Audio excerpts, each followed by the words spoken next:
Podcast is intended for mature audiences. The views and opinions expressed are those of the panelists and do not reflect in any way those of the podcast partners, sponsors, or affiliates. Enjoy. Hi, this is Michael Buffer, and you're listening to the Voice of the People. Let's get ready for Boxing Voice. Every day I'm hustling, hustling, hustling, hustling, hustling, hustling, hustling, hustling, hustling, hustling, hustling. Every day I'm hustling, every day I'm hustling, every day I'm hustling, every day I'm hustling, every day I'm hustling, every day I'm hustling, every day I'm hustling. 12 years. I never expected it to turn out like this. TheBoxingVoice.com. Shout out to the community, man. I appreciate y'all. What's happening, people? Info Joe, Los Angeles, in the building. Adrian, the problem wrong, the man from the frozen tundra. Keem, straight out of Florida. Liz Lowe, Decatur, Georgia. You already know what it is. It's the Queen, Martha K, Detroit, stand up. David Maldonado, New York City. Yo, Nuss, don't cut me off, man. Don't cut me off. King Amina of Essex, catch me for them championship rounds. Big Superman, Plainview, Texas. Davidian in Buffalo. God bless you all. In Jesus' name. Without Chai, it ain't nothing. Without the callers, it ain't nothing, man. Bad Girl, TKO, San Diego, California. Big Fish, Vegas, Palm Beach, Florida. Intrigue, the Incredible, straight out the ATL. James Benitez, Huntsville, Alabama. It ain't hating, it's just the truth. Show Kid, Mount Vernon, New York, suckers. SDS Promotions. Coach Mide from London, UK. Checking in from Tennessee, it's Lethal James, P-A-Y-N-E. It's lethal. Line 6 Reed, just spreading that boots gospel. Bo from Bama, only in America. Well, I'm a true attestation to the American dream. King Born, Crown Heights, Brooklyn. You heard? 4 chicken wings and french fries, breakfast and champions. Let's get to it. JT, New Orleans, Louisiana. Stuff like that. Yo, TVV, this Coach J-Mac. New Orleans, Louisiana, 504, baby. What have you? C. Y. E.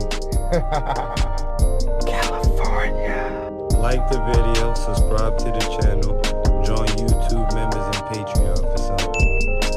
This is the #1 pound for pound and 2-division champion, Marvin the Tank Furman from Dallas, Texas. LV Southern, from DC to Stunt City, Bomb Squad.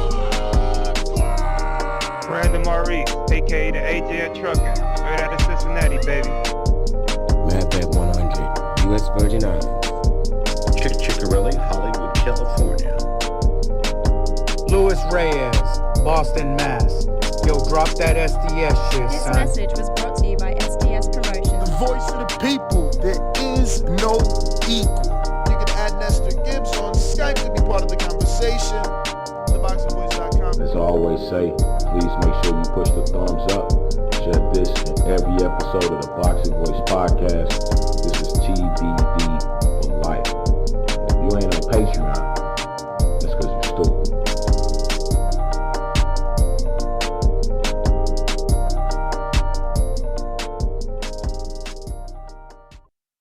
What up, what up, what up? What's going on, ladies and gents? Welcome back to another one. We're going to be discussing what's next for this weekend's participants, specifically the winners. You know, what do we think is next for Keshawn Davis? What do we think is next for Filip Hrgovic? And what do we think is next for Brian Norman Jr.?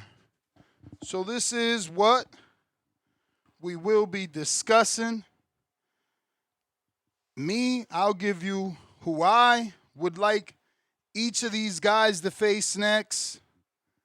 And the goal is for you to call in, give your opinion, and let us know who you think these guys should face next.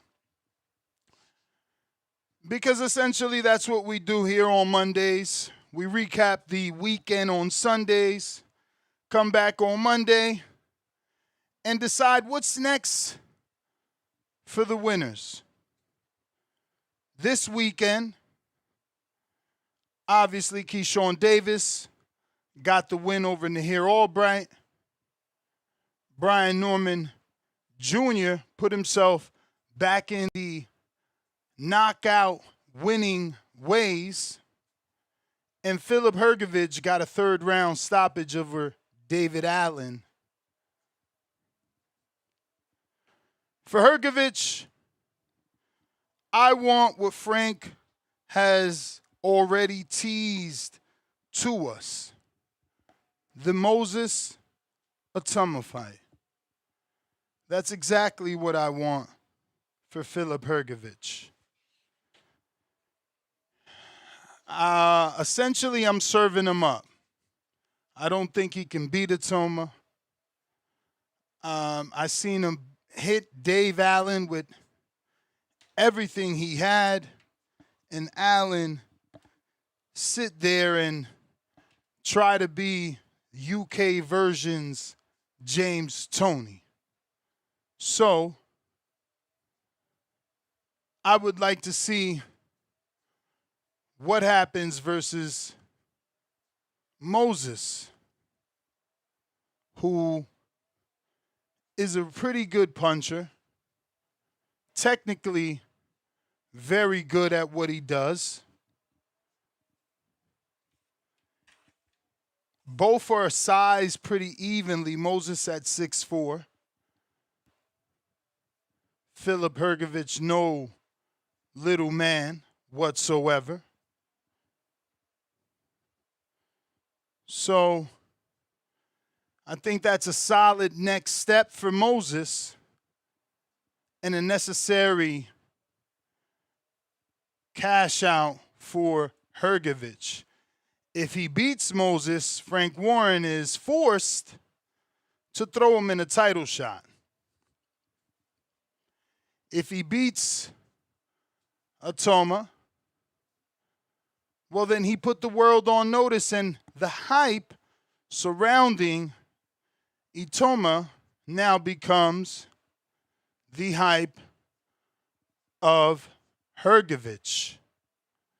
He goes back to being the boogeyman that once upon a time people thought he was. That's my recommendation for what's next for the heavyweight fighter, Filip Hrgovic, that's managed by Keith Conley, who happens to manage Conor Ben, Edgar Berlanga, and Richardson Hitchens. So, we'll see. What we do know is because of his management, he won't be making any wrong choices. And hopefully, the right choice for he and his manager is the Atama fight. It's a big fight, potential arena or stadium fight in the UK.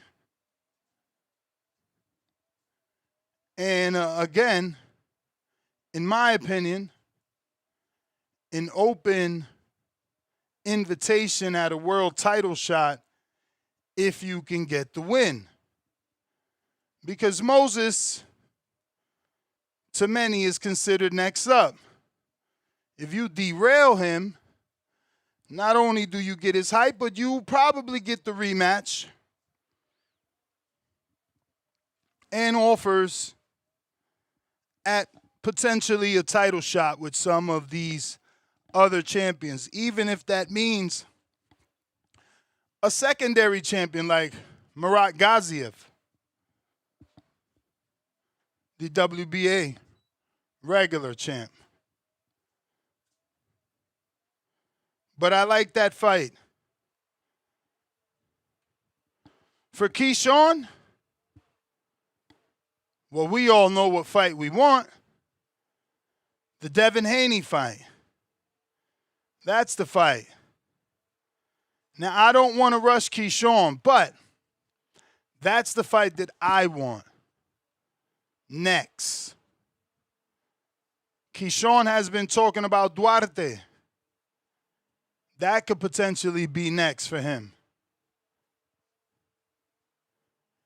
And what about a left field Rolando Romero, welterweight, WBA title shot for Keyshawn? Again, the host, Nestor Gibbs, I want Devin Haney.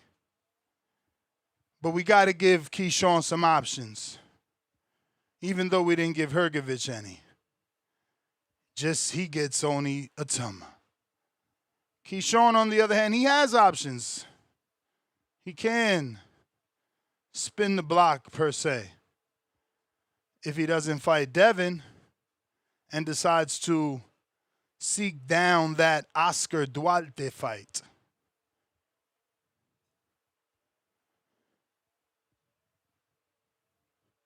Now, he can do Duarte.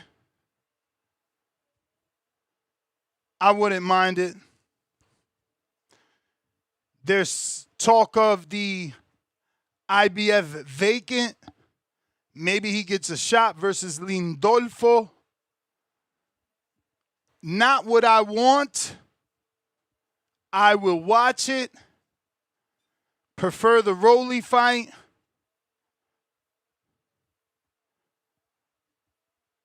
That's about it. There's not many options for him. Clearly, he's not fighting Antoine Russell. He's not fighting Dalton Smith. So, it's really just what's available. Devin is available. Rolly is available. Oscar Duarte is available. Lindolfo is available. Just the available names. To keep it in realistic terms. For Norman, same thing. Rolly's available.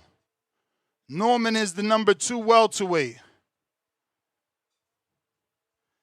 in the ring. Number 6 in the WBO. 10 in the IBF. 5 in the WBC. 7 in the WBA. If you're Rolly and his team, Chakram is tied up. Raul Cruel is a good fight. No money there. Connor Benz with Zuffa. Stenonius, it's a good fight. Home. In-house cooking. But is Stanionis still with PBC, and who's going to pay for that? Then you got number 5, Connor Walker. Jack Catterall's busy, number 6, Brian Norman. Shout out to Julian Rodriguez, as a Zuffa fighter still ranked in the WBA. Real recognize real. So for Brian Norman, give me Rolando Romero, who's available for a voluntary, or give me number 4, Arnold Barboza, for an interim to Ryan's belt at 47. Why? Because Ryan is the champion. Connor's number 1, and we assume he's getting that shot. Suleiman Sissoko, he's there, and maybe he deserves it, but he ain't getting that. WBC been having him around that spot for a minute. He ain't getting it. Raul Curiel probably going to lose before he gets that too. Brian Norman, Arnold Barboza, number 4, number 5. I like it. Give me that. And Patty Donovan just won. They say he beat Lewis Crocker. He beat Karen the amazing, spectacular Chukadazian, maybe that's a fight for Brian Norman. I'm not really big on that one. We could always revisit the Brian Norman Teo's first fight at welterweight if he wants it, but I hate matchmaking Teo because, you know, you just don't know what you're going to get. You don't know what you're going to get or when you're going to get it.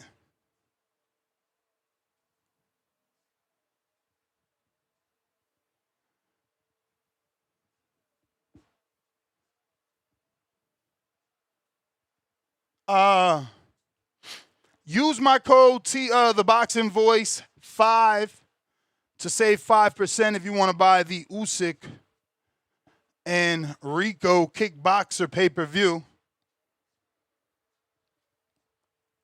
Maybe you're not a DAZN Ultimate. You're trying to do a one-off. The Boxing Voice 5 gets you 5% off. Khaled, Indiana. What up? Yo, Ness. Oh, you in the shower. You doing a Cliffy. I'm coming back to you. They don't like the Cliffies.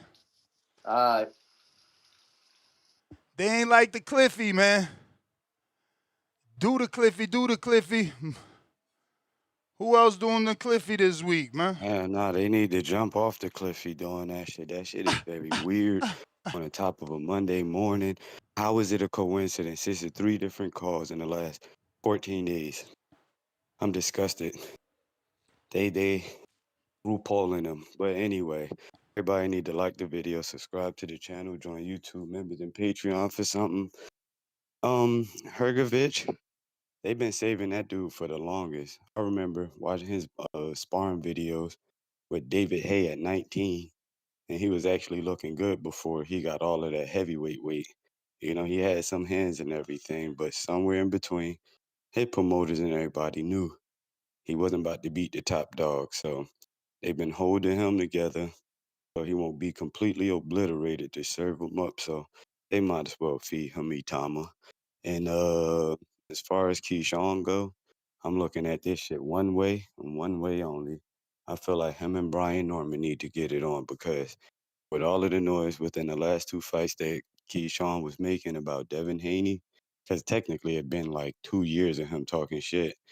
It's like, dude, if you don't fight Devin Haney, you got to fight a common opponent to sell a crowd to fight. You got to sell it one way or another. So that's what I'm hoping for. You know what he does.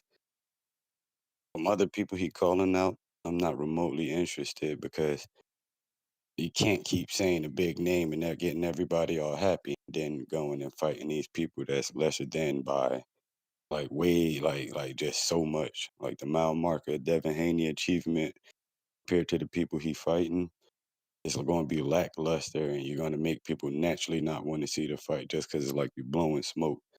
I love the fight if they make it or whatever, but we gotta wait, you know. So I hope they make it next and make me shut the fuck up, like I don't know what I'm talking about. But if he doesn't get that, I want the Brian Norman scrappy scrap, because it's too much Devin Haney talk.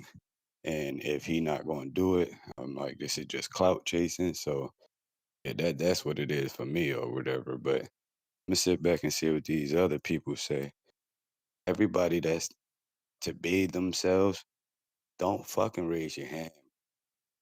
I will pay $5 for a counterpunch fight, but stop doing that shit. Like, it's not normal. It's not cool.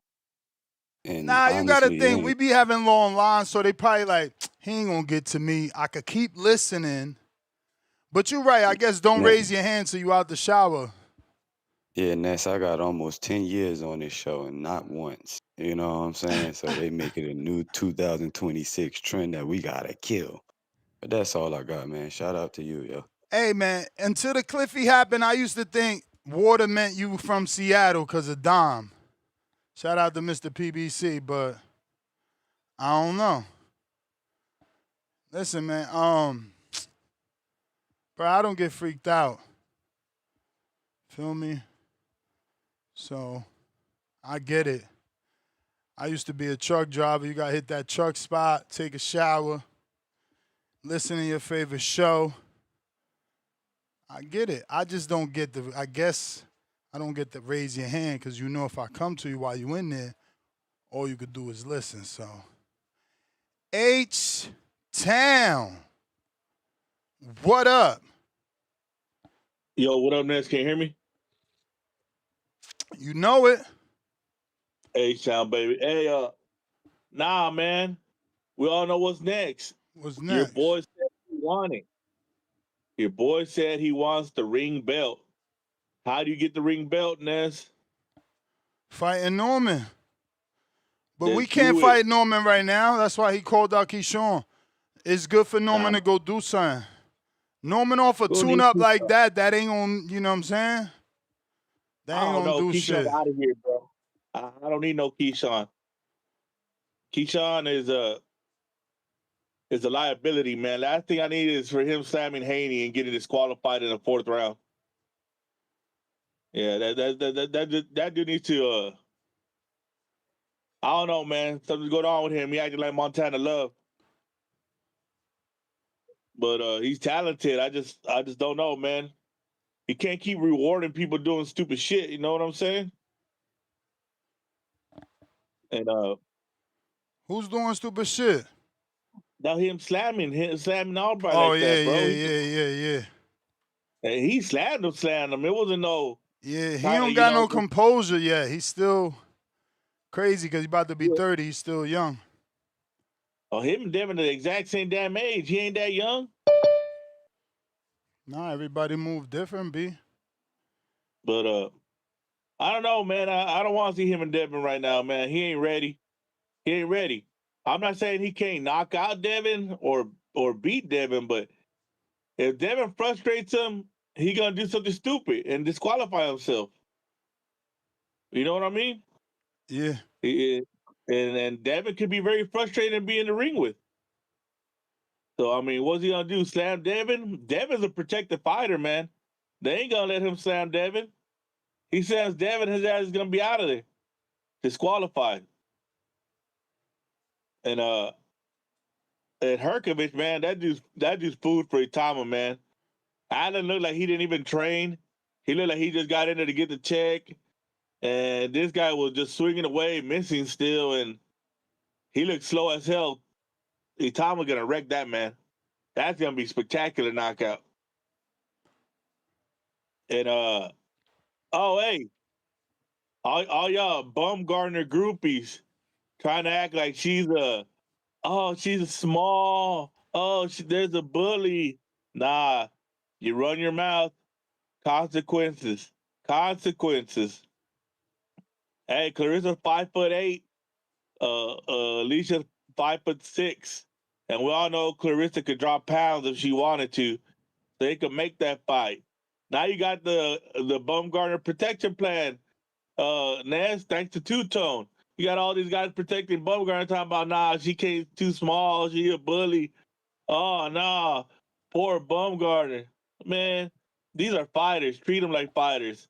Stop being a simp. And I'm out, Ness. All right.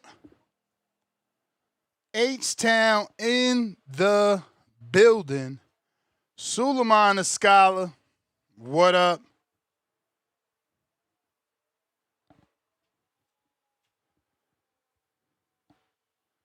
Suleiman. Because Jackie Gleason believed in UFC. This guy is very strong, man. He's strong. I think he could do 147 very easily. But I was him. I think of legacy, man. Like go for the IBF 140 because everybody's fine. Like the Ledolfo guy. Match him with Ledolfo. That's a title fight, a glorified fight for him. Be Ledolfo. Show discipline that you can follow instructions. You're not gonna lose your composure, and then you move to the next level because the other guy is too much. It's too much negotiation, and you're in the prime of your life. So if you become a 2-division champ, then after you become a 2-division champ, you decide what you want to do. You know what I'm saying? You got another belt, another title. That means you become more. You're more respected in the boxing community as a champion, and your stock just went up for top rank.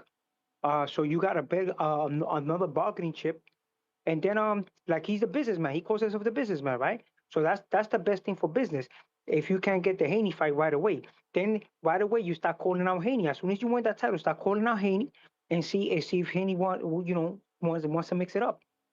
Or maybe you could lure Tio into a fight. You know what I'm saying? So I think he did pretty good. I think he looks very strong in there, man. He looks very strong.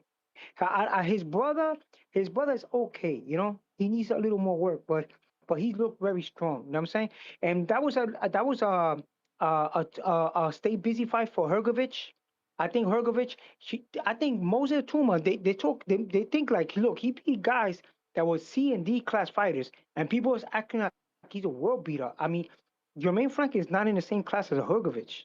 I'm saying he doesn't have the amateur experience. He doesn't have the fight experience. This guy's he done rounds with a lot of people. You know what I'm saying? So I think he should take a couple of steps back and hold his head for a while and look for other stuff, fight other guys like a Brandon Moore. Brandon Moore is a better opponent, a more feasible opponent for the USBA champion. Is a more feasible opponent for Moses Toma. Like Hrgovich is he's way up in class.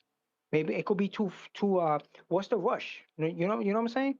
So what's the rush? And if he wants to get a title and most probably get out of it, go for Murat Gassiev. Murat Gassiev got power though, because on the cruiser he was knocking out dudes.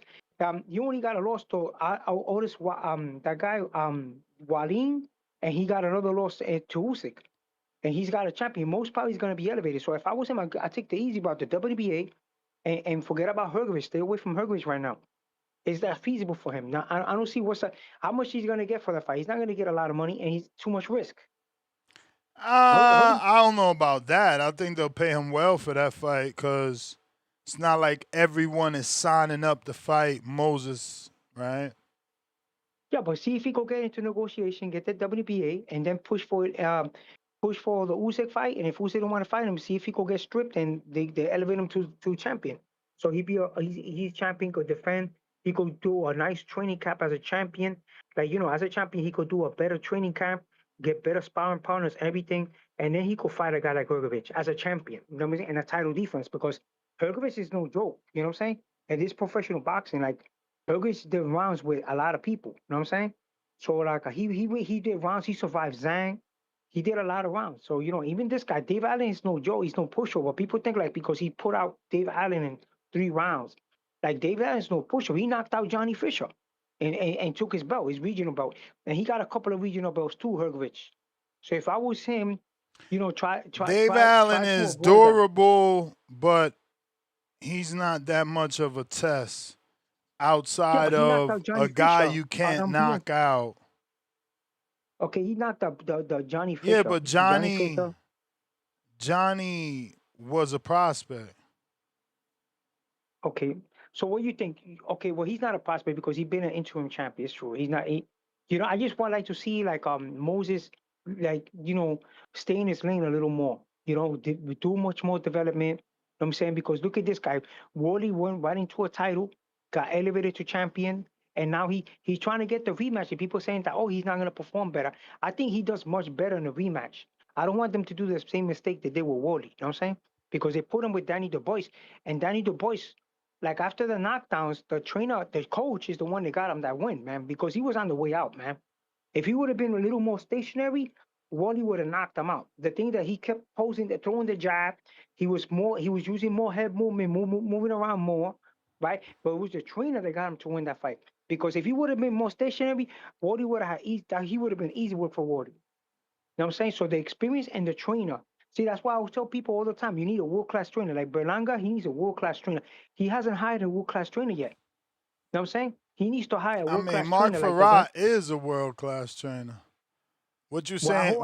You got to win a world title to be world-class? No, because look, Andy Lee, Sharrat's got Andy Lee. He gets a lot of acclaim for that. I'm just asking. I'm just asking a question. Okay, so who Mark Sharrat has trained that got him to world title? But that's what it is. That's what it is. You got to win a world title. All right, so he's not there then. Because look at the guy. Look at the guy that used to train Crawford. He's training picking up a lot of fighters, man. He got his hands full with all these fighters he's training. I wouldn't mind seeing Berlanga get trained by him. The guy that used to train Yo, Bomac. I everybody wouldn't mind can't seeing. train with Bomac, champ. That's the thing. Get this guy the one that trains Alicia Bumgarner. I don't think he's training anybody No, else. no, He's no. just I'm training just Alicia, saying right? that's a good choice, but remember, you gotta want to put in the work, and motherfuckers really work out here, bro. You know. Yeah, I understand, man. And you gotta pay your dues in the gym. He looks like he's improving. I hope the kid could, he could go to the next level, man. Who you think, in your opinion, will win a fight if they match Resendez and Berlanga? Who you think will win? I don't know, because Who you go Berlanga for? got that power, but you would have to lean to Resendez' toughness. But we just see him lose. But Jaime box, he didn't give him what he wanted. He didn't brawl him. So it's tough, bro. It's tough. Because we don't know what Berlanga is right now. We just don't know what he is. Berlanga, you haven't interviewed Berlanga recently? It'd be nice if you call on the show as a guest and you interview him. Nah, so we could had see him what on he's before, working with. but it's been a minute. Yeah, it'd be nice if he could be on the show, man. Motherfuckers get big, bro. They, big time. Yeah, guys, Big tell us time. what he's doing, what kind of training, because he looks like he's trying to improve, man. You know what I'm saying? So yeah, so I don't want to overstay my welcome, brother. The weekend cards was pretty good. I like Brian Norman Jr. I don't know if Devin Haney's having problem getting an opponent. Why he don't want it back with that Brian Norman? He was the favorite in that fight. Yeah, man. I don't think it's the time right now. Too soon. Okay. Too soon. He just got a tune-up, right? He just got a tune-up. You got to let him shake out and earn it. A tune-up over Wagner don't deserve a title shot rematch. I don't know. But listen, if there was a rematch clause, it would be different. There wasn't. That was for the mandatory. Because this guy, remember Sugar Ray Leonard lost to Duran? He went right into a immediate rematch. And neither one of those dudes is Sugar Ray or Duran, though, right? You say those names and they automatically merit that status. Yeah, but you don't think Devin Haney is up there in that class? Not yet. Devin Haney is, bro. Not yet. But let me get to these other callers, man. Yes, sir. You Thank you the for man. your time, sir. Thank you very much. Yes, sir. Yo, man. So yesterday, they hit me with the saddest fucking news, bro. Man, I'm always talking about my coach from Jersey and how my time in Jersey training over there with Shadeja was my best. Because, he was so nurturing and would get me the right sparring and help me build my confidence, bro. But, Terrific passed away, bro. Shit is crazy. He was only born in 77, which only makes him 2 years older than me. So I don't even know what it was. You know they ain't saying where he died from. And you already know where my mind is leaning. So, just sucks, man. It's crazy because at least he got Shadeja to that world title. Not to say that it's all good he passed. But at least before he passed, he accomplished his dream of making a world champion, man. And it was great that it was with Shadeja because they have a beautiful history together. I just don't understand what happened. He's so young. It's crazy, bro. My own uncle passed from a heart attack, young as hell, in his early 40s. I don't be understanding this. Damn, how motherfuckers don't know nothing? Shit just come out of nowhere and smack you. But, yeah, we're going to go ahead and play this 10 count for Terrific, man. Had his moment of silence. And may he rest in peace. I love you, Coach. This really sucks, man, because I knew him so well, so personally. It's fucking crazy. Motherfuckers be here yesterday and dead today. And the saddest thing is that motherfuckers really forget. They forget you. You be forgotten. The minute you pass, they mourn, they crying, then it's fucking over, bro. The world moves on. And it sucks. But shout out to Terrific, man. Rest in peace.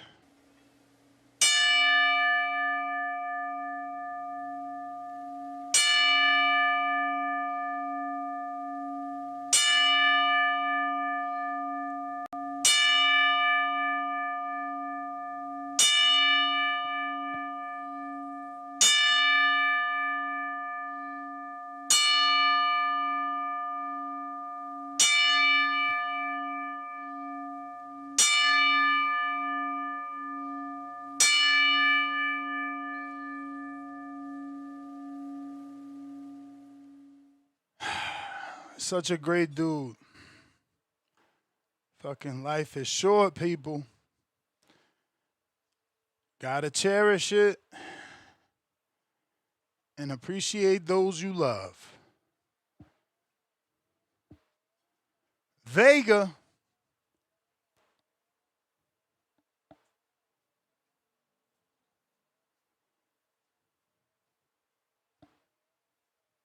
Hey, good morning. Can you hear me? Yes. All right, man. Appreciate you. Salute to the chat. Thanks for the topic. Another show. Yeah, sorry to hear about the coach. But in regards to the topic, yeah, man, what's next for these fighters? You know, they go ahead, they win. A lot of times we're kind of left in flux uh, in regards to where they're trying to get, where they're trying to get going, where they're getting moved towards. So you kind of appreciate what Hrgovich basically saying, I win, I get Moses next. And I agree with what you stated earlier. I think it's a good fight for Moses. Hrgovich, he's beaten some really pretty good opponents. He's been in multiple different sanctioning body in the ring rankings. He's been there for multiple weeks. He's a name, he used to be known as the Boogeyman. And I think that's kind of dissolved. Um, we've seen a big change, unfortunately, once his father had passed. It seems that it's just something's been off with him ever since. Maybe this is who he's always been, but I can definitely tell from the time that we learned his dad passed to now, it's just it hasn't been the same from what we saw previously to that. Um, I, I think you've been questioning his power. I mean, maybe right. I mean, can't really recall the last time he got a stoppage. Did he? Did he stop Dempsey McKean? I know they fought. And I was a little surprised. He looked very unmotivated in that fight. Maybe he stopped in the last round. Other than that, yeah, there hasn't really been too many moments in fights where I'm like, oh yeah, this is the search and destroy Hrgovich. But he's a very good amateur background. Like I said, he's a medalist. Um, has gotten really good wins, solid wins. He's more than tested. I think with Moses, he's kind of a little bit in a holding pattern. So I'm up for it. I think that's a good fight. Hrgovich is not gonna just go down because you hit him. He's gonna come ready enough to compete, and we'll see how Moses deals with someone that is experienced and has real skin in the game. He's not a guy that's over the hill or anything like that. So yeah, good fight. I'm interested. Or if he goes another way, could he be, selected for the winner of let's say Usyk, allows the IBF title to be stripped or he vacates it, and maybe he could face the winner of Torres versus Sanchez. I don't know if there's anything else lined up, or maybe they might run the rematch with Zhilei Zhang for some reason if they want to go a different route with Moses. So. The heavyweight division, the one thing you got to say I didn't is think of that. That's probably the route they go to keep it on the older side, slower side, keep them shining. Zhilei Zhang, Big Bang. It's not a bad fight.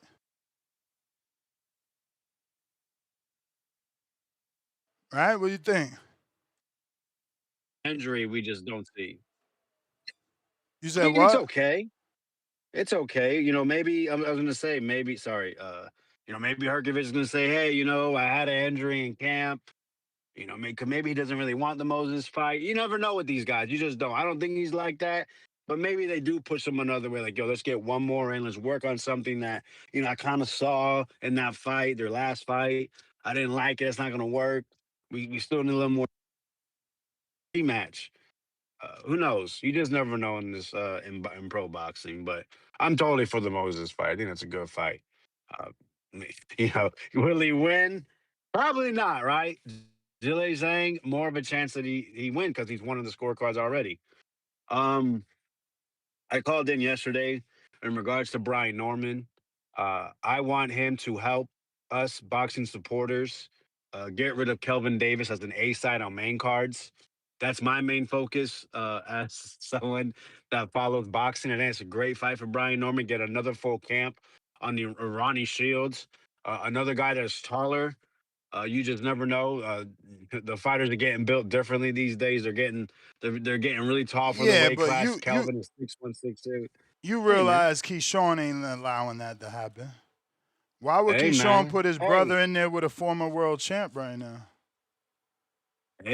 hey man. Probably not, but They won't shout out to accept it. Is Wilder, all man. I'm saying. I think Speak it, believe it, even if it's receive it. offered, I don't think they accept it. I mean, he struggled with lesser men, so nothing makes sense to go that way. No, it doesn't. But I still want to speak about it. But I hear you. Hey man, I'm saying, hey, you get stuff out there on, like King Born says, you throw the hot package in the streets, you never know. Hey, you never know what can happen. But what else they can do? It'll be interesting how they move them up. Someone mentioned, I think yesterday, and I like it, him versus Stanionis, because I remember Stanionis saying he's not with Shelly Finkel anymore. Um, so yeah, I want to see. I would like to see that fight. That's a good fight. Stanionis, former sanctioning body title holder. Uh, really good fundamentals, great jab, high guard. I think him and versus Brian Norman will be a beautiful matchup. They're gonna be in there to hit each other. And I want to see Brian Norman try to see if he can jab with Stanionis, see if he can take away the Stanionis' jab. And if he gets that done, and Devin Haney's still around, yeah, I think that's a great route to the Devin Haney rematch. I think I didn't hear the Suleiman's full call, but I'm assuming because they're ranked number one and number two, why not fight for the ring belt since that's the positioning? But I just don't think Brian Norman. Just don't think he's ready to take on Devin Haney again, and I don't see why Devin would want that. Besides for the ring belt, if that's something that he really wants, then they can say about it. That's the issue though with Devin, right? Because we're gonna dive into Devin a little bit longer with the other guy that won, Keyshawn, but his options. It just seems very strange how it's like he wants to go this way, but we're going that way. He's not welcome. A Ryan Garcia rematch, and then Rolly and PBC said come this way, and when he goes there, he's like, well, this way's not really what I thought. And it's like, all right, well, where are we gonna go from here? We went that way. We went this way.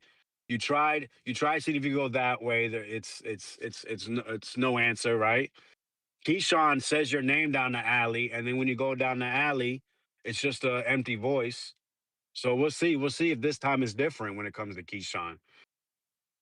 If is that a fight that I'm screaming for? No. If they make it, will I watch it? Absolutely. Do I think it's a good fight? Yes. But I got Devin Haney winning. But I think I'm not going off of just this last performance. I just think Keyshawn, it's just mentally, can he handle being in that big fight? Because the last time he was really into the buildup. He crashed out. You know, he crashed out. He really did. Things didn't go his way, and it got worse. So I worry. I worry to see what Keyshawn would do with the pressure of such a huge fight like that with Devin Haney, because that will be a big fight. Um, but that's the thing. Will he even make it to fight day? He hasn't. We had one fight canceled due to weight. We seen what he did in the ring. Going ahead and slamming Nair Albright. I don't think he'll be able to do that to Devin, but it's just he's showing. He's starting to show a consistent path of he has mental lapse. Um, even the way he was speaking about, oh, with the weight, yeah, I'm not good at making weight. And then saying, well, yeah, I mean, 140, 147, we'll look at the options. So he's he's uh he's tough to figure out. But a fight I'm not surprised. I am surprised I'm not being spoken about is why not Keyshawn versus Teofimo Lopez? I think that makes sense for Top Rank. Top Rank doesn't seem to be in full control of Teofimo Lopez. We're still in the contract. I know they're shopping around, but I never heard that he's officially out. And if not, and the Keyshawn is the ring ambassador anyways, so why not make that fight? He fought Shakur. He had all these excuses saying, they didn't follow the game plan. His dad wasn't right. They have history. You had T.O. reading that book, and Keyshawn was quote unquote pressing him. But yeah, I mean, why not? You get a little get back on T.O. And if he's really not separated from you guys officially, or if you guys have a matching, option that we just don't know, right? And if Tio wins, you know, he might be out of the Keyshawn business. He might crash out again, even against Tio. That's a big fight, and maybe you can make things work for Tio. I don't know. That's the thing about boxing. There's so many different roads to take and highways and U-turns. You just never know. It really is the wild wild west. But I think that's a good fight. They could do it at 140, 147. They can make up their own weight. Yeah, I think it'd be a good fight to watch. Tio is very experienced. He's an athletic fighter, and that's not something Keyshawn's never seen. And I think it gives him a chance to prove that, hey, the Shakur fight really was, a one-off. Even though you could say that we've seen Tio kind of had these up and down performances, he has shown he can rise to the occasion.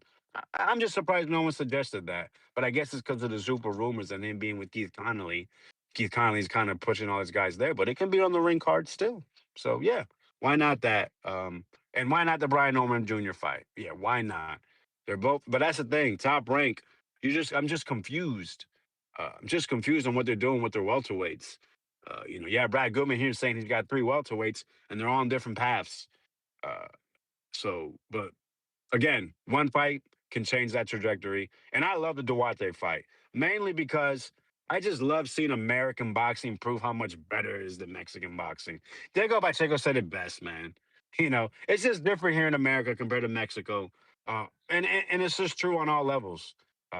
It's the best Americans are going to beat the best Mexicans from Mexico.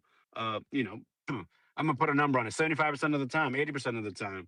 I would love to see Keyshawn Davis beat on Oscar Duarte. I think it'd be a lovely sight.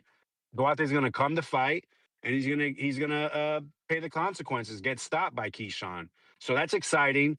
The Mexican fan base is strong, so they'll come out. Keyshawn can put on a performance in front of 8, 10, 12,000 people in a nice arena, as long as he stays mentally strong. So yeah, we can make that fight, and that's a fight I would love to see. But yeah, man, that's my call. I appreciate the time, and yeah. Champ level salute Alex Vega. If you are watching this on YouTube, go ahead and hit that thumbs up, absolutely free. The links to Discord, X, Zoom, call-in number, all in the description. If you're looking for a way to call into the show, best way is check the description and you shall see it. If you don't, hit that refresh and it should pop up. If you're watching on X live streaming video, do me a favor. Hit that retweet, repost, quote, retweet. You specifically help with the visibility of the show. We get a lot of callers on X. Your retweets help more see the live stream. Same if you're watching on X live streaming video. Retweet, repost. We got Leonard Sterling, first super chat of the day, 5-pounder from the United Kingdom. He says, if Davis goes to 147, find who is the best at Top Rank. Davis versus Polanco, Norman versus Tiger, or Davis versus Norman, Polanco versus Tiger, winner fight each other. I love that. I don't think they're doing that, but I love that. Counterpunch, Tip Bellis, courtesy of Tavon Burns. Salute Tavon Burns, first counterpunch of the day. Kentrell, in Germany, 5-pounder. Keyshawn Davis should face the scale next, since he can't never make weight. Go lose some weight, Thickums. Well, technically, he made it on the second try. Ralph the Connect, $2 right here in Florida. Key isn't disciplined enough for Devin, Tio, or Norman Jr. Damn. Jaleel with the fat $20. Bomb for the dub. 3 fights I think Top Rank should look at for Norman are Jose Ramirez, Patty Donovan, Suleiman Sissoko. Those fights would put him #1 in the IBF interim for the WBC, and Jose would be good experience with a former unified world champ. K-Banger, $2. Rest in peace, Coach Terrific. Can we get a 10 count, Ness? Done and done. Salute emoji. Rest in peace, Coach. I can't believe it. Like, yo, yesterday I cried so much. I don't know if it's the old age or what. I cry more than a motherfucker these days, and goddamn, I didn't know if I was crying because we don't know what he died from, because he died, because he's so young. I don't know what. I'm just like, damn, wow. It's fucking crazy. He was such a great dude, bro. Crazy, man. I'm just fucking happy him and Shadeja was together for that world title. I'd have been heartbroken if he would have passed and not been able to do what he did. Big Herm, show, $5. Why heavyweight GWOAT Carl Winslow, Clarissa, trying to hit 130-pound champ? She seems so insecure and jealous. AB at MVP building, looks and hooks. Clarissa dry. So let me see. I think somebody sent me that this morning. You know I don't be talking about this gossip shit, bro. But I guess it ain't, right? Because if it was 2 men, I would be all on it. If 2 men, ran down on each other. I don't know. When it's women, I don't know. It just fucking feels dirty. Feels so Love and Hip Hop Bad Girls Club type shit. You feel me? Type shit. But I'm going to go ahead and screen shit. I haven't even watched it. Because, I fucks with y'all. Y'all my boxing family. So why would I watch it alone? But I see this shit going viral. Everybody fucking sending it to me. Let's see what it's all about. Oh, shit.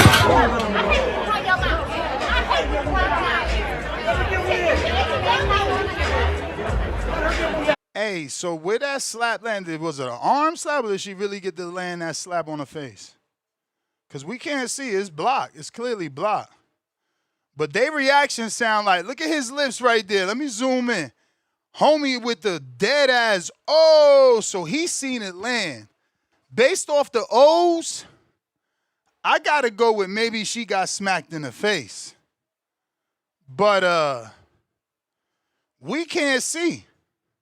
So they going to be able to deny.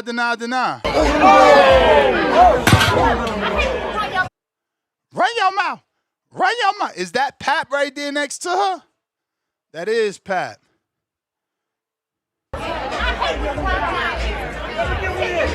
Yo, look at homie mouth still. He like, oh, so she really must have slapped her in the face. Because look at his face. Why would his reaction still be like that? Look at his face. Yo, look at his face.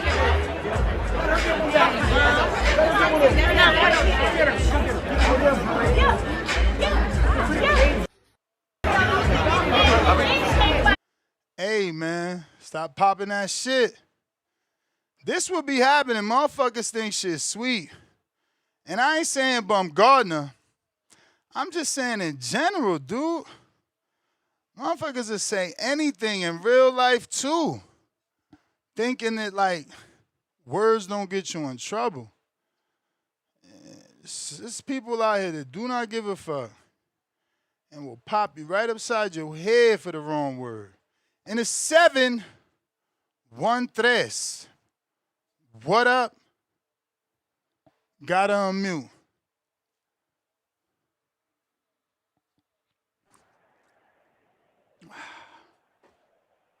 Yo, yo, yo. Oh, Huang, I gotta remember that. What up, yo? You got me. Okay, what's up?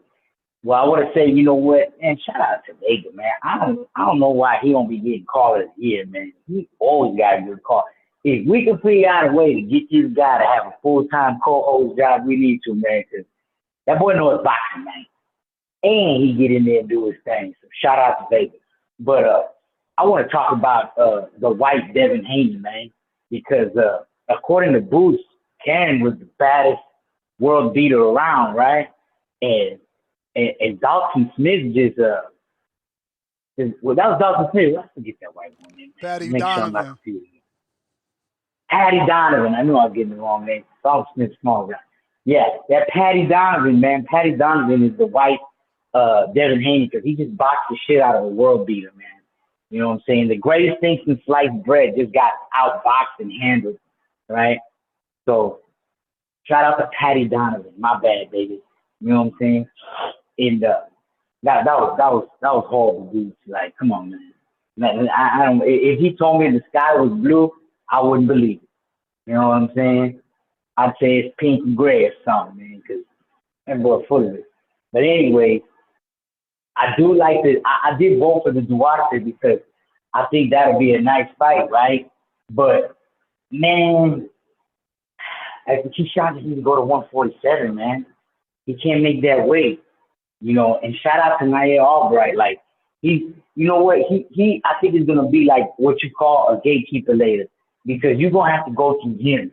You know, I feel like that's how his career is gonna go. Cause he has a certain level, but he just can't go past that. He ain't trash though. Nair Albright is far from trash, man. Cause then Keyshawn couldn't get him out there again, and Keyshawn be getting them boys out there. So, you know, I think Keyshawn just needs to go to 147. Man, I'd love to see him fight Rolly Romero, man. I think that would be a really, really good fight, man. Because Rolly Romero got some power. So, you know, that would be a good fight for me. And Filip Hrgovic, man, that Tacoma was a good fight because, I mean, I want to see him fight, you know, somebody beast on his next fight. You know what I'm saying?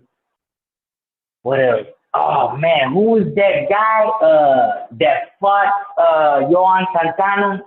God dang it, Cruz or something like that? That fought Johan Santana. Are you talking about 54? Yeah. 54? Johan from 54? Gonzalez? Nah, the Puerto Fortelis? Rican kid who fought, he just fought this weekend on the same card with Keyshawn. Puerto Rican? God dang. Puerto Rican kid, got braids, man. Hold that on, Mexican that fought him, and I think that was I got the event pulled up. Young Santana. What you said? There you go.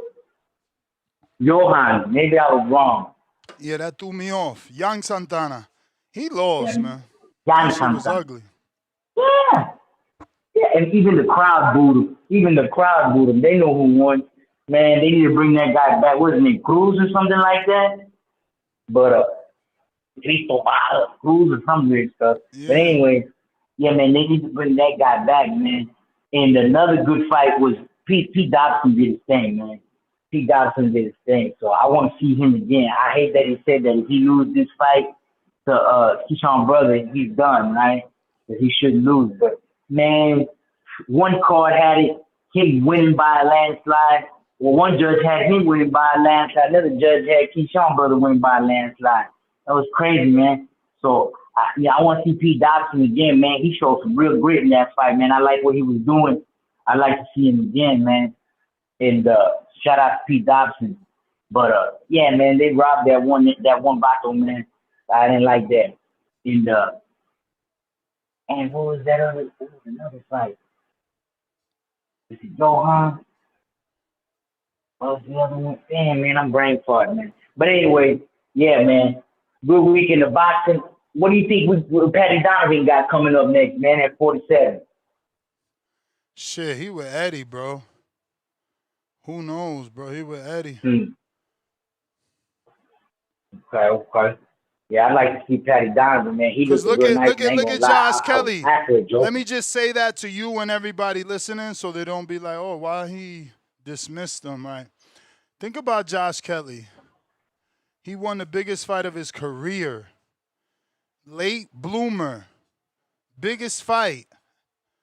And Eddie got him in a hometown tune-up type shit. You know what I'm saying?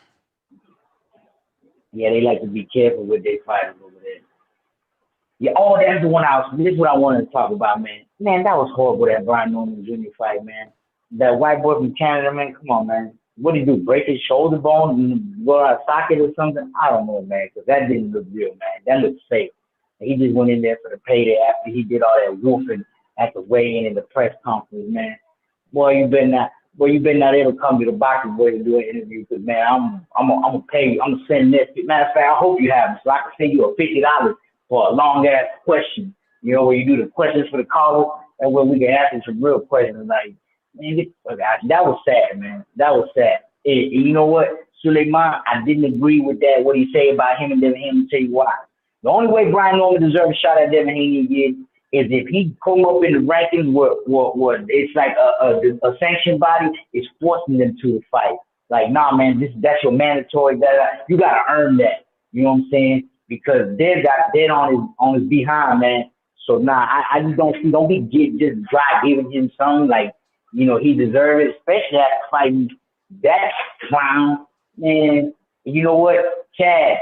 Don't let that guy represent Canada no more, man, because Canada got some beats, man. But that guy right there, well, I hope one of Chad's sons beat that dude up for coming over here and wasting our time and money like that, man. But anyway, I got to get back to it then. TVV, like and subscribe. All right, Juan out of Houston. Appreciate you. Al in the Bay. What do you say?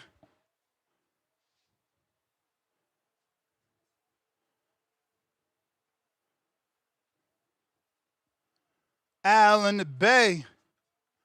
What do you say? Big If. Yo, you hear me? What up?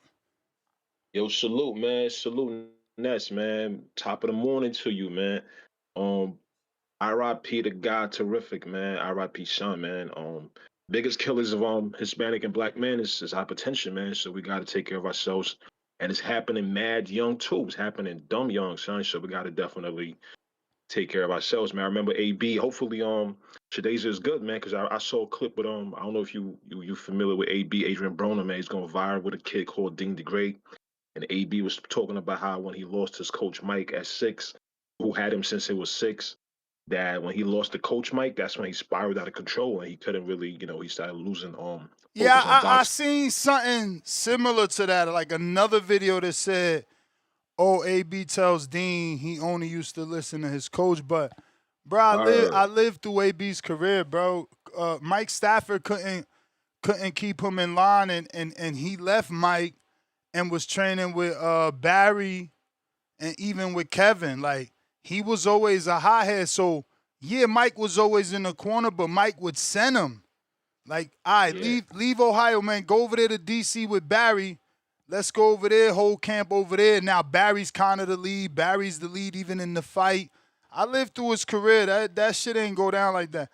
I mean, I get him though, like maybe in his mind, he like, damn, This the only motherfucker I listen to. Listen to, So to yeah. speak.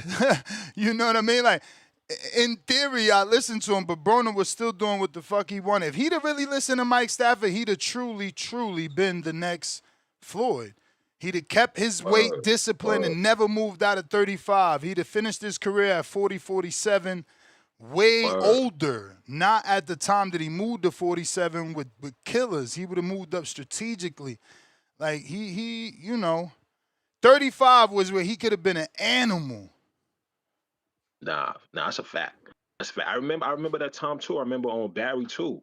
Because I thought that Barry and Mike had static, but apparently, he said nah. That like, he gave the blessing and all that stuff. So, but speaking of AB, man, how I learned Spanish back in the day. This happened in your backyard, man. Speaking of AB, like Clarissa, she hit AB with that bofetada, man. That's how I learned Spanish, man. I don't know if you remember. It happened in your backyard. The ransom hit Joe Button with Joe Button's friends with a bofetada. That's how that shit stuck to my head, man. So that's how I learned the Spanish for smack to the face back in the day, man. Salute to AB and Clarissa. Hopefully they could get the fight popping, man. But speaking of truck drivers, early on, y'all talk about truck drivers and somebody taking a shower and all that. But I listened to the Sunday show. I didn't call in, but apparently I saw somewhere Keyshawn Davis' brother. He got a CDL and left. He was out of boxing for a while, and Keyshawn was like, "Yo, the game needs you, man. You got to come back for this New York Dobson fight, man." And that's why he came back, and he wasn't really all the way there. But I saw somewhere. I'm not sure if it's legit or not, but I think I saw the criticism on the Sunday show, and that's valid as well. But I mean, apparently he was out of the game, man. He was doing the CDL thing, man. So hopefully he comes back and bounces strong. And a lot of people they were bombing on Hey Albright yesterday, man. But it wasn't Keyshawn holding. It was Albright initiating the clinch because he didn't want to counterpunch, and Keyshawn later on in later rounds, like he adjusted by initiating the clinch. But anyways, great show, man. Salute to the God.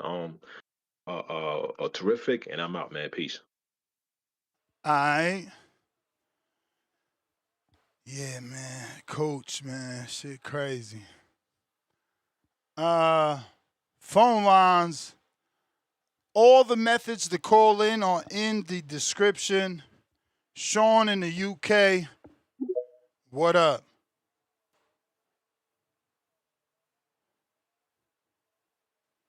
Hi, Dennis. All good. What about yourself? Yeah, I'm all good as well.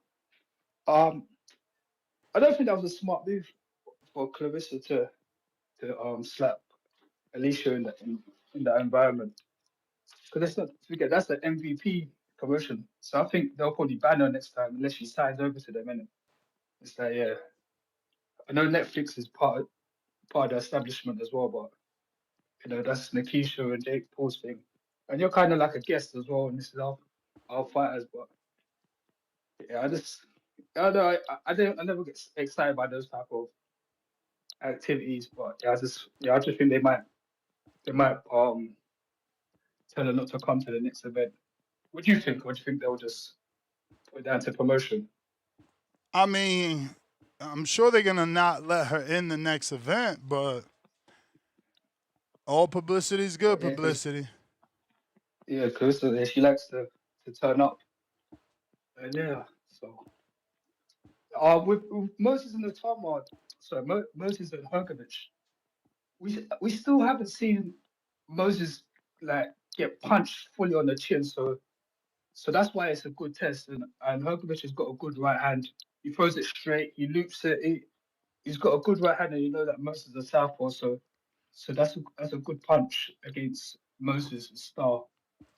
But obviously, I'll still favour Moses to beat him, because this version of Hrgovich, he seems a bit heavy. Like I said yesterday, he doesn't look like the Hrgovich of old. But like I said, he's still got decent power. And like I said, I haven't really seen Moses get hit clean on the chin yet. So we need to see how he comes through that. And in terms of him rushing him, I don't think that's a rush in any shape or form whatsoever, because don't forget last year they were talking about like serious talks of him trying to beat Mike Tyson's record by throwing him in with Usyk. So you can't go from Usyk then try to say that Hrgovich is too much of a test. And let's not forget he wants those fights as well. He's calling out on Daniel Dubois. Obviously, he probably wants that revenge. But now that rematch has been signed, he has to wait. So that's a good in between fight to see where he's at. But once you fight that level of competition, there's no coming backwards now, isn't it? So after Hrgovich, Zhang and we've seen Zhang get stopped as well a few times. So I think that would be a step backwards. But so yeah, I think he needs to go all the way to the title after that. And one of your super chats gave a good list of fights for Brian Norman to fight. But like you said, I don't think any of those fights are likely. So a fight that a good test for Brian Norman will be the winner of Jack Catterall and I can't remember what was the guy that named that Catterall's fighting on this? Can't pronounce it. Can't get his name in my head. Shakum Girsov. What? Yeah, that would be a good fight to get him high up in those rankings. Then fourth, so I think it's a WBA route that would be as well. And that would be a good fight. And yeah, and Paddy Donovan as well. Your last caller was, or the caller before was talking about him. Why not put him in with Keyshawn? Because Keyshawn is not going to go straight into a title fight with Haney. So Keyshawn and Paddy Donovan will be a good fight. It'll be a good test to see how he looks at 47. It's not the fight that I would want. I would want him to just go do what Crawford does, isn't it? Like Crawford didn't take no in between fights when he's going up the weight classes. He went straight for the champion. But a lot of these fighters ain't really cut like that. So if he needs to see where he's at, then yeah, why not a fight with Paddy? Yeah, that's pretty much what Who? Norman and Paddy? No, Keyshawn, because Keyshawn ain't gonna jump up. I don't think Eddie makes that. He would have made that if Keyshawn was a free agent signing to him. But why, bro? Eddie was all the way in fucking what country was that? The Shukadazian had to fight Paddy at. That wasn't in Paddy's home. Exactly, that wasn't Paddy's hometown. Eddie was right there at his side. There's no way, and Eddie knows the same way we think. And I say we, I didn't watch that shit. I'm taking Vega's word for it. Same way people think, like Vega, that Paddy beat Lewis Crocker. Eddie knows that too, so he's invested. He's not about to fucking serve him up to Keyshawn. Unless Keyshawn is signing the matchroom. Yeah, that's a business way of looking at things. Yeah, I didn't really consider that, but yeah, that's very that's one. I mean, think about it. Do you got Paddy beating Keyshawn? No. No. Okay. No. So what does Keyshawn? What does Paddy get out of that fight other than being able to beat Keyshawn and getting worldwide recognition? You know what I'm saying? Like, there's no belt. Yeah. It won't be for like life-changing money. They're not paying Paddy $1 million. So it's like, why? You just selling out your fighter. You looking like a bad promoter. Now, if the play is, I'm doing this because secretly Keyshawn is a free agent and I'm signing him. Yeah. So this is the first fight under Matchroom. That's different. You know what I mean? It's a rollout, showcase. But like, bro. Yeah, you don't get, Donovan is in position for a world title. Like, you serve him up to Keyshawn, you're looking bad in the odds of everybody else in terms of promoters. Yeah, they're probably going to go to IBF with Crocker and Parra. That's probably the thing. It was just wishful thinking of. And at least you lose. Fight, apart from Haney. You lost for a world title, bro. You lose to Keyshawn. It wasn't even for a world title. Yeah, it's like a title because you beat Keyshawn. The fucking world knows you, but it's a gamble, bro. Like, again, it's not worth it unless people think Paddy could beat Keyshawn, which they not. They not gonna think that. Yeah, I do agree with all your points there. But what I would say with the Devin Haney situation, it seems like he's waiting for somebody to pay for his fights, which I don't like, because he's like. Well, that's how it always is, bro. Top Rank paid for Keyshawn's fight. That's how it works. But if you're your own promoter, I don't know, maybe it's just the same. But why can't you invest in yourself and get these? Like, why do you have to wait on somebody? But you guys always say that. Do you even know the logistics of putting on a show? Look how much it costs me on an amateur level. Imagine what it costs on a professional level, bro. You kidding? What is it even worth to Devin, like, to spend let me millions to put on a show? Yeah, but so he wants to fight Keyshawn. He wants Top Rank to pay for it. But why doesn't he go to the zone himself and do it without Top Rank? Like, why I think that the Keyshawn is probably a Turkey Al-Sheik approved opponent, right? Obviously, they both ambassadors. Yeah, yes, that's true. But it's like you're still waiting, like with your cap in your hand, waiting for a handout. I mean, that's a bit rude. Hey, man, you could call it waiting, and you could call it a handout. But guess what? When Turkey fills that cap in your hand, it's $12 million. Like, you guys are fucking weird, you know. I think it's J. Cole or the other guy from Toronto, Tory Lanez. Y'all can't, like, if you laughing at a millionaire, the joke is on you. It don't matter if it takes them 10 months. Remember, Crawford fought once a year. And he's a multi-millionaire. They don't move at our schedule because guess what? They don't have our schedule. We're 9-to-5ers. Yeah, that's all true. That's all true. And I'm not laughing at them because obviously I do respect them. But well, it sounds that way when you say, well, why he doesn't invest in himself? Seems like he's waiting for a handout. All those things are belittling his business moves when no one, let me tell you, if you had a son, who would you want him to move like? You want your son to have T.O.'s financial career? Do you want your son to have Ryan's? All of them. Do you want your son to have Ryan's financial career? You know, like, whose financial career do you want? Because Devin's... I'm a boxing fan. Listen, I'm a boxer. I don't care about their money like that. I'm just trying to say, I want to be entertained. I want to see some good fights. You changed the conversation to money. You changed it when you said he doesn't invest. Yeah, because invest is a key sign of changing the conversation to money. No, but what I mean is, like, if you're your own promoter, you're your own boss, like you always say, like, why do you need to wait for other people to make the fights? Exactly, because now we're talking money, and it costs money to put on a show. Logistics. You got to hire a television production company, announcers, flights for the fighters, hotels for the fighters. I mean, it's just so much money. Y'all don't even consider. But can't they get that back though? Like, once if you, I don't know. Yeah, but, that's everyone's goal is to do something and make profit. Don't mean it's gonna happen, bro. Yeah, I don't hold up the line this, but yeah, thanks for the You call. got it, champ. William! Oh. Shit. Les, what's going on? What up with you? Yeah, man, I see this was a good old weekend of boxing, man. Let me say this. Rest in peace to David Green's trainer, was a terrific gear. Rest in peace to him. You know what I mean?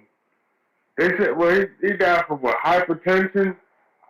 I don't know what he passed away from. Did they tell you what he passed away from? Nah, bro, that's what's killing me. I need to know. Yeah, one of the other callers said it might have been from hypertension, so I don't know. They say he was in church, bro, and got ill and went to the fucking emergency room, and it was it. It's crazy. Gotta be like heart attack or some shit, man. Yeah, that's what it's looking like. Well, but man, Keyshawn gonna have to go up to 147, man, cause he getting on. Did he the weight? Him making weight and stuff like that. Keyshawn Davis, he's gonna have to go to 147. He can't make 140. He's gonna have to go to 147 and probably fight Rolly Romero for the title.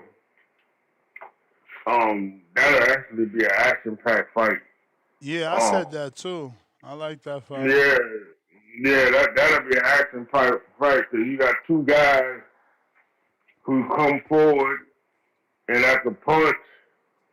That's gonna be an action-packed fight.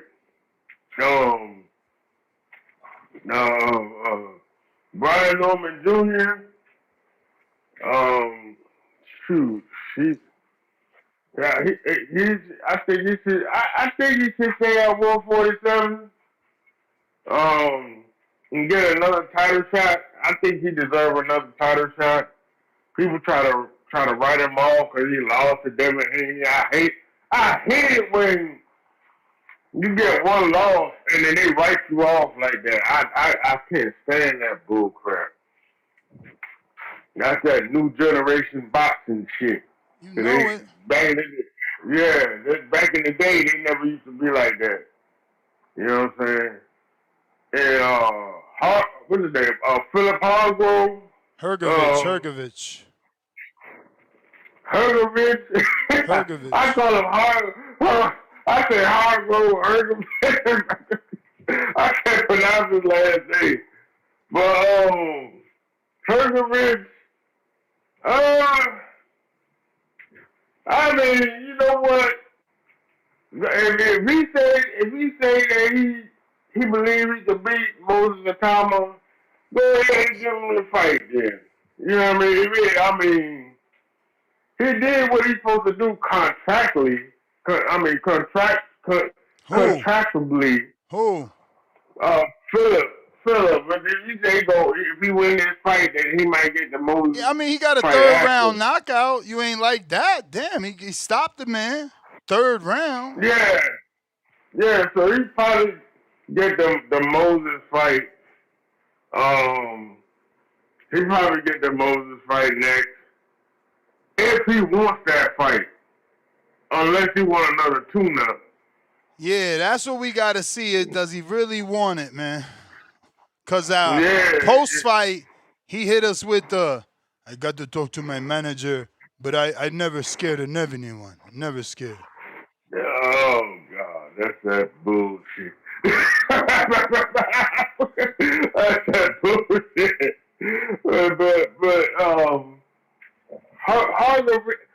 How you pronounce it? Hrgovich. You said it. He is a top. Now he is a top 10 heavyweight. I ain't gonna lie about that. He is a top 10 heavyweight. So I mean, it's up to him, man.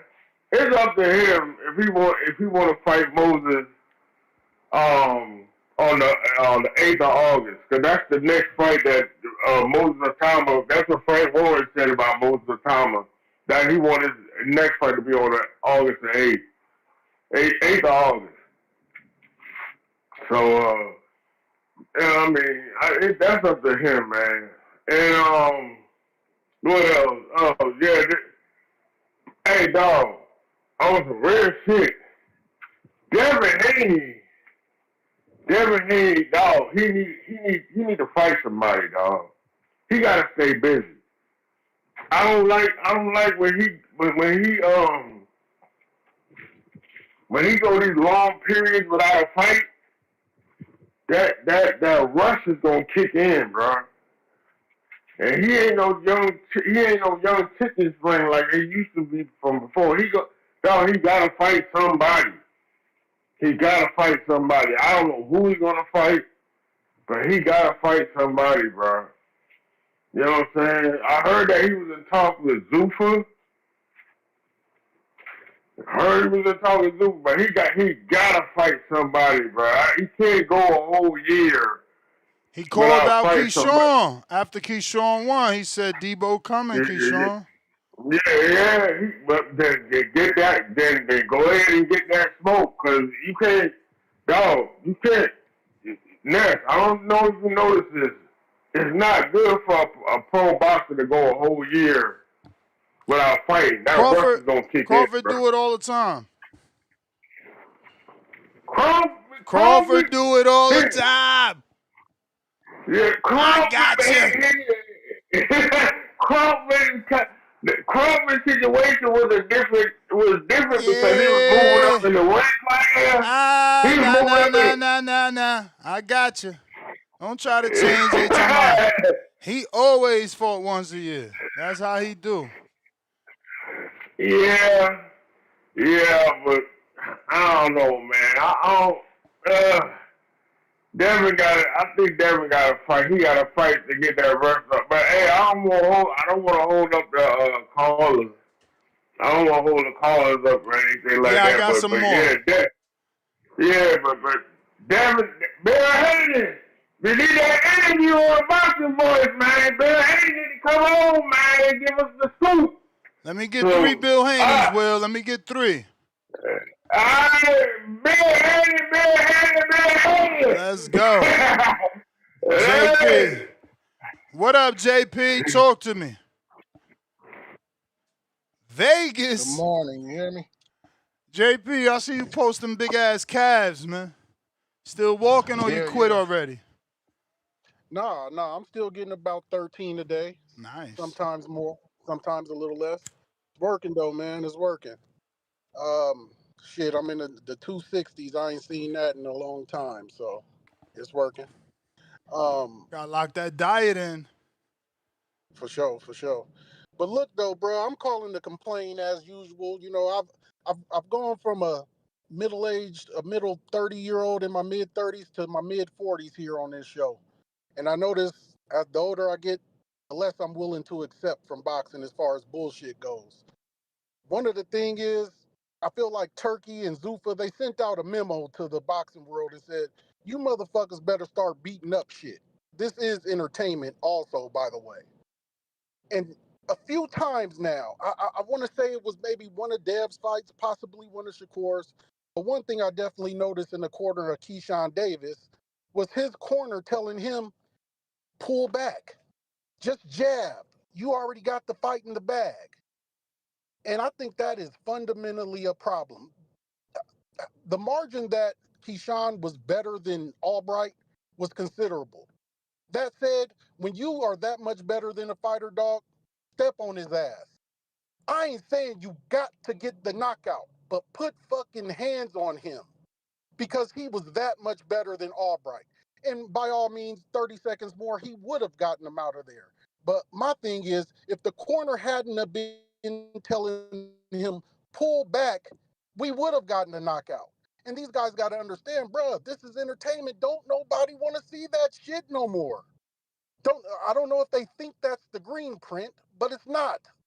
You only get to the green print by being through the Pretty Boy Floyd phase. You don't just go straight money made. And that's what these fools is doing. So look, man, I feel like these corners, they got to get the memo. Stop telling Shakurs of the world. Stop telling Keyshawn's of the world. Pull back. Stop telling them you got the fight in the bag. If your fighter don't have those natural instincts, because I've seen Bomac do the same thing with Bud, pull back. But Bud has those instincts to go for the kill. Some fighters don't. And I think it's up to the corner and the fighter to understand, I'm a business. I'm not a business. I'm a businessman. So you got to go fucking entertain.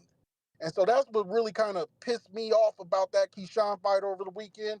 No discredit to him. Wonderful, beautiful fight. Blanked the guy 12 rounds. Got hit once. So I don't want to harp on him too much, but we should have seen the knockout. We should have seen him step on that dude and raise his profile a little bit by doing that. But you got these corners still telling these dudes pull back. So that's what I'm calling to complain about now.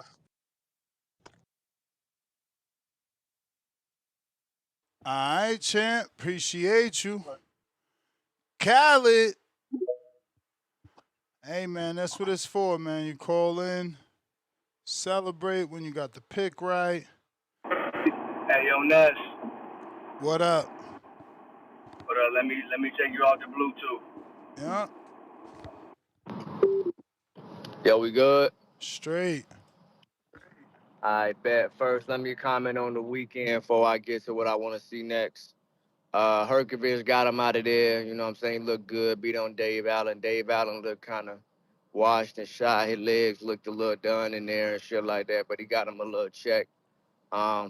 Karen lost. So I was like, all right, Karen, move around. All that hype kind of died down a little bit. You know what I'm saying? But shout out to him. Brian Norman looked solid in there. He had a good jab going on. I would still like him to kind of work on his defense a little bit because a couple times he got caught with like a couple shots and he didn't really move the hand to try to catch it. He ain't look to slip it. Maybe he was just not worried about nothing else coming back, but I would still like for him to tighten that up a little bit. But the jab looked very good. The jab looked very good. It looked very quick and sturdy, you know what I'm saying? And like, he was changing levels with it. He was flicking it. He was, sparing it. He was, hooking off of it. So shout out to him, man. Hopefully him and Ronnie Shields can keep building. I would like to see him and Rolly is actually like a good fight next. I like that one that you brought up. Him and Rolly is a good scrap. That's a tough ass fight for like both guys. Somebody get knocked out in that fight.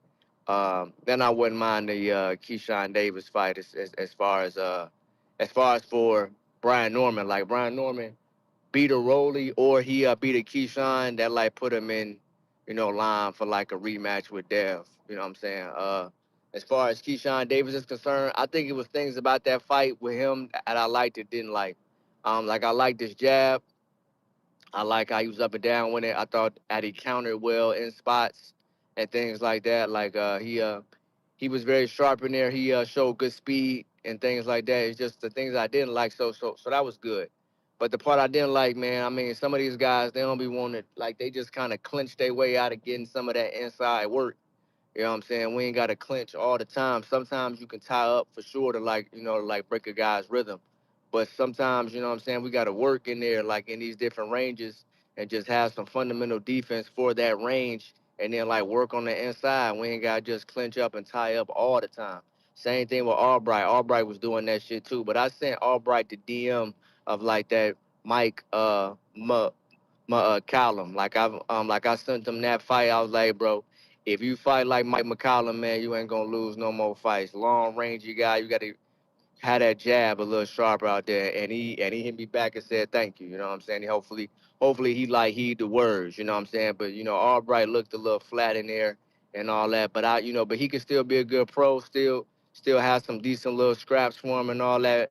Because he didn't get stopped, but he just his jab kind of failed him in that fight. He probably should have been on that back foot a little more, changing levels with it, and working that jab a little more. But I think the speed and just the overall skill set was kind of giving him problems. But that's when you kind of like got to be feinting and using the jab a little more to kind of neutralize Keyshawn Davis. But overall, shout out to Albright and all that. And then Keyshawn, I just want to see him get some more inside work a little bit. Motherfuckers gonna be wanting to get work on that inside. As far as what's next for him, I would like to see him get some work at 140 first.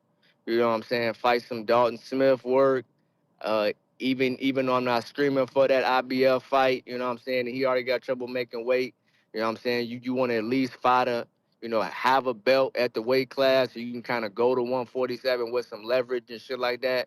I heard Bernie saying that you don't want to get lowballed or nothing like that. Like, treat him fair. But he hasn't really earned the right to get treated fair, even for the payday. Yeah, like you was a champ at 35, but really nothing else. So I would like to see him, maybe fight some guys at 140, a Dalton Smith or Gary Antoine.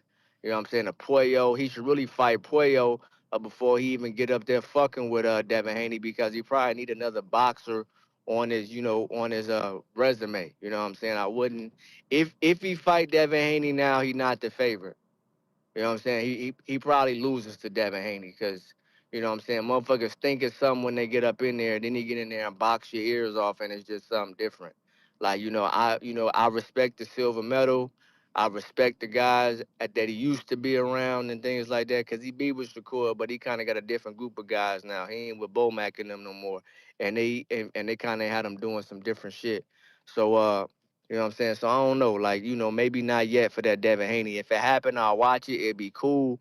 But that's more of a Dave. That'll be what David Benavidez just did to the other David. You know what I'm saying? Like, he kind of moved up too fast, really wasn't ready, chasing something that you thought you wanted. Then you get up in there and it's not gonna go like that. It's not gonna go like that. Now he's a little more decorated than like that David was, but still, you know what I'm saying? Like, it'll just be a more seasoned guy, beating on the young guy, and then hopefully, like the guy can like keep moving on and like doing some good things, because if not, then that win won't age well, same like how it's going for Benavidez. So I would like to see him fight some guys at 140 first. If that doesn't happen, him and Brian Norman is cool. Him and Rolly is cool. You know what I'm saying? Him and Tio is cool.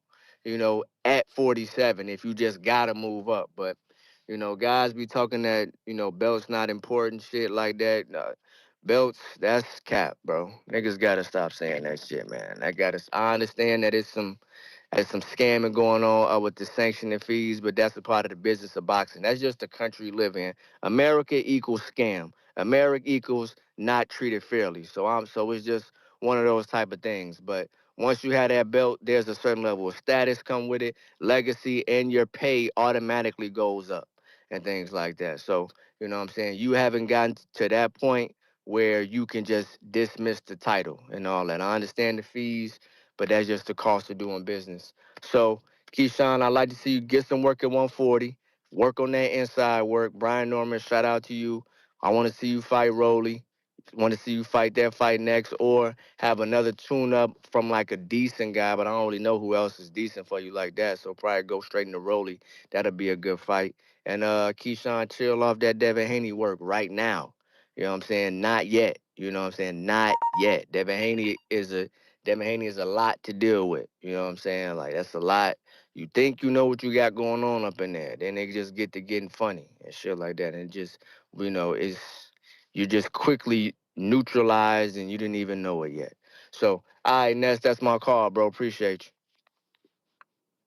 All right, Khaled. Appreciate you. Discord available. X Spaces available. Big Boss. What up?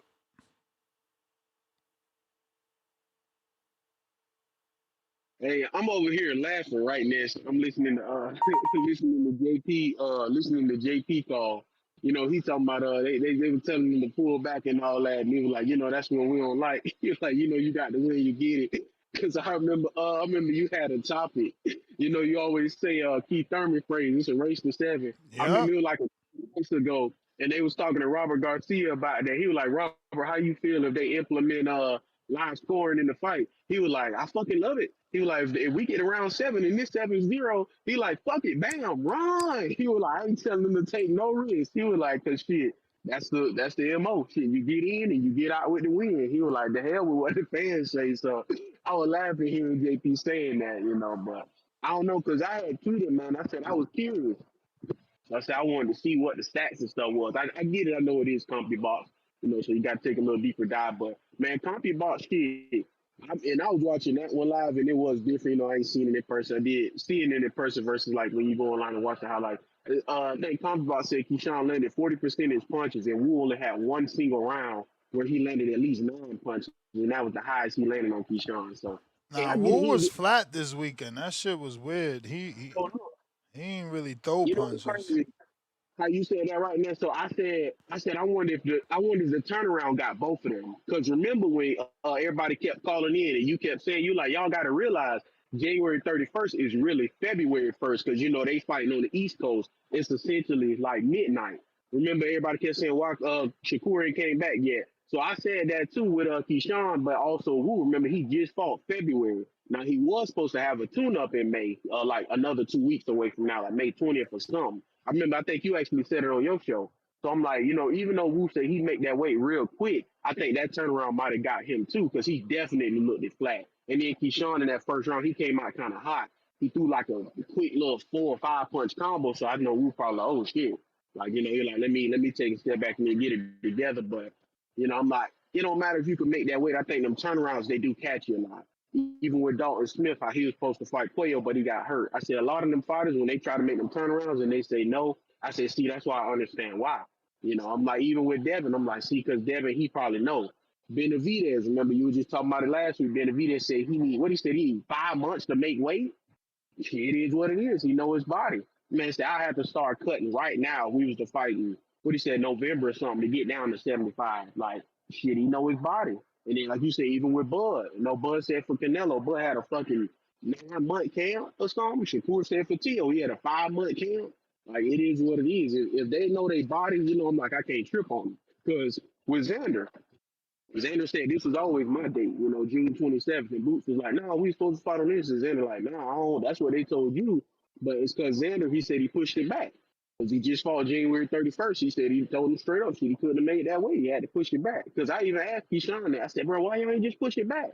You know what he said next? He said, man. So I'm like, I already knew what that meant. You know what I'm saying? I'm like, bro, I feel like he'll be good. Like I'm telling people, I think his team, all them think, I think he can do it for one more time, but I don't know how he'll do it because, you know, remember I told you yesterday, Monday. So the IBF, they supposed to be sending him that official letter today, you know, the invitation to fight Delgado for that title. I think he can do it, but of course that clause. You're gonna have Fight to hit Boots Keyshawn? up. Yeah, Keyshawn, so when they fought Saturday, they said come Yeah, no, today, I come Monday. I heard him that he could potentially get it. So he gonna officially get it today, but like of course he just gotta, you know, he got a little time I guess to accept it. But that's what I'm saying. I think he can make 140 for sure, but I think he just gotta push that shit back. Like he might not be able to come back till I don't know, maybe if it's May 9, June, July, August, September, October at the earliest, that's 5 months right there. That's what I would think. But like I'm saying, it's the clause really. Because I think he can make 40 that one time. Because I get like everybody else said too, you do try and get the belt. You try and get the belt, of course, you get that legacy 2-division champion, you know, in only 17 fights or something like that at the age 28. But then you use that as that leverage. Because the IBF, they don't have that WBO and all that WBA super and WBC rule, but they do allow you to petition. So he could get that belt, then he could petition to fight that Parra and Crocker winner, and he could end up jumping Patty Donovan. They do allow you that if you're the champion from below moving up. So he could try that and see. I don't know. That's what I would like him to do, only if he feel he can. If he feel he could do it, I do want him to try and get that get the IBF title because I think he should stop Rodolfo Delgado. I'm honestly with you this. I still ain't over that damn Elvis Rodriguez robbery. Like that's the nastiness of boxing, man. Elvis Rodriguez done got robbed against Rodolfo Delgado and he gone with the win. We don't even hear about him no more. You know, I know he just fought in October, but still, you know, that's the nastiness of boxing, man. That's what I'm hoping Keyshawn do. Like I said, only if he feel he can. And I remember you were talking about it yesterday. I didn't even mention that. And you right. I don't know what it was with Hrgovic though. Nasty just I don't know if it's punch mechanics or something just wasn't it or was off or whatever. But yeah, it just Nah, I felt like the mechanics was good. The accuracy was there. It just wasn't. It wasn't. You know what I'm saying? Like maybe I'm wrong. Maybe this kid just got a really serious chin that we're underestimating and will come to appreciate in the coming years. But I mean, for right now, I'm like, what the freak? You know what I'm saying? Why is not doing nothing? Like, what's going on? Like, this dude's rolling, slipping. He thinking he fucking UK versions James Toney out that bitch. Like I said, of course, for the payday, like Eddie said, with that coming from Frank Warren, them, he like, you just can't turn that down. Of course, you know Eddie. You know, Dave Allen took this fight, now he's changed his life. You know, he's in the real estate business. You know, Eddie, he gonna go down this whole scroll spiel. So I'm like, but yeah, with I went and watched all the other interviews yesterday, and of course, because of that damn cut, it's crazy. In 3 rounds, Hrgovic got a cut on that eye. That damn scar tissue an issue for him. Like he really got to get that figured out because he got a cut. They said George Warren said that could be the holdup, but then also Keith Connolly, of course, the holdup is that of course he went to zone and you know all that issue and like he said, but you know I would hope they'll do what's best for the fighters and all that. So watching the interviews, that's what could be the holdup, but George Warren said that is the plan though. Will be Hrgovic and Atama, and I think Atama would beat him, but I do think it'll be good. You think Conley's gonna make it happen? Because I feel like fuck, Conley is the fucking manager, bro. Like, is he gonna let the Tama fight even happen? I think you're right. I think it just depends on what else on the table. That's how I look at it. Because like I said, I think he got him a 750,000 or 800K payday for this fight or something when he fought this next Saturday. So I mean that motherfucker be making stuff shake with Keith Conley. So I don't know, but I mean you're right though. If something else better on the table, who knows? I mean I heard somebody say he could spin back on Zhang Zhang. Zhang ain't fought in a damn year, so I don't know, but. Yeah, who knows with Conley? I mean, he be moving the right way and doing what he's supposed to do and all that with his guys. So I don't know. Because I just think if it wasn't for the turnaround, I think he would take it no problem. Because Hrgovic, like you saying, when you say that manager and all that, that means your management essentially probably don't want that. So who knows? I don't know. That's how I kind of look at the landscape and everything. It's something I ain't think about. Somebody said though, where Brian Norman Jr. for sure. I do like that. I ain't thinking that. Jack Catterall is Chakram Viasov winner. I do like that.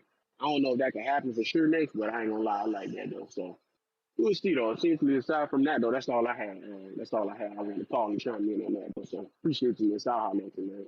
All right, champ. Appreciate you.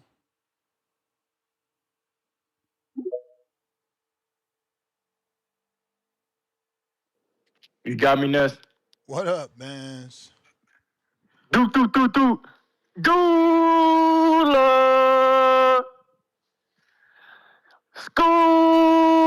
All right, man. TBV, man. I'm about to take y'all down memory lane, man, before I get into this weekend.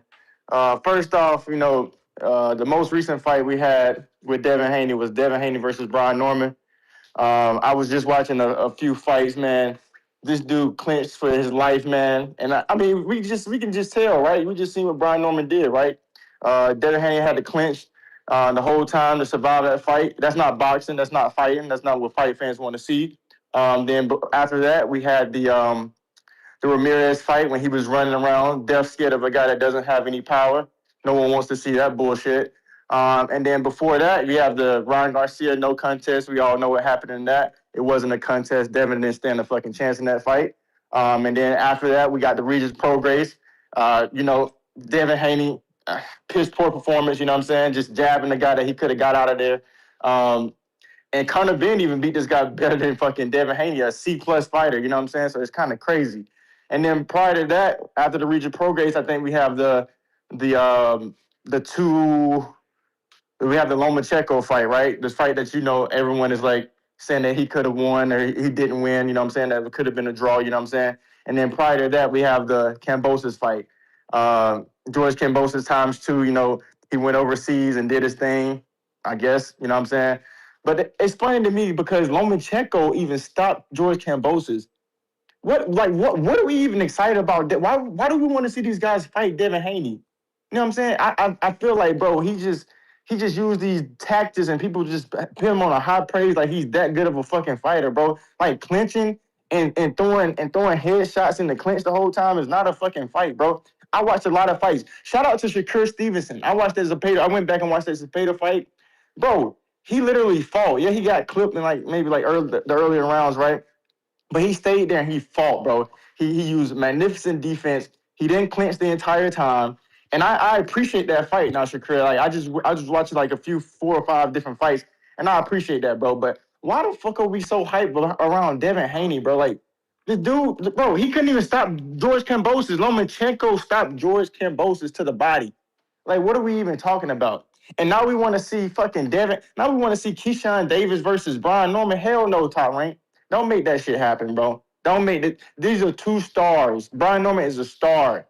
Devin Haney, I remember that quote Bill said, let's take food off his plate. Bro, that's some conniving ass shit right there, bro. Bill, that's some conniving ass shit. We all know your son ain't what you think he is, bro. We all know he not a real fighter, bro. We all know when Keyshawn get in that ring with him, he gonna smoke his ass.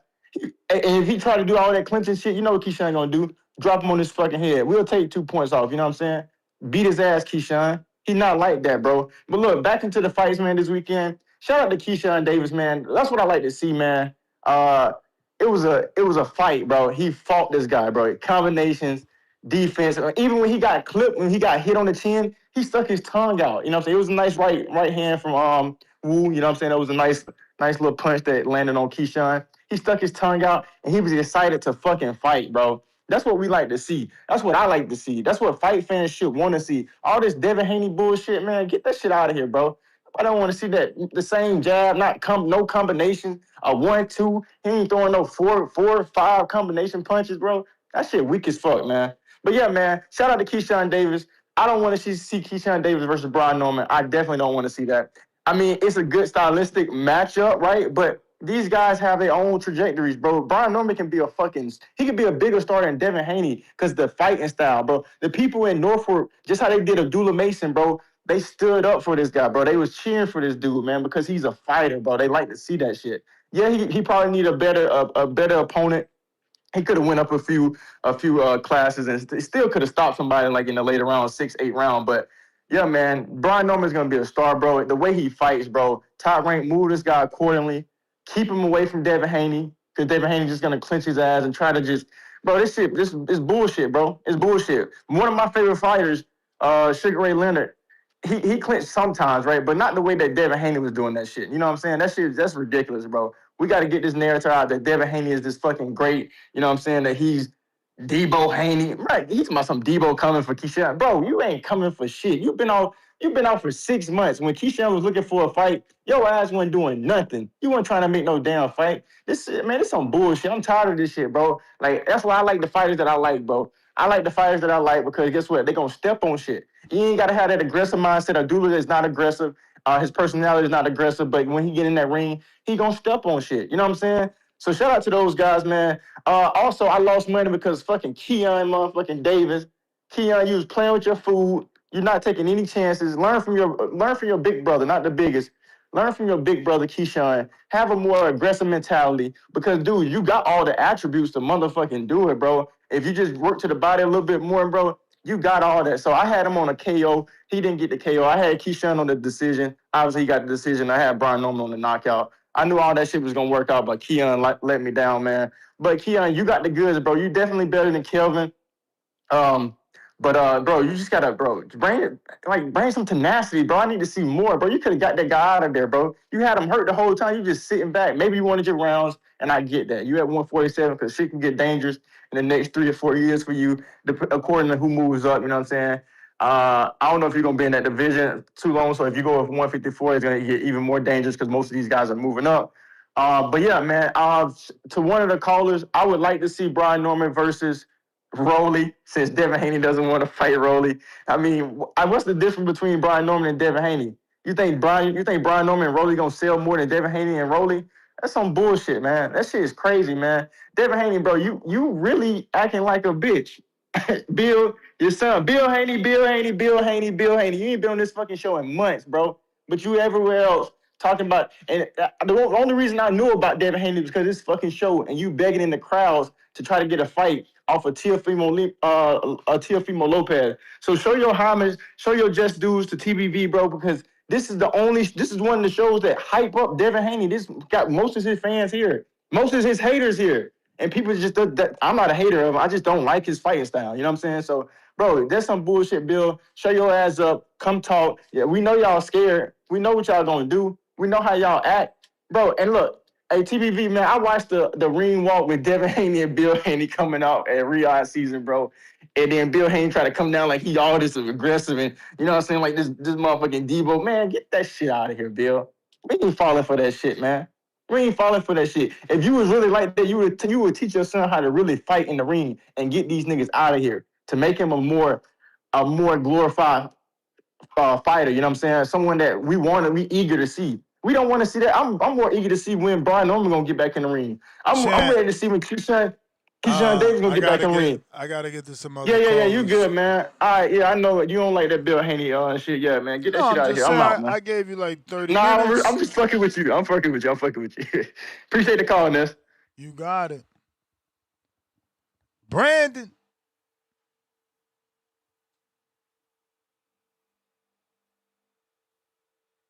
Yo, Ness, what's going on, fam? How you feeling? Straight. Yeah, man, just got off the line with our good brother Jeff, man. Chopping it up with our boy on how to mix it and whip it up in this kitchen, man. But that we'll talk about that later, man.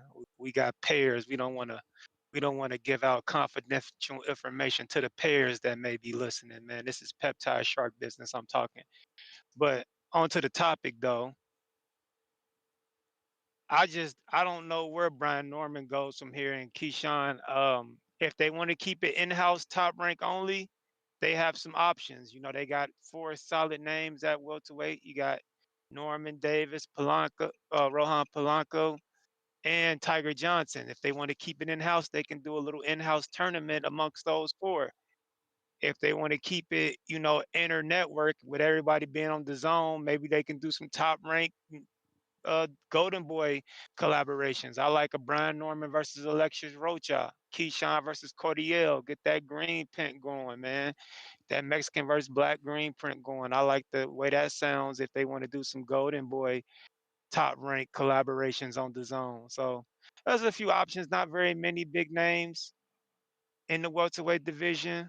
You know, obviously we gonna say the Keyshawn versus Devin, but I don't know if Top Rank's willing to I don't want to say feed Keyshawn to Devin, but I just think with a new network deal, do they want to really play ball with Devin Haney with some of their in-house guys when they trying to impress the new network on the new network deal? I think you're gonna see a lot of in-house, a lot of fights that they can make on their own without having to try to do a big pay-per-view with Devin. I mean, if they can make a Devin versus Keyshawn, that's the dream fight. That's the one we want.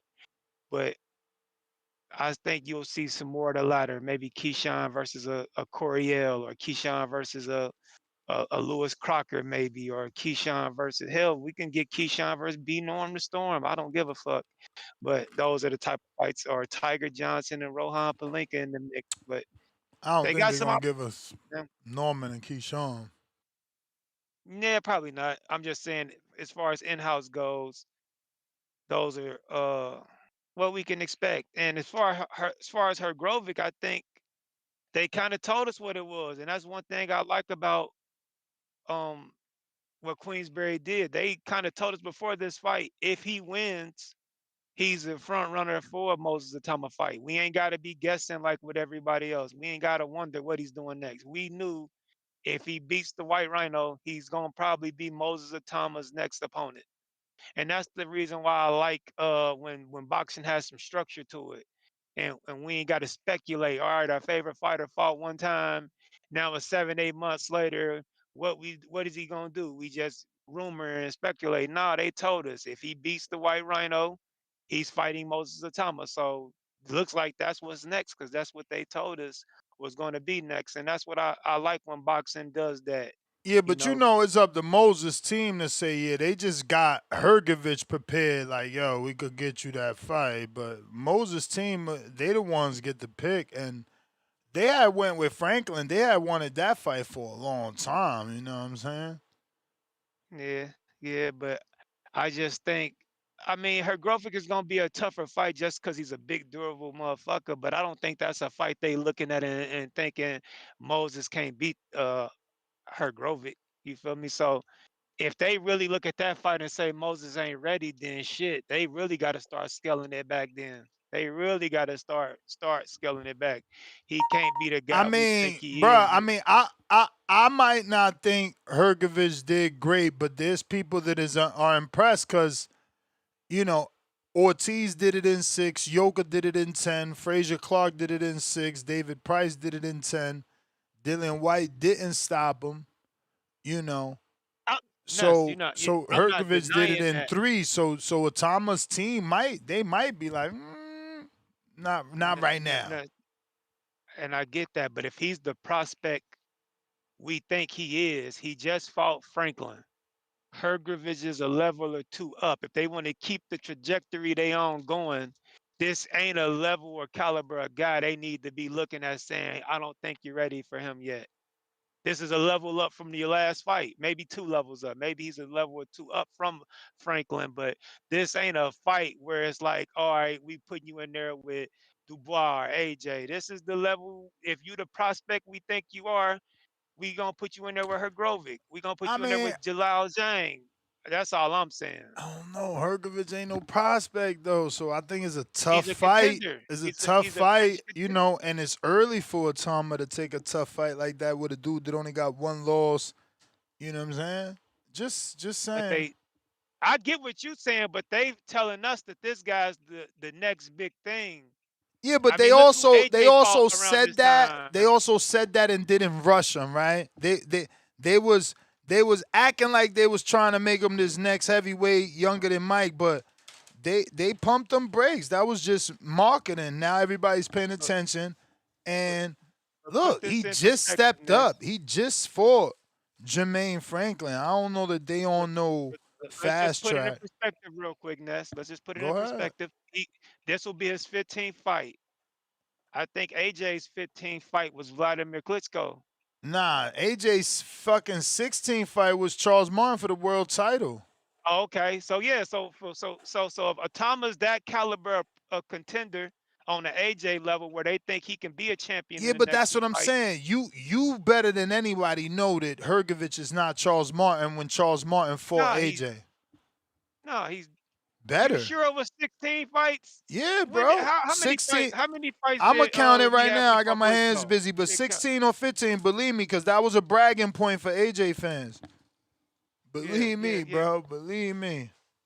And that's the fight. And that's the fight I want to see Moses in. Like I said, man, I don't want to see Moses on the because he on that Jermaine Franklin, Dillian White caliber guy. He's just gonna beat the shit out of them and blitz them, and they're gonna be out of there in 4 or 5 rounds. And we learn nothing. Nah, Dillian's We've a seen good what he fight, gonna. but Dillian, you right. He might We get beat the shit blitzed out because of Dillian already. he He got no beat Dillian in chin. 1 round. He beat Dillian White in 1 round already. That's my point. Like we've Oh, already wow. crushed. Yeah, he crushed Dillian White in 1 round. He just crushed Jermaine Franklin. We see what he does to that C plus. Yeah, let's say C plus Yeah, but caliber Dillian never contender. had a chin, man. So that's like, you know what I'm saying? But Yeah, you man. right, though, He's ready. regardless, though, because he was in there with Joe Parker. Joe Parker couldn't do that. A lot of people was Yeah. in there with Dillian that couldn't do what Toma did. But, Yeah, yeah. I think the Hrgovic, the Tony Yokas, those level guys, man, who could at least young, that I mean, I don't know, man. I think Hrgovic is a good fight for him. Because I think even with the Pop Smoke nigga, I think he crushes Pop Smoke. I think he's past that level. He needs to be on that level of fringe top 15 guy. And that's where Hrgovic is, in my opinion. Let's see the guy get to the 8th or 9th round. Because I don't think he'll get Hrgovic's big, strong ass out of there in 3, 4 rounds like he's been doing to everybody else. And I want to see him get some rounds in. What's going to happen when this kid starts sucking up some wind and he realizes this guy is putting up some resistance? The Jermaine Franklin level guys just aren't putting up enough resistance. And I'm enjoying them fuck people up, but now I want to see them take that next level. And I think your Hrgovic and your Gassievs and your guys like that, your Warleys and people like that are that next level up from the Franklins.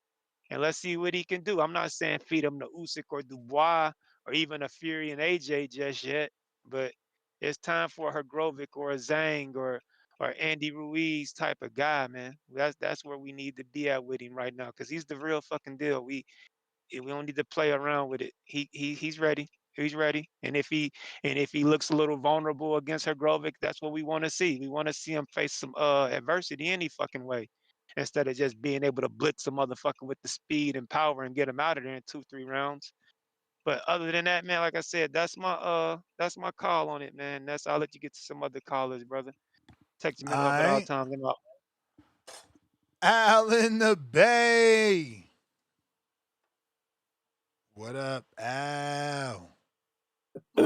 Yo, what's up? Straight from the Bay Area. No, it is, man. We back at like crack addicts. Yeah, man. Some people say they don't like Devin Haney fighting. There's like rap music and there's classical. They're both music. Devin Haney is more of a classical boxer. And somebody like Hank is more of a rap boxer. What I mean by rap, like rap music, like all in your face, and and it, got some of that slang, smooth and, rugged. That's more like a Tank kind of fight, Haney's more of a, jazz, classical, let me get you these jabs, get some of these uppercuts. He's not going to sit there and knock you out. So I don't expect a knockout from Devin Haney. So that's one thing some of them fans that call themselves boxing fans don't understand. There's a difference between fighting and boxing. Boxing, you clinch when when you're in the corner, you're trying to move a person. But let's get into it, man. Let's get into it. I definitely like the fight. For Haney. I'm talking about Keyshawn versus Haney. I think it's there. The storyline is there. You going up weight. Your big brother got problems with Haney. Well, I'm talking about his big brother. I'm talking about Shakur. Haney got problems with Shakur. Well, go up there and take big bro problems. So, he really ain't got to worry about that. See if he can get Haney out there. If he can't, that's another notch on Haney's belt saying, hey, Shakur, I just beat up your little brother. Now just come up here and fight me. So, that works. Some people like storylines, that works. That Teofimo fight, that fight still needs to happen. Again, there's a storyline there where he said he slapped T.O.'s dad and T.O. didn't do nothing about it. You mean Keyshawn? Yeah, Keyshawn. Mm-hmm. Oh, these the fights I'm talking about for Keyshawn. So Keyshawn slapped Teofimo's dad, and now he's want to move up to his weight class. Come on, bring your butt up here and show you what the real big boy is gonna do. That's what Teo should be like. So I don't know, but it works. It works. You can sell that. If you want to stay down to 140, that Gary Anton Russell, I think that's a good fight. Um, you could take that to the DMV, the DMV area. You can sell out in that area with those two fighters. So yeah, man, I definitely believe those are the fights that he could have. If you don't want to do that, go fight Rolly. So it's different options. Which one I like more? I like that Haney fight more. I think that's gonna sell more. You can use that on both ends to make money. And I think it'll be a good fight. Can Haney figure him out? And can he figure Haney out? Both undefeated. Let's go. Throw them gloves on. Let's fight. Yeah, man. Hrgovich. Hrgovich, he's a good fighter. I watched that stoppage that he stopped the Rhino. Missing. He wasn't connecting when he got that stoppage. If you look at that stoppage, he was actually missing. He was punching down, he was missing. He grazed him a couple of times, but he was missing most of the time. He needs some uppercuts. He needs to learn how to do some uppercuts because he could have knocked him out with some uppercuts. Yeah, man. So, yeah, man. You go up there. He got a couple of fights that he could possibly have. That Tacoma fight is definitely a good fight for him. To have. So I definitely believe that's a great fight for him. So let's talk about B Norm the Storm, man. That Gary Anton Russell fight. Not Gary Anton Russell. That Rolly fight. for B Norm the Storm. You know, I think that'll be a good squabble. You know, he can go take that fight. There was another fight. You said Barbosa already. There was another fight. Oh, Patty Donovan. Patty Donovan just came off a win. You know, B Norman Storm versus Patty Donovan. I think that would be a good fight. I think the matchmakers could sell that fight. You know, so Tiger Johnson. Tiger Johnson is a former champ. Can't B Norm the Storm take out Tiger Johnson. Or if Tiger Johnson is good enough. Tiger Johnson needs to step up, man. He needs to step up. And it's gonna be a huge step up if he fight B Norm the Storm, but think that would be a good fight for him. You know, so what do you think about that fight? Tiger Johnson versus B Norm the Storm. Nah, I like that. I like that. Yeah. Yeah, man. So there's a couple of fights. I know. I said I hate Manny Pacquiao fighting these young guys. We should get Manny Pacquiao out of here. B Norm the Storm versus Manny Pacquiao. Let's get the young Brahma Bull in there to take out the old guy. Let's see if we can knock him out, you know, and send him packing. You know, I think that would be a good fight. I know he's supposed to have a fight with Mayweather in September. And let's see if you can squeeze him in there. If not, you know, it is what it is. But yeah, man. Alex Rocha versus B Norm the Storm. I think that would be a good fight. Green print, people say, you know. You know, so there's a couple of good fights, you know, on the horizon for B Norm the Storm. Get back to where he needs to be, man. That's how I feel about it. Yeah, man. So that's my call right there. All right, Al. General Camino. What up? Yo, Nash, you could come back to me in a couple minutes, man. For sure. Appreciate you.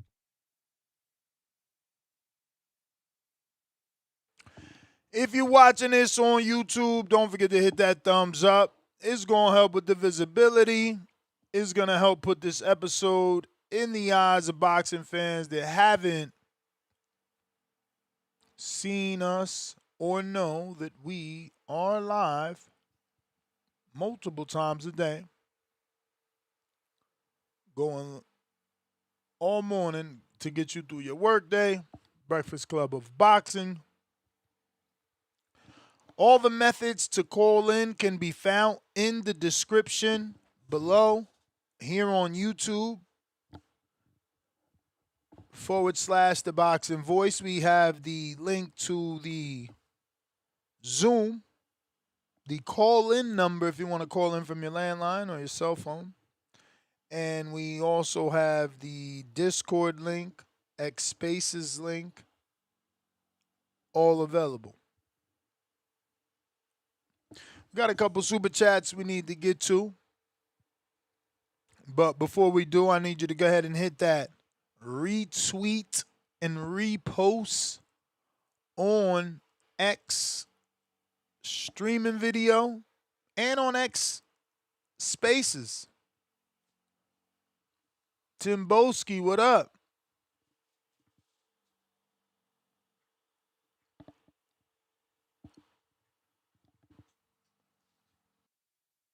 Yo. What up? What up? What's going on? What's going on, Mr. Gibbler? What's going on? Salute to the community. Hope everyone's having a great start to their week. Don't let your past haunt you, man. Don't let anyone push you off your square, you know what I'm saying? Keep striving, keep making profit. You know what I'm saying? And if you don't like my takes and you don't like me, that's fine. Because I don't give a fuck. So, back to the topics, Mr. Gibbler, man. Keyshawn Davis, Hrgovich. Interesting topics. Devin Haney, still no fight, man. And you got, fake ass boxing fans calling in with their nonsense, talking about Devin Haney. This is what I'm saying, Mr. Gibb. This is why I get onto, like I said, people want to think that I have a certain beef with Americans or whatnot. No. It's nothing to do with that. It's just the fact that there's so many of you that just make delusional takes that make no sense. Now Devin Haney's not a real fighter, this and that. It's just ridiculous. And as for Keyshawn Davis, it was a very good performance. We already knew what was on the table. We already knew he was going to punch up Albright. It's just the fact that did we think that Albright was durable enough to last, and which he is. And I didn't want to see that fact because they done Albright dirty. They didn't do him dirty, but I believe he got over the hump, you could say, against Frank Martin. So I wanted to see the rematch instantly against him and Frank. So I don't know why the hell we got Keyshawn Davis and Albright. And this is ridiculous, Mr. Gibbler. It's fucking ridiculous. No. We want to see Keyshawn Davis against real guys, the top guys in the 140 division. If he can't make 140, then get your ass up to 147 and go fight the dogs up there. As for 140, we want to see Keyshawn Davis. I would love to see him against. If he does stay at 140, I would love to see him against guys like, Duarte said he wants to hang around there. So there's loads of guys at that 140 division that he has not tested the waters against. So to come and dip your toe across the pond against someone like Adam Azim, give him a chance. You just fought Albright. Do you know what Adam Azim would do to Nahir Albright? We will punish him. We will destroy him. You know what I'm saying? There's multiple Dalton Smith. You try and get yourself a belt with him.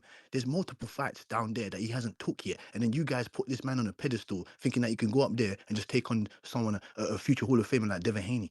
No. He needs to prove to me the real fans of boxing that he don't say he can control his division because he hasn't controlled anything just yet. What makes you think that Keyshawn Davis has the IQ, has the like I said, has the fundamentals, the mentality to take on someone like Devin Haney at 147? We still haven't. And Mr. Gibbler, you said who thinks so? Oh, Keyshawn Davis, Paddy Donovan. That's cool. Keyshawn Davis possibly will be the favorite. But like I said, these fights need to happen.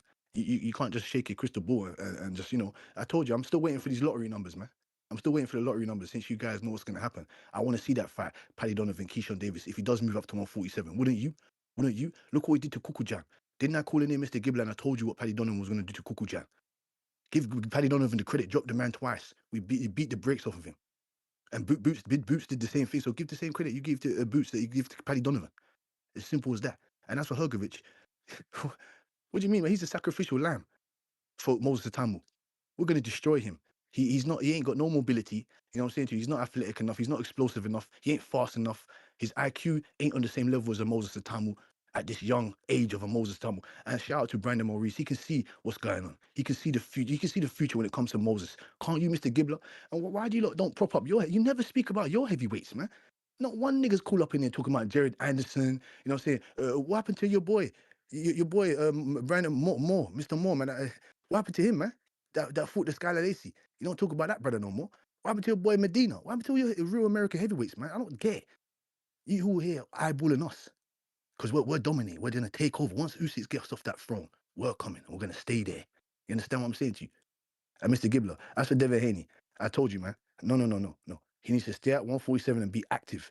And because you was debating with Sean a bit earlier, saying that Sean made a statement saying, you know what I'm saying, and he doesn't know how to, he's not going to acculate his point properly. You know what I'm saying? He doesn't have enough substance like I do. You know what I'm saying? I'm going to make my point very clear, Mr. Gibbler. He did use the word invest in himself. I do agree with that.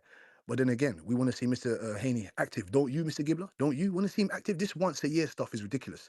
Just because Crawford did it, just because Floyd did it, all these other, doesn't mean he has to do it. What point are you making saying that, oh, he fights once a year, so what that's all right for Devin Haney to do it? No, it's not. He's in his prime right now. He's in his prime. When Crawford and those guys were in his prime, he wasn't fighting once a year. He was fighting at least twice. So what's going on with Mr. Haney? Can you explain, Mr. Gibbler, please? Crawford fights once a year. No. So you can't run around. You can't run around the water cooler with that bullshit, Mr. Gibbler. No, Crawford used to fight 2 to 3 times a year, and then as I said, as he got older and he started getting the real fights that he really wanted, he started fighting once a year. So make it understand it. Is Devin Haney, you're happy with him fighting once a year. We want to see him fight at least twice against the people that we want to see him fight against. Because people got him getting run over. And I disagree with that. So what do you think? Yeah, bro, we all want our fighters to fight more, bro. You know what I mean? That's just how it is, bro. It's on them. We're not the one putting in the camp work. I understand. No. Like I said, I understand. I'm a diplomat. I understand. I see things from both outside the house and inside the house. I know what you mean by the money, the politics, the financial issues. I understand that. It's just the fact that we're hungry fans. We don't get to see the ins and outs like certain other people do. So we just waiting for the fights. We want to see Devin Haney active. We don't want him to waste his prime. I told you, the man is I think he's a real, like I said, a German shepherd of the sport, real student of the game. I want to see him against certain guys. And that's for before I leave your platform, Mr. Gibbler. As for Brian Norman Jr., good spectacular performance. They're making him looking like a real knockout monster over there, top right. I do want to see him in there with multiple other guys at 147. Just because he lost against Devin Haney, he can still prop himself up for a rematch or someone. I don't want to see the Rolly fight. That's not what I want to see. That's how are we even going to make that? I don't want to see that. I don't want to see that Rolly fight. I don't really want to see that. I want to see him in there with him and Keyshawn Davis. That's a good fight. You know what I'm saying? If Keyshawn Davis can get past Brian Norman Jr., then you can start talking about Devin Haney. What I just don't get. Keyshawn Davis, what's he done at 147 for him to just ride up there and what he beat Albright? What ridiculous nonsense is this, man? It doesn't make any sense. We want to see Keyshawn Davis in there with the real wolves at 140. The same with what the multiple other guys did. Teofimo Lopez or Ryan Garcia. You know what I'm saying? We want to see that. That's what we want to see. And I told you, after Hrgovich will knock him the fuck out. You understand? So thank you. And Mr. Gibbler, make sure you enjoy the rest of your day. Make sure you have these important boxing fans calling in. You understand what I'm saying to you? You understand, Mr. Gibbler? Thank you very much, and I appreciate you giving us the extra time. We do appreciate that. We don't forget that. We don't sleep on that shit. You could have been charging us for this package right here, but we appreciate the extra time, man. Yep. And make sure you enjoy the rest of your day, everybody, man. See no more. Barrow City.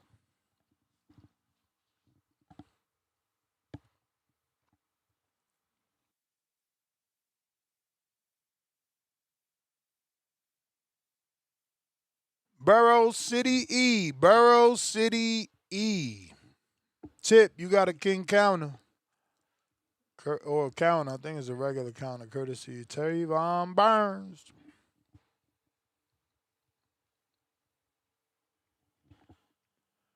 Barrow City E.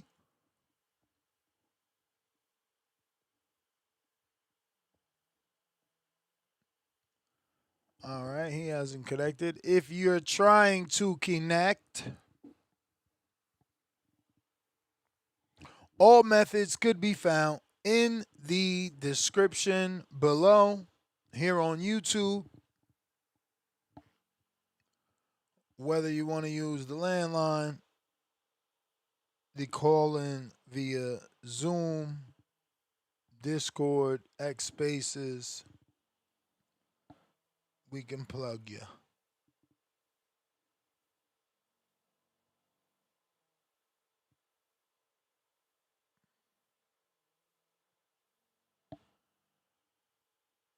All right. Last call for them callers. If you're trying to call in, now is that time for show. We got Big Herm Show. No, we read that. We got Two-Tone, the superstar, $5. H-Town was crying when Tank Davis snatched Ryan Garcia chain, saying Tank was ghetto. People pick and choose. $2. Two-Tone, the superstar. Pound for pound, number 3 in the chat. Content already clipped tonight on #Hatrix. Tone going to work. You know he about to do that whole Alicia getting slapped. I wonder if that was the face though, because it was pretty loud. We got Trayvon Burns, $5. Don't savor She don't wanna be safe. Music notes. Jalil, pound for pound, number one in the chat. Drop a bomb for the status. $2 super chat. Andy Hidioka, another name for Norman. That's a good fight, even though he would be moving up. Tavon Burns, pound for pound, number two in the chat, $5. It's female boxer out here scared to move up 5 pounds for a big fight. Which one is that? Which one is that? Is it Bumgarni secretly dissing? Is that what he's doing? We got H-Town. Man, I spent cheese on her and everything. And I bought rings and some more shit. Man, I'ma kill that ninja. Then I'm gotta marry her. Tone down bad. What the hell? Is that supposed to be like Tone talking? H-Town?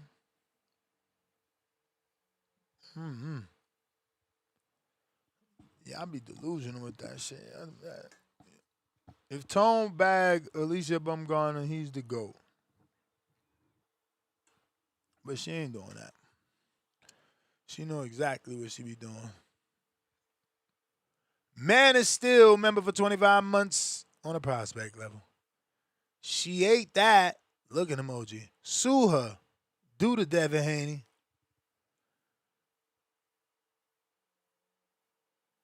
Shaquille Shaw. Welcome to the prospect level.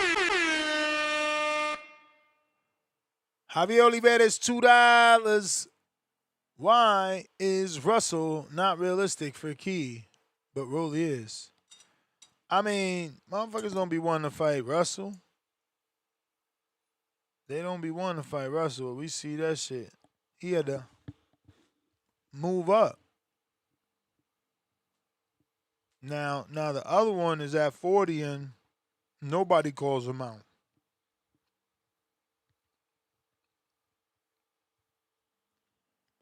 So we'll see. But it seems like he's going down that same Gary Russell trajectory of one time a year.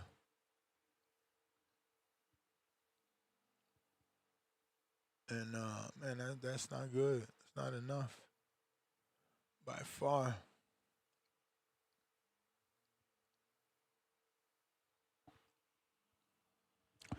But if you're watching this on YouTube, don't forget to hit that thumbs up. It's going to help with the visibility of the show. It's going to help put this episode in the eyes of boxing fans that do not know. We here every day, multiple times per day. Man is still boxing. Oh, we read that. Shaq family first. Welcome to the prospect level. Javier Oliveira's $2. Why is Russell not realistic for Key, but Rolly is? Again, because he's just a tougher fight. I don't say it because of the size of the street. I say it because it's just a tougher fight. That Russell fight is a tougher fight. But we got Jeff, $2. Shout out to Clarissa for slapping Bumgarner. Man, we need another video. Did she get the connect on her face, or was that an arm or some shit? Bobby Guts. No, the businessman Keshawn Davis got the Hanos clan in panic. Y'all know the L's around the corner. You know what I'm saying? Y'all know that with that 12-round decision, unanimous decision, L from Devin is going to be no excuses. You can't say it's because of Osterine. You can't say it was a lucky punch. It's going to be the definitive L. And we going to take everything from Haney and put it into that shit. So put it all on the dice. The time is now. Keyshawn the businessman Davis. You know what I'm saying? Devin ain't got nobody to fight. He ducked Rolly. Nobody want to pay to see him fight Crocker and any of these other dudes. What else he got? Is he gonna rematch Ryan? Is he gonna fight Shakur? Keyshawn's the only guy after it's Tank, Ryan, Shakur, and then Keyshawn. Those are the biggest names for Devin to fight in that order. What he gonna do? Time's running out. You know what he gonna do? He's gonna do what he always does, and that's duck. And you give this guy so much credit, say he was undisputed. The undisputed shit was so long ago, it don't even count. You know what I'm saying? Like he beat Lomachenko, an old man. Did he fight T.O.? No. Did he fight Shakur? No. Did he fight Tank? No. Did he get his get back with Ryan? No. What has this nigga done? Where's his scouts? Where's his resume? He beat Brian Norman Jr. That was the first step in the right direction. Now it's time to fight Keyshawn. Tired of this easy street, just collecting vacant belts and shit and acting like you doing something, dog. You ain't. Come on, man. Proof is in the pudding. It's time to show and prove. The time is now. You got to get it while the getting is good. You know what I'm saying? He gonna duck Paddy Donovan, toughest man in Ireland. You know, is he gonna take on any challenges, or is he gonna just go wait till he can get an MVP undercard, a Jake Paul fight, and fight some influencer?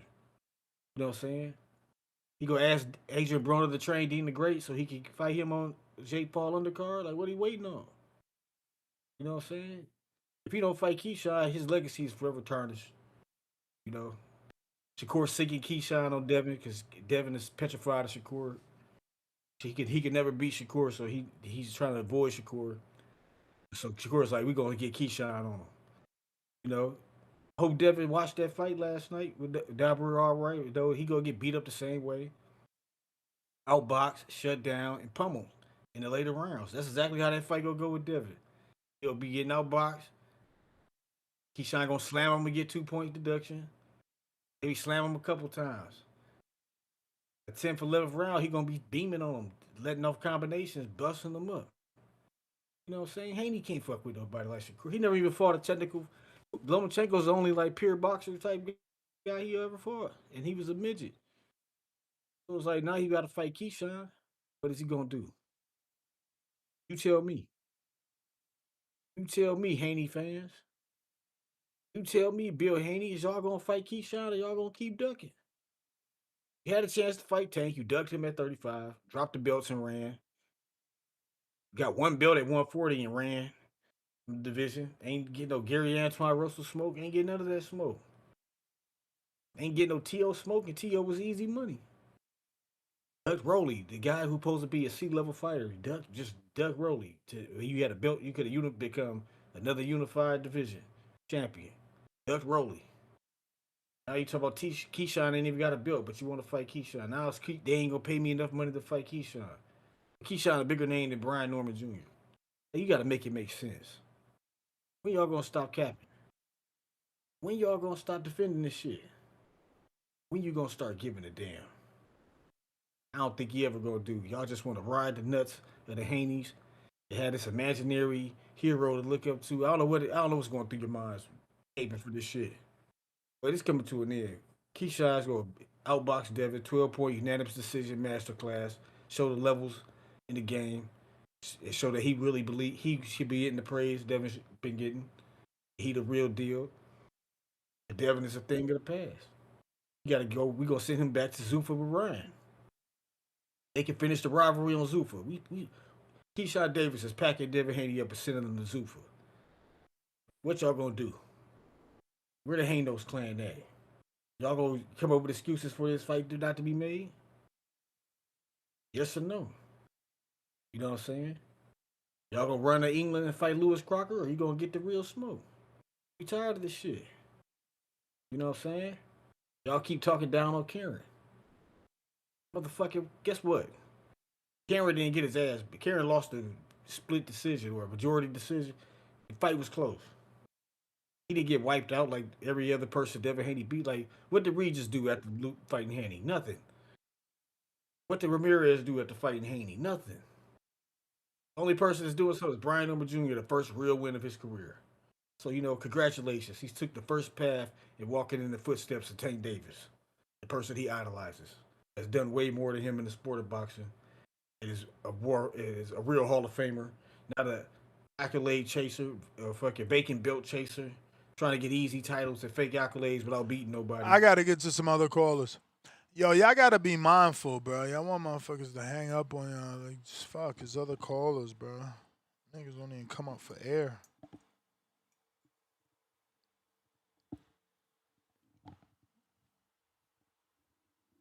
Boxing boys! What's good with the boy Nestor Gibbs? What up, Mike? You know what's happening. I think I heard a couple people say it already, but I think the fight next for Keyshawn and Brian Norman should be Keyshawn versus Brian Norman. You know what I'm saying? Even though they should wait till one of them probably get a title, maybe. But I think that'll be a big fight right there. They probably should take it right back to Virginia where they were just at.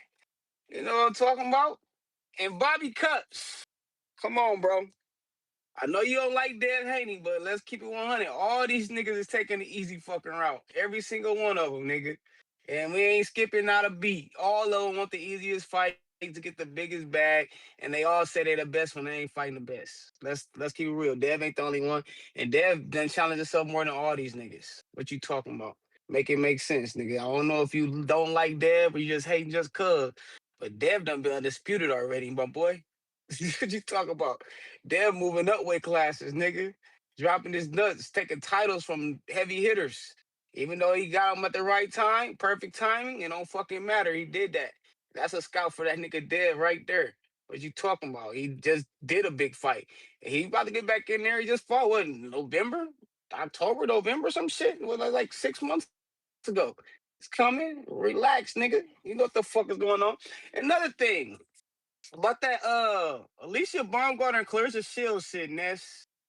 All these little altercations, even with the Brian Norman and the fucking Dev shit. I mean, I ain't gonna put the Charlo and the Plant one with this one, but it's all these shit that's going on, but you see enough, but you can't see nothing at the same time. You know what I'm talking about? I don't feel like she smacked her at all, my nigga. I feel like that's all publicity. They just getting their views of Clarissa been on the same shit Dean the Great been on. They trying to go viral every fucking chance they get, bro. They is trying to stay in the spotlight. And her and fucking Alicia Baumgartner, we go back and forth with them too. That is a artificial beef, my nigga. Them niggas is cool. They're fucking friends, bro.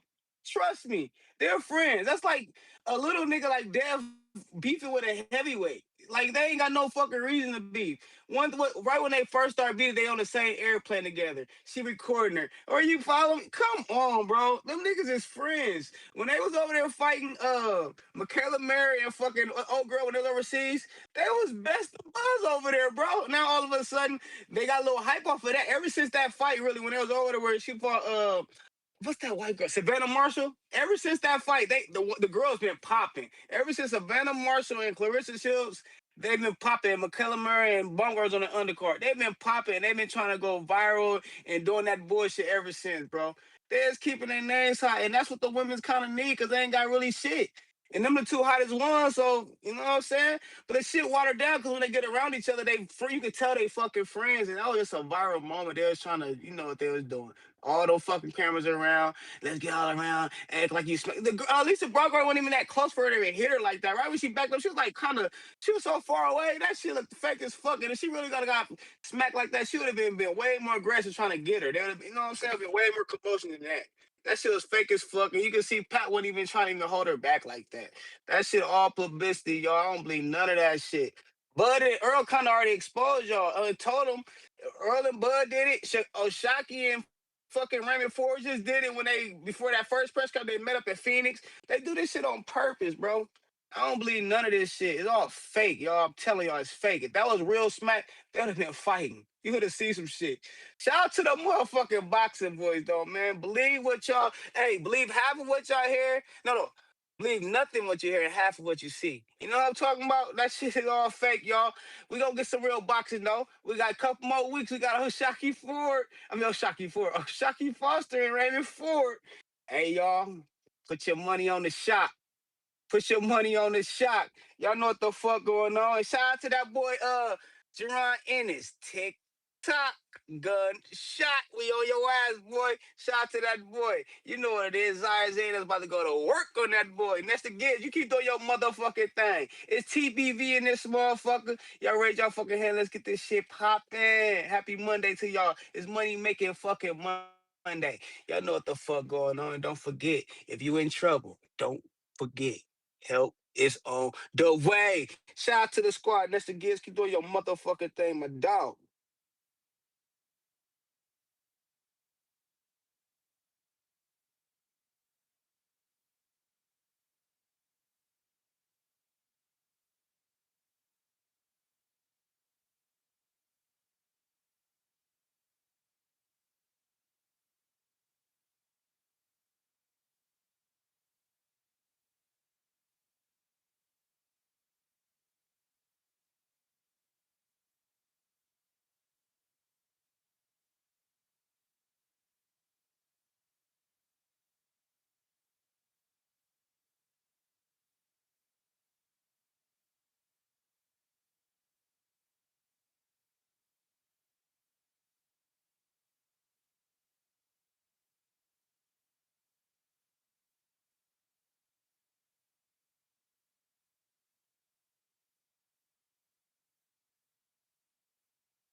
Shit, my mic was muted. Fucking hell. H-Town, what up?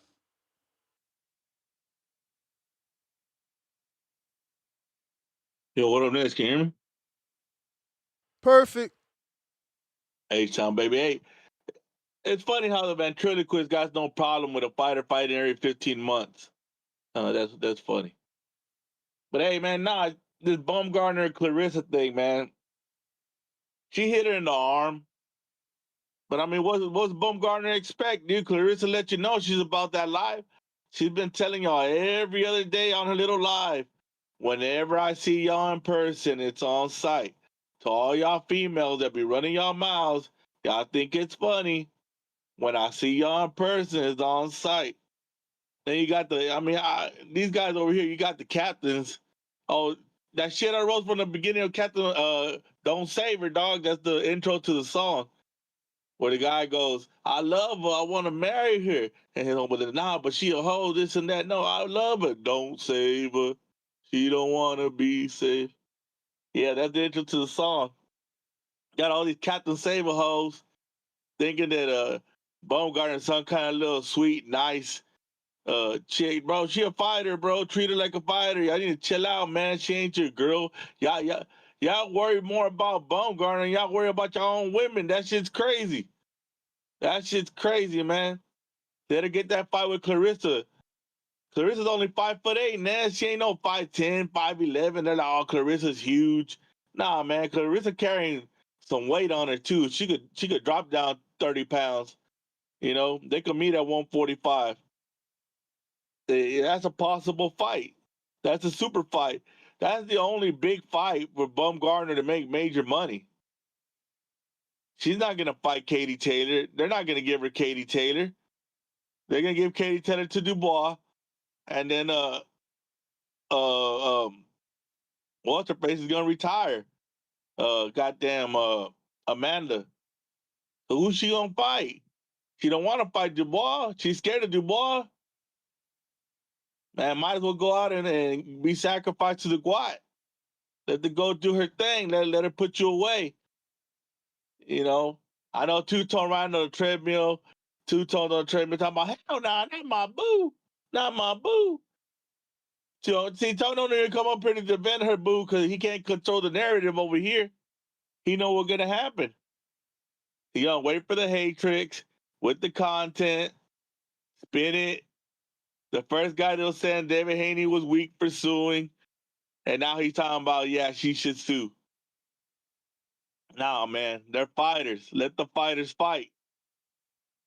Hey, ain't that equality, Nash? Shouldn't we treat them all the same? Let the fighters fight. Well, we're only gonna for be the saying most part, yeah, man. I mean, if Devin Haney weak for suing, Baumgartner weak for suing, and she got punked. Just how Charlo got punked by Plant. Wasn't Charlo a punk and out the culture and all sorts of shit? Let that dude punk you like that? Nah, man, you gonna let Clarissa punk you like that? Hell nah. You always talking about all that muscle and how strong you are. You hit like a dude. You know, well, come on, come prove it. Come hit like a dude. Come hit the Guat. Get it in, man. Give the people what they want. She ain't getting that fight, bro. She's scared. She don't want it. It's a lot, bro. It's a lot to move up. You gonna lose because the bigger girl is skilled. We saw little not like Bud Crawford it's not like a little man moving up to be the bigger man that isn't as skilled. Nah, it's just that skill is there. If not, probably better than her. I mean, we all know she's better than her. But, we got to see all these new Baumgartner simps. Hey, you know, man. You hey, just bro, trying to bait Tone in. Ain't nobody even talking about that shit. just letting you know, man. That's my dog, but hey, whatever happened to MOB, bros over hoes, you're going down the wrong road. Captain Tone. My boy Captain Tone saving him. I'm out, Ness. Aight. Chin. On that note, Tip, you got that King counter, man. Don't go away. We're going to take a quick break. Got to get this water. And use that restroom. You know what I'm saying? I'm already down 92 ounces already. So we be right back. White Mike, don't go away. We be right back. Right back.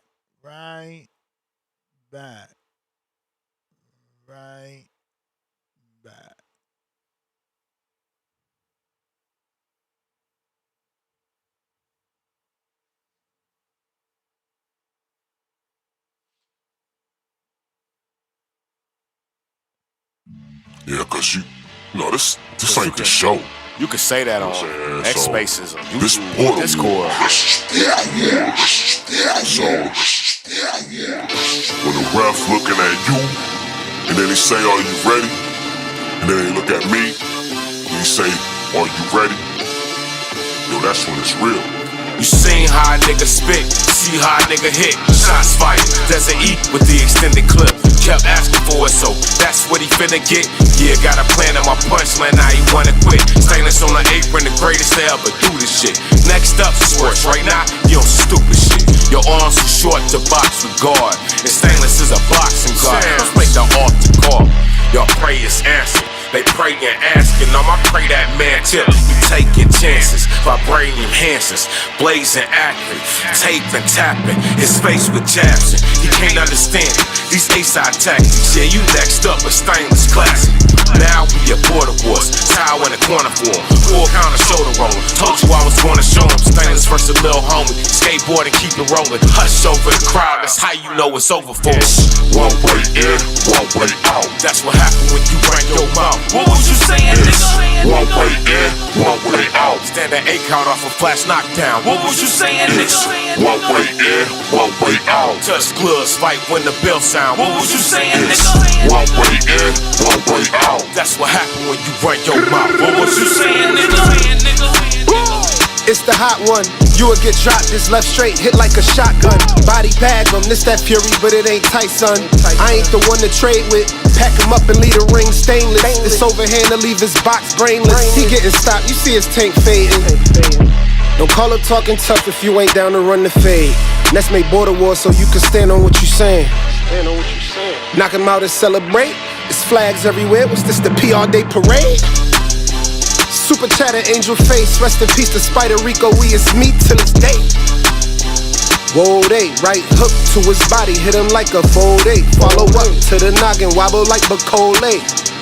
Stop the noise. He woke up and hear the doctor voice. This the purge, I ain't got no choice. This border war, shout the boxing voice. One way in, one way out. That's what happened when you ran your mouth. What was you saying, nigga? One way in, one way out. Stand an 8 count off a flash knockdown. What was you saying, nigga? One way in, one way out. Touch gloves, fight when the bell sound. What was you saying, nigga? One way in, one way out. That's what happened when you run your mouth. What was you saying, nigga? One way in, one way out. That's what happened when you run your mouth. What was you saying, nigga? One way in, one way out. Stand an 8 count off a flash knockdown. What was you saying, nigga? One way in, one way out. Touch gloves, fight when the bell sound. What was you? Tip Bayless. Yo. What up? Yo, man. What up? There you go. Slightly okay week of boxing, good week of boxing, you know what I'm saying? Unfortunately, you know, I had to start off the week with an L. Shout out to Patty Donovan, man. You know, he was the successor in the fight. However, I do think that second knockdown was a bullshit call on behalf of the ref. That was a slip. And if that slip was not counted, if that punch was not counted as a knockdown, like I said, I'm sure plenty of people see my tweet. I thought the fight was a draw. I thought Karen did just enough in the early rounds to win a couple of them. And then I thought he iced the back half of the round. I don't think Patty Donovan won the round. Shit, maybe from like 8 on. Like I think Karen was just in full control. You know what I'm saying? So it is what it is. It is what it is. I mean, if a rematch would have happened, I still pick Karen. I think he just started too late. Like when he really started digging in Patty Donovan's body, it was just too late because he was wearing him down. Patty really had shit for him.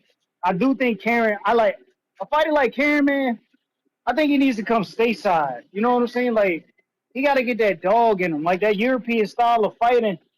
It can only get you but so far, you know what I'm saying? Especially if you want to compete on the championship level. You know, all that movement and shit, when you in this game, man, and you understand the levels of boxing, you're like, yeah, his footwork is immaculate. Like he's got elite footwork. It's just the fighting part, you know what I'm saying? Like he got to get that. I really don't care to see Patty Donovan versus Lewis Crockett 3. I'm not interested in that fight. I don't even care if it leads to a Liam Paro fight. I think all them dudes would be weak champions. They're just domestic fighters at best. So yeah, we can move on from that. What other card did we have? We had my boy. UK, help me out. Help me out. Hrgovich and Allen. Yeah. Shout out to Filip Hrgovic, man. That fight was over in the blink of an eye, honestly. Hrgovic looked good, man. You know what I'm saying? Allen, still got shit to work on. It's room to grow, young guy. I don't know if I could bet the house on Hrgovic, you know what I'm saying? Like, he gonna be one of those French contenders, like Brandon said, like around top 15. Good work for anybody. Does he become a heavyweight champion in this landscape? It's a possibility depending on how if something shifts, but I don't think he really beats any of the current champions right now. I just don't see that happening. Um, but yeah, that was a good fight. That was a good fight this weekend. And then moving on to Keyshawn and them, younger brother, man, he gonna be the one to come on, man. He gonna be the one to come on. He's still young, got plenty of room to grow. Uh, Just got to be more assertive, man. We're willing to get a guy out of there, respectfully. Then we got Kelvin. Shout out to Pistol P Dobson, man. That right there, ladies and gentlemen, is hometown cooking. That is hometown cooking at its finest. That is disturbing. I thought Dobson won the fight, or it was good enough to at least be a draw. Pete was killing that boy's body. Pete was the shorter man getting inside at will. You know what I'm saying? Like, that jab wasn't doing anything, anything noticeable to keep Dobson off. You know what I'm saying? When Pete started landing them body shots, you could tell the fight was taking the tide of the turn, bro. So yeah, I gotta get it. I gotta give it up for Pete Dobson, man. Dude is no slouch. You know what I'm saying? When he comes to fight, he comes to fight, respectfully. And then my boy B knowing the storm, man. Category 7, we back, man. We back. I told his dad, I asked his dad, I was like, man, we getting the fight over in 5? He said, I don't know, man. I ain't watching any film on his opponent. It only took me in the first round. I swear to God, it took me the first round. I said, about a minute and 30 in, I said, oh, yeah. I texted dad back. I was like, yeah, he going to get him out of there by round 2 or round 3. Sure enough, round 2 comes, you know what I'm saying? And it was flood warnings all over the place, man. It was just flood warnings all over the place. You know what I'm saying? The storm came down, man. The storm came down. The dude ain't want to be there. I had a feeling, you know what I'm saying, the moment being on custom with the first shot that was really effective, dude he was gonna want to go home, man. And that's exactly what happened. So shout out to being on the storm. We back in action. I want to see. That's like an appetizer fight. Honestly, that fight is an appetizer. Being that he was just a champion, I want to see him back against championship level opposition. Like, I know a lot of people are saying Keshawn Davis, but Keyshawn not ready for that type of fight. I think Norman's like a level above him, and I think Norman needs to continue to fight people that are a level above him. You know what I'm saying? Like, or just on that level. On the cusp of a championship. You know what I'm saying? Contention. Because I still see some flaws. But at the same time, it was only 2 rounds of a fight. But it's just like little minor shit that I still see, like jumping into your check left hook. Like, I don't like that coming from him. I want to see him do that behind the jab. Like, if he can do that behind the jab, I'd appreciate that. I don't want to see you just jump in with a check left. I don't like that. But then he's open for a counter, and that's what was happening in the Haney fight, man. And that's why he had to switch it up with the 1-2-1 or the 2-1-2. I seen that during the fight, so I really wish they would work on setting up the jab and then coming off with the left hook. But yeah, man, I want to see B Norm versus some higher level opposition, man. I heard somebody say Stanionis. I wouldn't mind that fight. I think that's a great fight for him. Dog fight, dog work, man. Former champion, Stanionis is just on that level. So I would love to see that fight. I got to go through the rankings and see who else, but that's definitely a fight I'd love to see. And then Keyshawn Davis, man, damn, I was watching the fight and I said to myself, I'm gonna have to cheer for Devin Haney for the first time. I said I'm gonna have to cheer for Devin Haney for the first time. I couldn't believe these words was coming out of my mouth, man. Like Keyshawn, like his arrogance and his cockiness, man, like it's top tier. It's top tier. You know, I gotta hate on it. It's top tier. Uh, I gotta praise it and I gotta hate on it. You know, I I despise him more than Devin. You know, it's crazy to say that, but I really despise him more than Devin. It's just crazy. It's crazy. Um, I hate dudes like Bobby Cuts and the guy who be yelling Dula all 24/7. Damn, my bad. That's I'm gonna hit you back. All right. General Camino.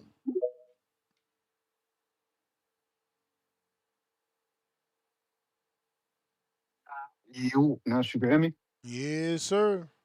Well, appreciate you coming back. Shout out TBV, shout out the community. It was some good fights this weekend. I can't lie, some good matchups. We could start with the Karen shit. I tuned into the Karen fight Friday afternoon. I think that came on probably like 4 or 5 o'clock. That one was a bit of an eyesore. I can't lie to you. I wasn't really too interested in that. But I say like round 6, I had to turn that one off.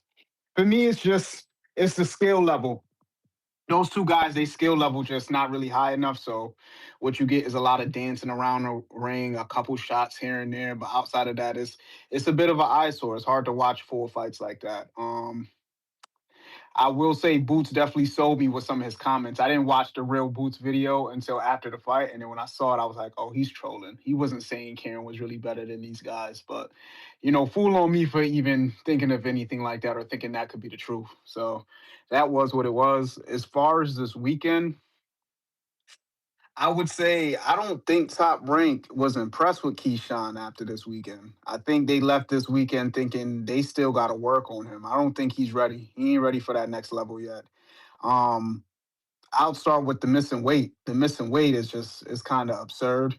It shows that his head not really in the game like that. He not taking it serious, or not as serious as he should be taking it. Which is, it's. I don't want to say it's sad to see. It's probably just the growing pains of a younger man. But he still got a lot of growing to do. I think Top Rank was interested in pushing him fast because of his pedigree, but if you watch the fight from Saturday, you could tell that his athleticism has been masking his skill level. So I think his skill level isn't as high as we think, or even as high as he thinks it is. But because he's so athletic and so gifted from the athletic standpoint, he can mask a lot of those mistakes. But he got a lot of work to do. He should have got Wu the hell up out of there. Because Wu didn't even come with his best work. So he didn't come with his best work, and you let that go to 12. So for me, I would love to see Keyshawn kind of step the level up as far as competition, but I don't think Top Rank is confident. They obviously not going to say it, but I don't think Top Rank is going to be moving him up to that next tier level of like fighters. I think we're going to stay right here. So we may end up with a Duarte or something like that, or just, somebody on that skill level similar to what we saw this weekend. I don't think it's going to get too much higher than that. Yeah, but Um, remember that's only up to him, right? Like Berlanga didn't like that. He left and he started but losing. he's still in. You don't know how long his contract is, do you? How many fights he got left on his No, but you could contract? you could say no.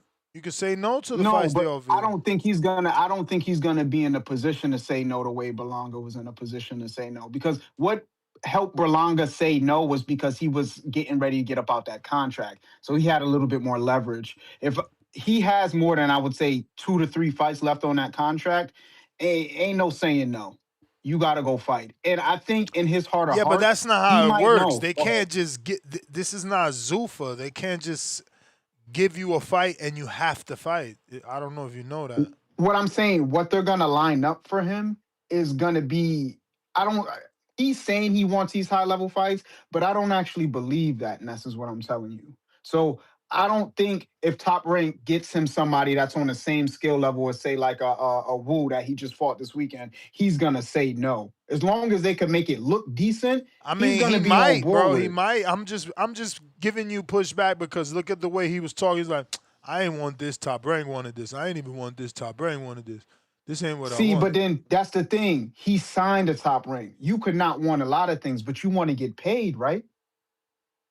So I mean, I hear you on the pushback, but I don't think he's in a good position to be screaming that no shit. And if he is, you gonna end up like Tio, end up on a turkey card getting beat because that skill level ain't there yet. His athleticism, I'll be honest with you, Ness, is out of this fucking world.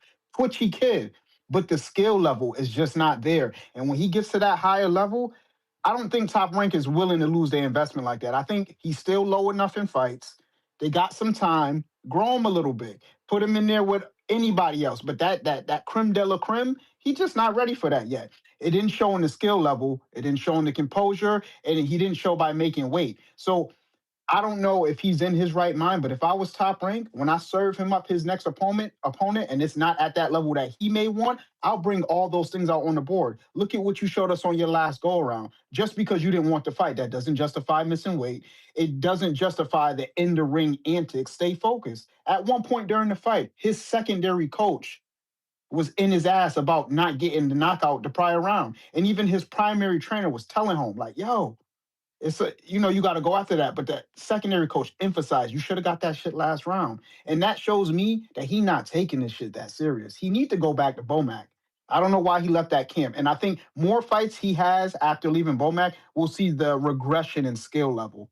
Well, it'll begin to show itself, especially if the competition raises. That athleticism he has, it won't be able to mask it anymore, bro. I'm telling you. But I'm interested to see what happens next. I didn't watch the Hrgovic fight. That British side of kind of like heavyweight boxing sometimes gets a little boring for me. I didn't really like the Hrgovic Allen matchup, so I didn't watch it. Heard he won. If they plan on serving him up to Itama, it is what it is. That kid looks like he's ready to go. But outside of that, man, I appreciate you taking my call. Everybody have a good weekend. Oh, and I miss Norman. Norman got to get another tune-up. That fight this weekend, I don't know who the fuck he was in the ring with, but that guy looked like he took the fall. So I got to see Norman in another tune-up to see what he's been working on. I'll agree with what Tip said in the prior call as far as him like jumping in those hooks. Some of those things don't look too well. And, he got a long way to go, too. And I think him and Davis are a little bit closer in skill level than people want to give them credit for. But like I said, outside of that, appreciate you taking my call. Shout out to community, and everybody have a good day. What Davis? Just to be clear. Keyshawn. Oh wow. So Yo, you don't know who Ness, you picking in that fight? I'm not saying I would pick Davis because I think Davis edges him out athletically, but I don't think their skill level is as far as apart as people may think it is. You got to watch Davis, bro. He's super athletic. That shit covers up a lot of that bullshit he be doing in the ring, but I ain't going to drain on that. Appreciate you taking my call. We'll get into this a little bit later. Shout out TBV. All right. Discord available, X Spaces available. If you're looking to call in, now is the time. We got a counter punch from Tavon Burns for H-Town. Him Juice, welcome back to the prospect level. Smitty, welcome to the prospect level.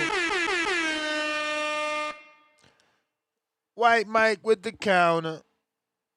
Jaime Nieto, $5. Ryan is on ESPN right now being interviewed by Stephen A. talking about fighting Conor Benn in September. Have it on while listening to TBV. Salute to you. Yeah, somebody else sent me that, and I put it in my pre-pro. But that's the thing. These dudes say anything and everything. We don't even know what's real no more, bro. We don't even know what's real no more, man. Tip counter. We don't even know what's real no more. That'd be the hurtful part. Yeah. Nah, like I was saying, getting the motherfucker Keyshawn, man. Shout out to that last caller. Yeah, he right, bro. I was looking at that fight, man, against Albright, and I was just saying to myself, man, I was like, Keyshawn's athleticism is just too much for Albright. You know what I'm saying? Albright can't, like, a sound fighter, but if he can't get behind that jab, and you can tell like already ain't got the speed behind that jab, he's not gonna be able to stay with Keyshawn. That was just the deciding factor. The athleticism. And yeah, I mean, if he was the fighter Norman, I'm definitely siding with Norman 100%. I think Norman's just as athletic, but the thing about Norman is I know I could trust Brian to work behind his stick. And that's what I need Brian to do more of, is work behind his stick. You know what I'm saying? Like, I said that during the Haney fight. I think even Troy, shout out to Hamza, even pointed that out, you know what I'm saying, when he released his video, was Norman was working behind the jab. But I said that when he fought Devin Haney, I was like, one of the key factors why I think he won the fight, why the fight was as closer than what people thought, was the fact that he was working behind his jab. And I seen it. I seen it during this fight. You know what I'm saying? It wasn't as sharp as like it was a couple months ago. You know what I'm saying? Maybe it's because of a little bit of ring rusting that the time out. But yeah, man, that's one of the tools I like for him to use. You know what I'm saying? I want to see him be a little bit more sharper on defense. That's you? That's you, right? Thank you, Lante. Ness, you getting a phone call? Nah, that was you. That ain't me. I ain't getting a phone call. That ain't me. Yeah, yeah. I just need to see Norm be more sharper on defense. And as far as I keep hearing these people like with the fake hate, man. The fake hate is crazy. Listen, Keyshawn is nowhere near ready for Devin, and you know what I'm saying. Me being a Devin hater, bro, like you got to know what you hating on, man. You know what I'm saying? Like when I just see that matchup, uh, yeah, man, Devin is just levels of like and it's because like I said, it's the jab, bro. Like if you don't have that fucking jab, like that one tool, bro, that one tool is just so telling when you get to the top of the top, bro. Like if you don't have that in your bag, bro, you're not gonna be able to survive. I don't see that with Keyshawn. Yeah, like, it's a subtle one, but it ain't no jab where I could beat a motherfucker for 12 rounds with this shit. Like I like we've seen Devin beat a motherfucker for 12 rounds with just the jab alone, bro. Like it's different over there, man. It's different over there. Like I know what Bill Haney got. You know what I'm saying? Like Bill say, I know what I got. I know what Bill Haney got over there. I know why they confident in fighting the Keyshawn, man. Like you can just see it. You can see it. Like it's it's not even hard to miss, man. Like Keyshawn's an aggressive fighter. You know what I'm saying? Likes to get on the inside and work the body.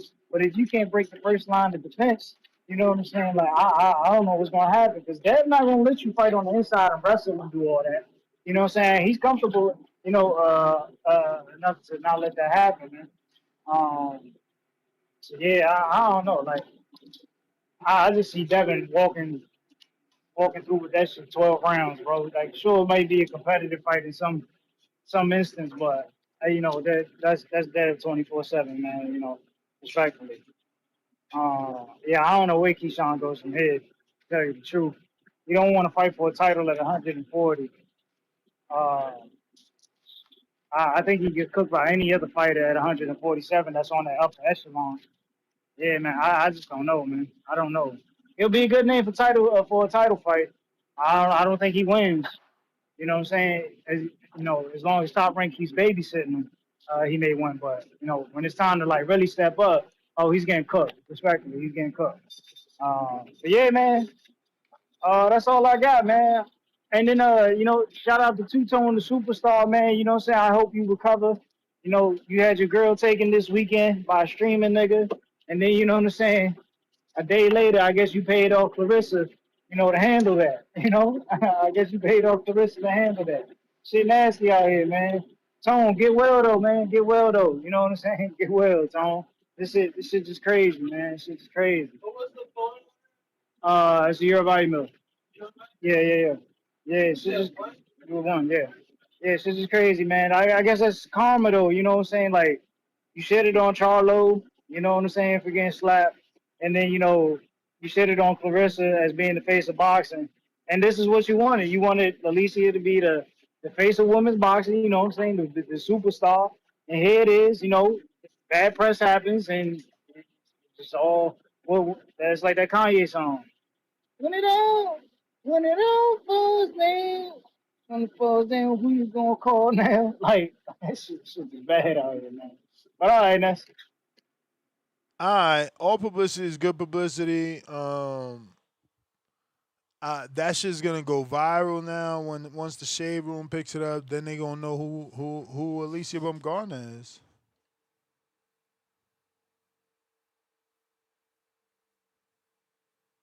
Yo, Yo, what's good, my guy Ness? what up? What's up, man? Hey, I just want to touch on a few things and just put it out there right now. Is there any possible way we can keep Keyshawn away from Dev? Is there any way? And is the tweet real? Keyshawn or Debo coming for Dev? Is that real? Or Debo coming for Keyshawn? That's he really made that tweet, or did somebody AI create that? No, he said, "Hey, y'all, Lord."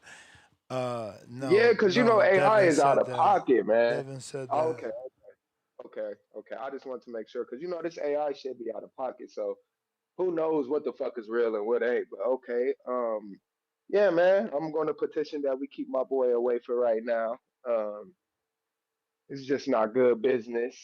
Um, yeah, nah. Let's just look the other direction. Let's. What about Richardson Hitchison? Why we can't fight What him? Like why about we? him? Yeah, like why we can't fight Brad? Like what's up, man? This fighting Dev, like Dev has shown us greatness. Dev has been undisputed. No matter how much shit I talk about Dev, when it comes to a Keyshawn versus Devin fight, I'm not really too fanned out about that. That's just not a good look, man. I just don't think that it's the best look. I seen something where a page said something about Nair Albright versus not Nair, Kelvin Davis versus Brian Norman. What in the hell are we doing? Yeah, right. But that would be good. But they would never You approve Ness, it. hold on, Ness. Keyshawn Now, would never allow that to happen. Keyshawn is not a yeah, that's stupid what I was about boxing to fan. say. Like that's what I was about to say, Ness. You saying it like that sounds good? Like that's a good fight to you? Like no, no, hell no. No, Kelvin won't be We just ready, but yeah, that's what I'm the saying. way that Kelvin wouldn't be people ready at all. the way that people presented it was like, yo, get him off TV, let Norman pack him up type shit. Oh, I'm thinking they presented it like this is the fight to be made. Like, no, hell no. This dude Peter Dobson just almost worked Kel. Like, you feel me? Like, no, no. So yeah, that's crazy work, man. Yeah. Filip Hrgovic. I wonder what does he do from here. Are they really putting him on that pedestal to fight Atama? Like for real? Pedestal? What do you mean? Yeah, like are they trying to say like he's ready for Atama? Ready for? You mean the opposite, bro? Is Atama ready for him? Are you crazy, Nets? Bro, who been there I'm first? What you mean? asking. Atama might look good, but he ain't What? shown it yet. What the fuck? Man, you crazy, man. Atama's Ah, gonna fucking put Hrgovic to sleep, bro. and well, That'd we be gotta nasty. see it. That's the whole point. Nah, bro. It's we can see that shit right now. As me and you talk, like that shit is 4K. Nah, bro. Nah, champ. That ain't a good look, man. Other than that though, Ness, I appreciate the show. I appreciate the callers, the back call, the panel. Is anybody on with you? Mm-mm. Oh, okay. You've been rocking out Dolo, man. What you doing to the panel, man? Damn. Hell Bro, going on. Hey, motherfuckers got lives. hey, and then I got one more question, man. What's up with the Deontay Wilder interview? What are you doing? What you mean what I'm doing? Like, are we getting there? Or like what's up No. with you, bro? What? Wow. That's heartbreaking. That's crazy, man. We need to push for that, man. We need to push for that, man. We need to push for that. That's crazy. But yeah, bro, that's all I got, man. I was just wondering if you was hey, how about this before I go? Who's our next interview? I don't know. Okay. Well, that's all I got, Ness. I'm gonna keep watching these playbacks, man. That's all I'll be doing on my boredom. So I appreciate you, brother. I'm out. You the man. Mr. Perfect. Yeah, What up? man, chilling, man. Good ass fight week, man. You know, man. You know, if you keep running your mouth, man, you gonna end up seeing the person that you running your mouth about. And if you really ain't like that, shit can happen. Mm. So, just saying, man. You started this, wanting to fight her. We had no problem with that, but you really didn't want the fight. You really wanted the clout because you knew you still at 130. When are you gonna move up? Like this shit is getting ridiculous. You can't call how you gonna want the Amanda fight and the Katie fight, but you still at 130. I don't understand this shit. Like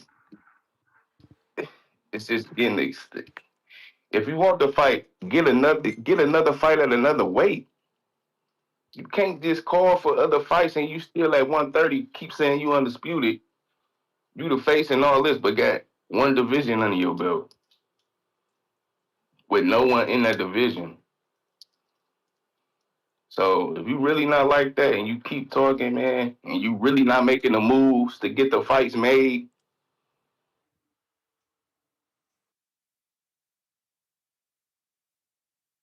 Uh-oh. Phone call, I guess. You? Cliff.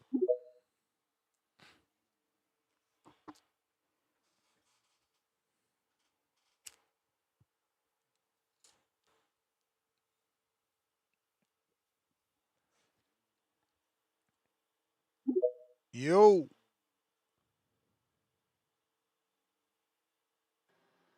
yo, Yo. uh, yeah, but yeah, man, you don't get another fight in another division. If you don't get another fight in another division, man, all you doing is just improve that you just all talk. Like, so just stop running your mouth, man. It's big time about to Detroit them out. Alright. Discord available. X Spaces available. Cliff, Connecticut. What up? Shit working? What's going on with this We motherfucker? hear you. We hear you. Man, what's good, man? I've been here since the morning. I fell asleep. Yo, y'all gotta stop with the shower shit, yo. Number one, like, this shower shit is crazy. Y'all niggas is so fucking pathetic. Like, y'all act like y'all could fucking see somebody or, like, I don't understand it. Like, I don't understand. Like, y'all niggas definitely ain't play no sports, no nothing or something, because y'all niggas is real sensitive about that shit. It's crazy to me. But anyways, let's touch on the Alicia shit since we was on it. Man, she be walking around thinking her shit don't stink, like stink attitude, stink face. I think she the shit. I mean, fuck it, she got smacked. I thought it was funny. I feel like you carry yourself like your shit don't stink. You gotta be ready. Somebody might want to try you. And I don't know your position on it because I fell asleep during the show, but I've heard you plenty of times say when you arguing with us on the show that you don't like arguing with people because you're liable to do that to somebody if y'all are in person. So it is what it is. But anyways, back to boxing. I like Davis versus Brian Norman. I heard a few people say that if he really want to go to 47, he could fight Norman, but I don't think Davis is that nice to where he could jump up to 47 and fight the number two guy. Like, so it's probably a bad idea for him to do that off the rip. But I would love to see it. If you want Devin, if you could handle Norman, then we would you would get Devin. You ain't earned Devin. You don't deserve him right now. So that's a way to get it. But really, what he should do is stay at 40 because you got a lot of work there. You got what's that dude? Aroka. You got Boyle. You got it's that dude Dalton Smith. You got if I don't know if Roach is gonna will stay there or go back, but you got Roach, Pitbull. Like 140 has a lot of fighters that are solid fighters that aren't even champions. Where you could prove that you legitimately deserve Gary Russell or whomever. You like because you ain't gonna fight your brother, so to speak. So there's a lot of people. Damn, I got a call. I'm back though. Can you hear me? We hear you. Shit ain't even. Oh. Yeah, it's a lot of people at 140 at the division where you could earn your shit. Right, you should stay right there and just be disciplined and lose some damn weight because that's the best division for you. I don't really. 47 is alright, but it's like heavy at the top and very like there's no depth in the middle. It's just you got to go see Ryan, Devin, Rowley right away, and if you're gonna lose to Devin, you might lose to Ryan. To be honest, you might lose to Rowley. Like I don't know if you guaranteedly beat these guys. So I like you keep developing that 40, bro. And Brian Norman, I never who's doing the rankings? So How do wait, you you do? feel that way based off the Albright fight? I felt that. I felt like when he beat Jermaine, I felt like Because he people beat was Jermaine. excited about the Jermaine fight. It was like, oh Uh, shit type shit. You feel me? yeah, I thought he overperformed, right? And I thought this fight was gonna remind us that he's not levels like beyond, beyond that type of competition. But But you don't think you being overly critical to a guy that already said like, bro, I can't even get up for this fight, and that's why he didn't make weight. Like that's why like. You know what I'm saying? Like the performance ain't gonna be the same for a dude that you already beat. You don't even want to fucking fight. yeah, I guess that's a boots carrying excuse. So it's a legitimate excuse, but at the same time, do you think he's gonna beat Ryan? He can beat Ryan Garcia, like hands down? I mean, yeah, man. Yeah, she. I don't know. I I feel wouldn't be like I surprised feel if like Ryan I touched feel him with like something. yeah, we don't know how he gonna react when Ryan hit him, but I feel like if Ryan can't knock him out, like he's active. He punches in combination. He doesn't get tired like Ryan. You know what I'm saying? And he hurting Yeah, motherfuckers. potentially I could see him winning, but I don't think it's so just write it off. Like I think anything could happen, and he could get fucked up. I don't see him Yeah, but beating Devin. Devin. who could you write off that beats Ryan, right? You know what I'm saying? Like who could you say on one finger that beats fucking Ryan? But that's why you keep developing. If I how you get I to so it's develop. not a knock though. Like it's not like you got a list of motherfuckers that could beat Ryan and Keyshawn ain't one of them. It's not a lot of motherfuckers out here that could beat Ryan, guaranteed. But am I knocking him? You said it's not a knock. I'm not knocking him. I'm just saying you're asking for Devin I Haney, think you are if and you I don't know saying that you he could. can he beat Ryan, and it's like, bro, but who can beat Ryan? Like that's not that. All I'm saying is that's a unfair assessment. Can you beat Ryan? And that's the If you barometer. to me, Devin Haney's the best fighter at that division. You want to go up there and fight Devin without any tune up. You think, oh, give me Devin. I'm going to 47 for that. And I'm Yeah, but he saying to just feel got. that way. Some will say though these are the this is getting them ready. No, they not 47 pounders, but you know what I'm saying. Yeah, exactly. They're not 47 pounders and they're not really on his level. To get ready for Devin, you need to go into 47 and beat like a Norman. I don't think that you can go up there. I don't know if you beat Teofimo. I don't know if you beat Norman. I don't know if you beat these guys. So why should I bring you to number one? Like I don't think you deserve it. And you haven't fought there yet. I think there's plenty of work. I don't even know if you could beat Andy Aroka. I don't know if you could beat Gary Russell. I don't really know where you stand. Like, and for order for me to sign off to put you in versus the number one guy, can you at least prove that you could beat the B plus guys or the A minus guys? Like you just beat two solid B guys. But Albright's like a C plus, B minus. Jermaine's the same thing. Can you take the proper steps, or you get to jump straight up into the pound for pound guys? I don't think you deserve it. I don't. And you probably gonna lose. You might could get past them, past those dudes, but you got to prove it, yo. You take your time. That's my call. All right, Cliff, we got Fats, Baltimore.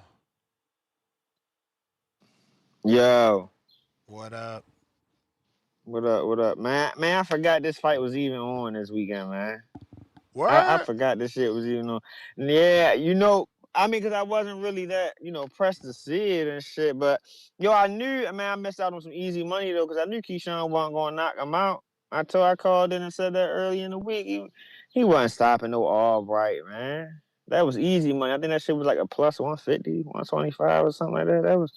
That was easy money, man. I forgot all about that shit, though. Was at a cookout and shit. That shit kind of slipped my mind, yo. But I heard people said he struggled. It was a snooze fest. Like, I don't think it was close, but people were saying like he ain't look good. I mean, I called in and told round one. I mean, yo, like, where did he get better at? I mean, he was stopping dudes like what Buranchek and shit. But I mean, again, like, where are the step up fights? Like, we haven't seen Keyshawn be tested, man.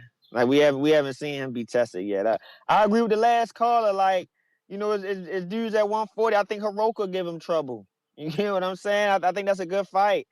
I think who else at 140? I don't really know about the dude Dalton Smith like that. I don't know if he'll give him really trouble like that. But he a champion. I mean, again, like, these are fights better than the fights he called out. I mean, you called out a 135 pounder in Roach? Like, come on, man. Like, really? You want to fight Roach, a 135 dude? Come on now, man. Duarte, is he a champion at 140? Like, come on, man. I tell you, this shit a joke. This man a joke, man. I don't even.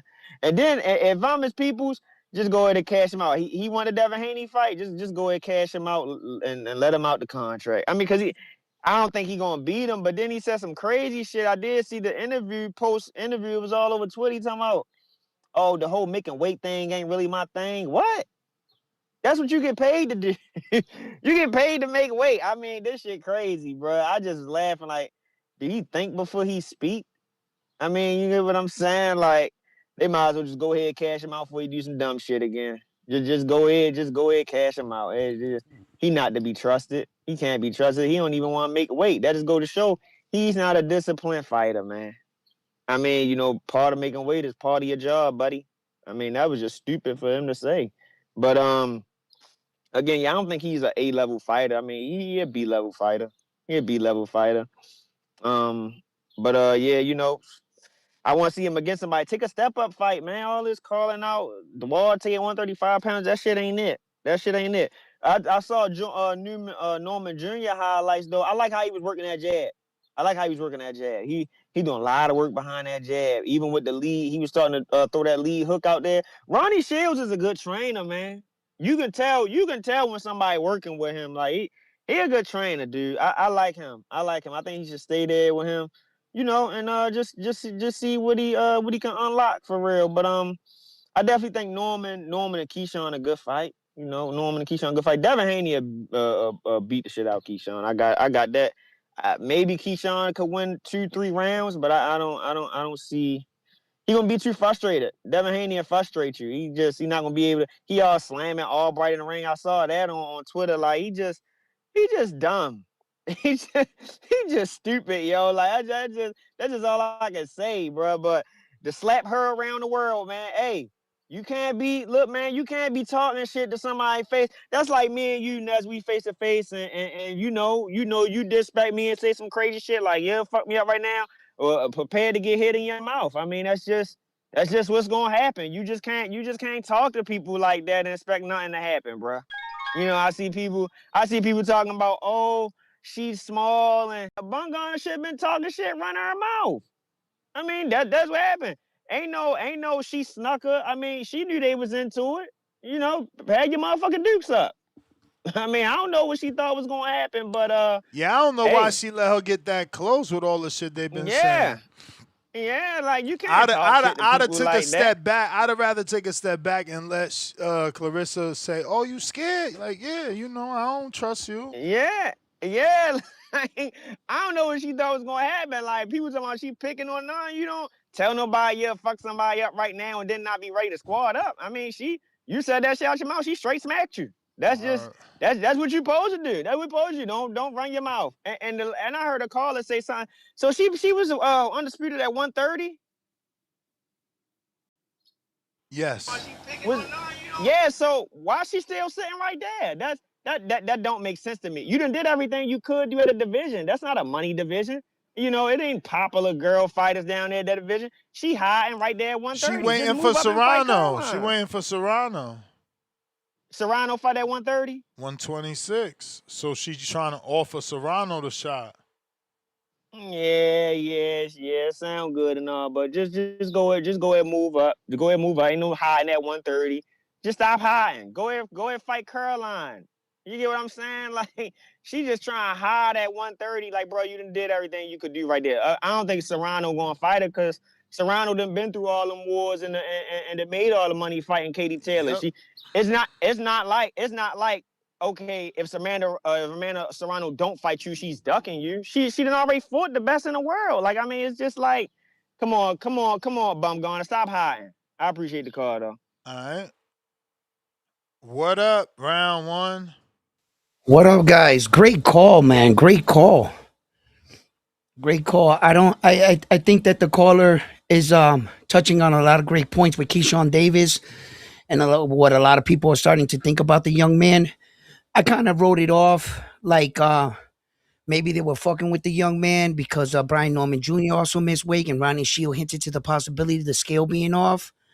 But I'm with you guys. The caller just said we can't have no faith in Keyshawn. You're starting to put him down as the main event, and the things that he says out of his mouth, like Homeboy alluded to, he was like, yo, how the hell are you gonna say you making weight ain't your thing? Like, seriously, like, that's your job. Like, yeah, and I'm with the caller on that, man. You might have to cash out on the young man or whatever, and then there's another part of me that's more, there's a part of me that says, yo, let's give the young man a chance, right? Keyshawn Davis has all of 15 fights. I don't think Floyd Mayweather or none of these guys had 15 fights for fighting with world titles. I don't think they were doing that back then. I don't think none of them dudes was up there at 15 fights in the spotlight like Keyshawn Davis is today. I think that we're rushing our fighters a lot. We're putting a lot of stock on the fact that, America it wants the next Floyd. They want the next great American boxer. They need somebody to come in and take Terrence Crawford's place. But Keyshawn is just in a situation where he has a big name, I think. And he's definitely being rushed along, guys. I think we're expecting a lot from the young man, and that's me being both sides. I'm just looking at it both ways. I don't like his non-professionalism in the sport of boxing. He's not making the rest of the boxers look good. Not when the main event is missing weight and stuff twice, losing your belt on the scale. Doesn't look good. And as far as Keyshawn Davis beating Ryan Garcia, I'm sorry, Ness. I don't think he just walks through Ryan with his little bit of skills. Ryan's too fast. He's too snappy. Ryan, I think, will tame Keyshawn. And I think Keyshawn's a better boxer overall. I think he has better weapons. I just don't think he's making the right choices with his punches yet. He's not on that level.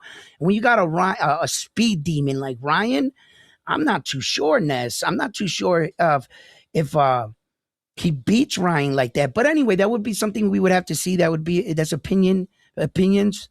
But what's next for Keyshawn? Where does he go from here, guys? So to be clear, I'm not picking Keyshawn to beat Ryan. I think he can beat Ryan. Oh, okay. I don't think there's anyone that we can pick definitively and say he beats Ryan unless we're talking about Tank that isn't active at the moment, right? So you don't think Rolly beats him again? No, I can't say that for sure. I didn't even know he could do it the first time, and he did it in shockwave. So, you know what I'm saying? Sir. I was picking Ryan in the first one. So, yeah, I'm just being honest. That's me. Maybe someone else could be like, nah, Ness, I could pick Shakur. I could say Shakur definitely beating Ryan. Not me. Not me. Do I think Shakur's going to beat Ryan? Yeah, but can I say he beats Ryan? No. No, this is boxing.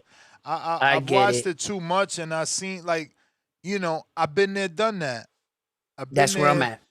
Where now I understand. Where you believe something is gonna happen, and then boxing shows you, it's the theater of the unknown. You know, one punch truly changes everything and anything. So yeah, and Ryan has that type of power, right? Where at any moment, maybe the fight changes. And Keshawn Davis's performance overall, Ness, and everybody into the chat, I just want to talk to you guys and ask you guys about his performance. Listen, guys, I was on a live. I was watching the fight. I was falling asleep. You guys saw me. Whoever saw me on my live, you saw I was yawning, falling asleep. There was a lot of grabbing going on. And then all of a sudden, like, it got to, like, I think it was the 9th round or some shit. And Keyshawn stopped grabbing, started framing, and started fighting. And when that happened in the fight, I had like a, you know, my impression of that was, whenever you're in a fight, let's say you're in a 3-round fight, amateur fight, and you're in the last minute, the last 30 seconds of the fight, I'll tell you who you are. You're gonna see all that. Once somebody starts seeing the finish line in the fight, they start fighting. Because they know there's no more rounds. There's like 3 minutes left or 6 minutes left. Then all of a sudden, the fighter comes out of the fighter. I've seen that before. The entire fight, they didn't fight. And it was like they were lazy in the ring. It was like they have the ability to do this. If Keyshawn did this the whole time with Albright and took the chances and gave the fans the blood, it looked like he didn't want to take any chances. It looked like first I was saying maybe he's trying to like wear down Albright because Albright could still be strong. Let's just wait, guys. Let's see what Keyshawn's doing here. You know, maybe he's dragging him to deep water. This is what you're supposed to do. But neither did he drag him out to deep water. Then he started his attack too late. I mean, overall, assess his performance and on a grade. I'm asking you, Ness, on a grade from a scale of 1 to 10, what do you actually give Keyshawn Davis's performance on that fight with Albright? What do you think? Am I being too hard? What I give Keyshawn on his performance, I think a B. I mean, it wasn't him. In my opinion, I don't think he was the one clinching. I even think a B+. He turned it up in the 11th and 12th. He tried to knock him out in the 11th and 12th. He had him badly swollen. He was outclassing him way too fast. And here Albright really wasn't doing anything besides not trying to get knocked out.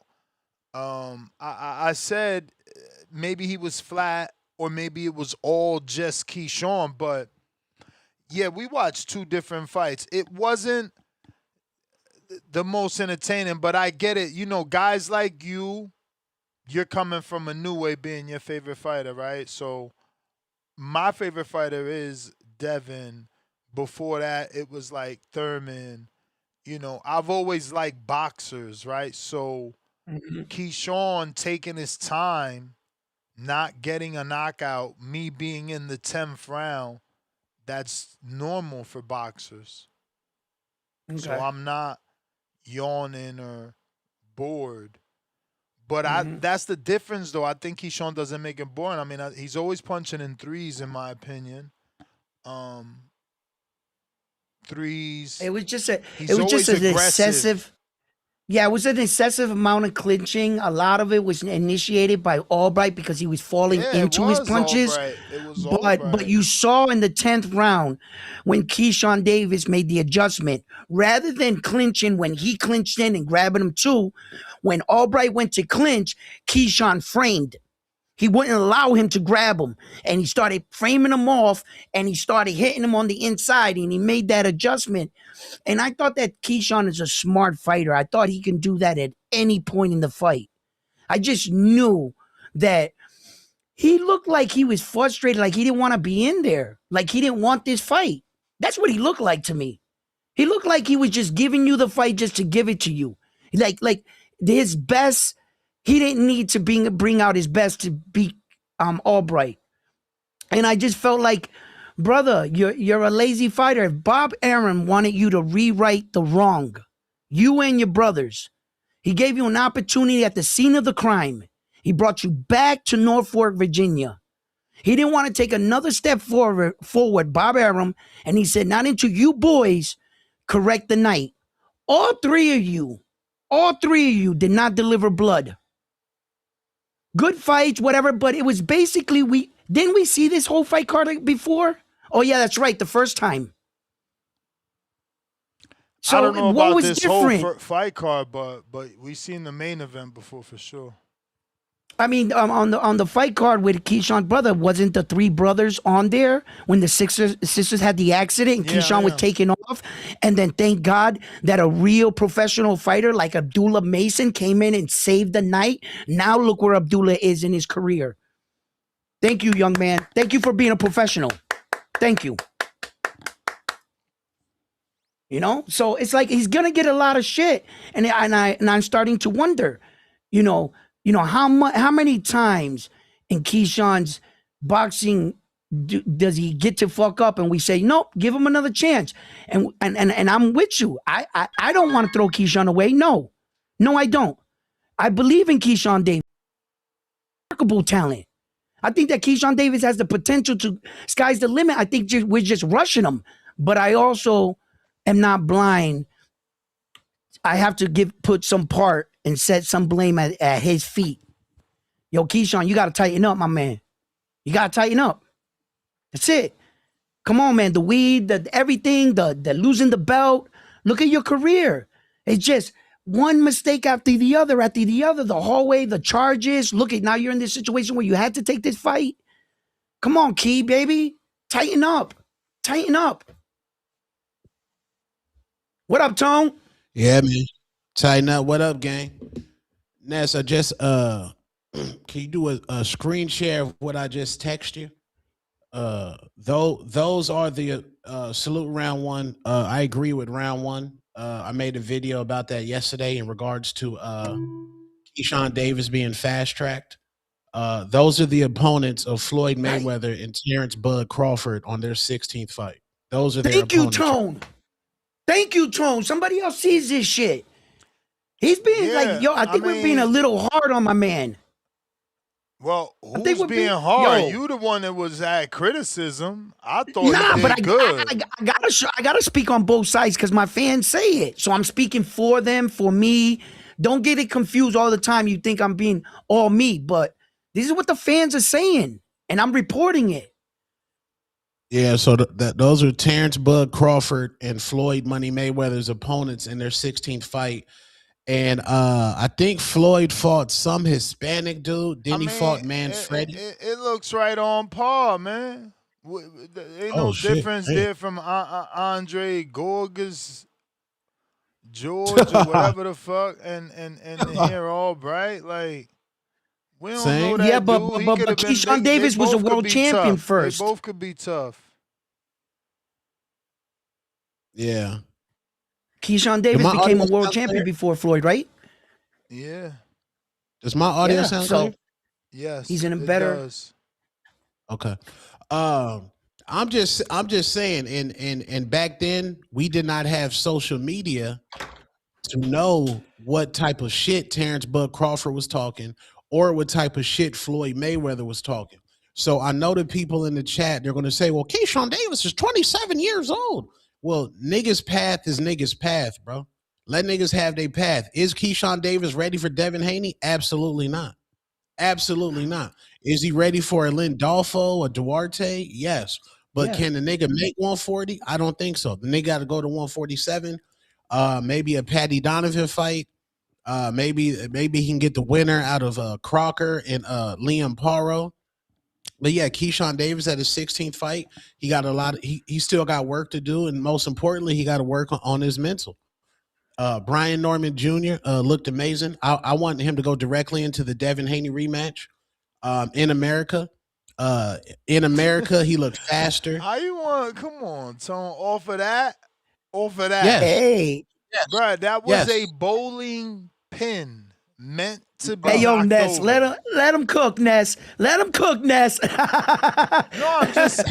I'm not sure if he knew that was meant to be knocked over. It's all right. Yeah, I need him to go to. I need to have that fight in Atlanta, in America. That's an A-side fight that Devin Haney can sell out in Atlanta. Devin Haney versus Brian Norman Jr. as the A-side. He can get his guarantee. And Brian Norman Jr. under Ronnie Shields, he was fighting like Devin. The up jab was popping. He looked extremely fast. He looked woke up. You know, in Saudi, they fought at 4 a.m. Bill Haney even said that Brian Norman Jr. looked like Stone Man. Those are the words of Bill Haney. So, hey, man, let's get that fight in America, USA, in Atlanta at prime time where he's woke up. And he didn't have his dad. He didn't have the pressure of the dad. Everybody in the chat was there. I know, but not in the corner. Like, if you've ever coached your son in flag football or Pop Warner or any basketball, there's a certain point where your son tunes your voice the fuck out. It's just natural progression. Your son is going, or your daughter, they're going to tune you out. So you need a different voice because you still they daddy, bro. Like TL should have been cut off his dad. A lot of these fighters, like Floyd Schofield Jr., he should have been cut off Floyd Schofield Sr. Bill Haney, the reason why he's a genius, he's not the only trainer. Bill Haney's going to bring in a Mickey Bay. Bill Haney's going to bring in a Victor Bonte. He's going to bring in different guys to go ahead and help the fight. You know what I'm saying? So, yeah, I want to see Brian Norman Jr. Versus Devin Haney next down in Atlanta. I want to go straight into it. That's a fight that generates a lot of revenue and it generates a lot of money. And I want Norman Rowley, man. Norman Rowley first. You know, let Norman go get something or do something. I think that Wagner tune-up, you know, proved that that's not even a tune-up. He was a bowling pin meant to be knocked over. Yeah, man, that you can't rush Norman back. Ronnie ain't even get rounds. Well, I mean, Norman said he wanted rounds, so they didn't even get to show or implement anything they worked on. I think, and I'm just being honest. I'm not on some Haney fan shit. I just think y'all rushing that rematch for the strength of the Ring magazine being online, and it's like, bro, who cares? You can get that eventually. Well, Devin Haney himself on back-to-back Inside the Ring shows. And there's a large sample size of his own tweets where he wants the Ring magazine belt. He's been very, very vocal about that. And he even said, I have to rematch Brian Norman Jr. to get the belt. Why not go ahead and do that because next? Because people, again, I've just been debating for so long in boxing. I don't even want to have to get ready for that one. And it's going to be, he beat a guy that he beat, and then he got a tune-up and he beat him again. Like, come on, man, how good is Norman? Like, bro, nah, bro, let Norman go do some shit. Because now, Tone, what's his legacy? That he won a interim belt, was elevated, fought some dudes that he was supposed to knock out, lost to Devin, then fought another dude he's supposed to knock out. Like, nah, bro, let's let that man get some stripes. Yeah. Hey yo, Tony, you do know that Devin Haney, he's on record saying that the best belt he liked it was the Ring magazine because when he walked out with Zab Judah as a kid, he held it. Remember that story that Devin made way back then? And he was little Devin Haney was coming out with the ring and shit. Right, And he right. always loved that belt. You know what I'm saying? So it's no secret that Devin Haney always viewed that belt like the Rocky belt type shit. So, and then the people that are paying his paychecks, you know what I'm saying? Turkey. Who owns the belt? Turkey. Who's paying your paychecks? Turkey. Who you advertising for? Turkey. Okay. You know what I'm saying? So Yeah. that ring belt, like Ness said, who gives a fuck? Like, really, you got to get them world titles, man. But it's good to have. It's an honorable belt. Has a lot of history, very prestigious in its own right. You know, I don't knock it. And I understand what you're saying about him wanting to get the ring belt. But yeah, that's how Devin was. He always loved that ring belt, though, as a little kid. Yeah, So, and when Ryan, yeah. when he was sitting amongst his peers, Arnold Barboza, Tio, the Takeover Lopez, Ryan Asai Garcia, and I forgot who else was there. That the argument between those fighters was over the ring belt, and Devin said, "I'm gonna get my ring belt back." So Devin Devin cares about the ring belt. So this Yes, is he not does. somebody trying to throw on him. That is a belt that he wants. Kelvin Davis, Pete Dobson. I believe Pete Dobson was not robbed, but I think Pete Dobson won that fight. Kelvin Davis had no power on that flicking jab. He was boxing off the back foot. It looked absolutely terrible and trash. Pete Dobson was landing the hardest shots.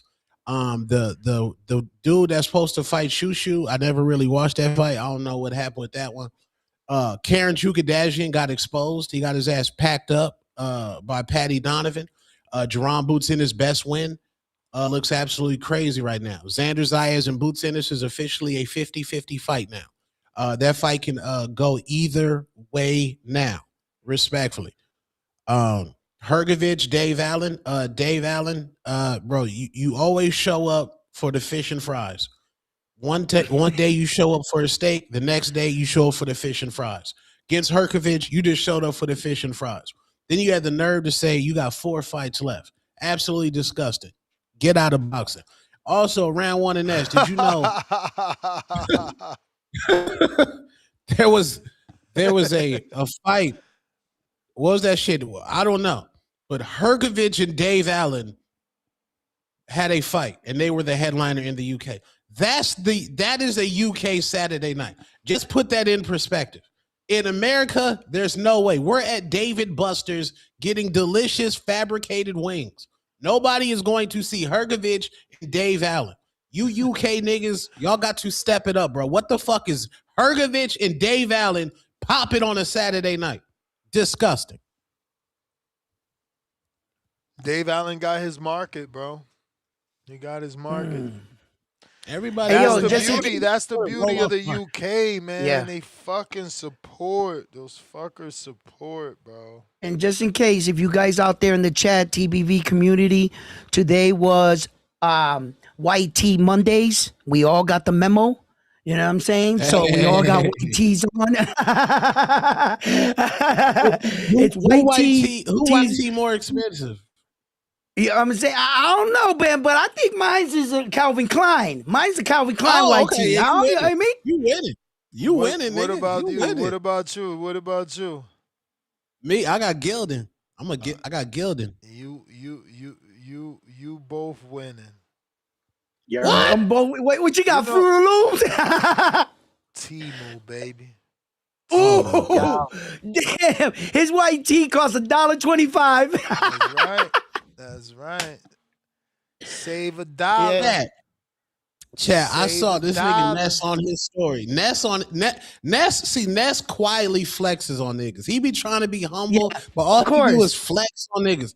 He at the gym showing his clean Planet Fit nigga.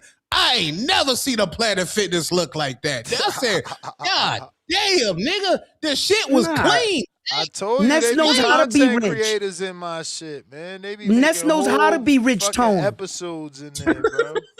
Ness knows how to be rich. Rich people don't flaunt shit. It's us That broke is people true. that try to buy shit and look rich.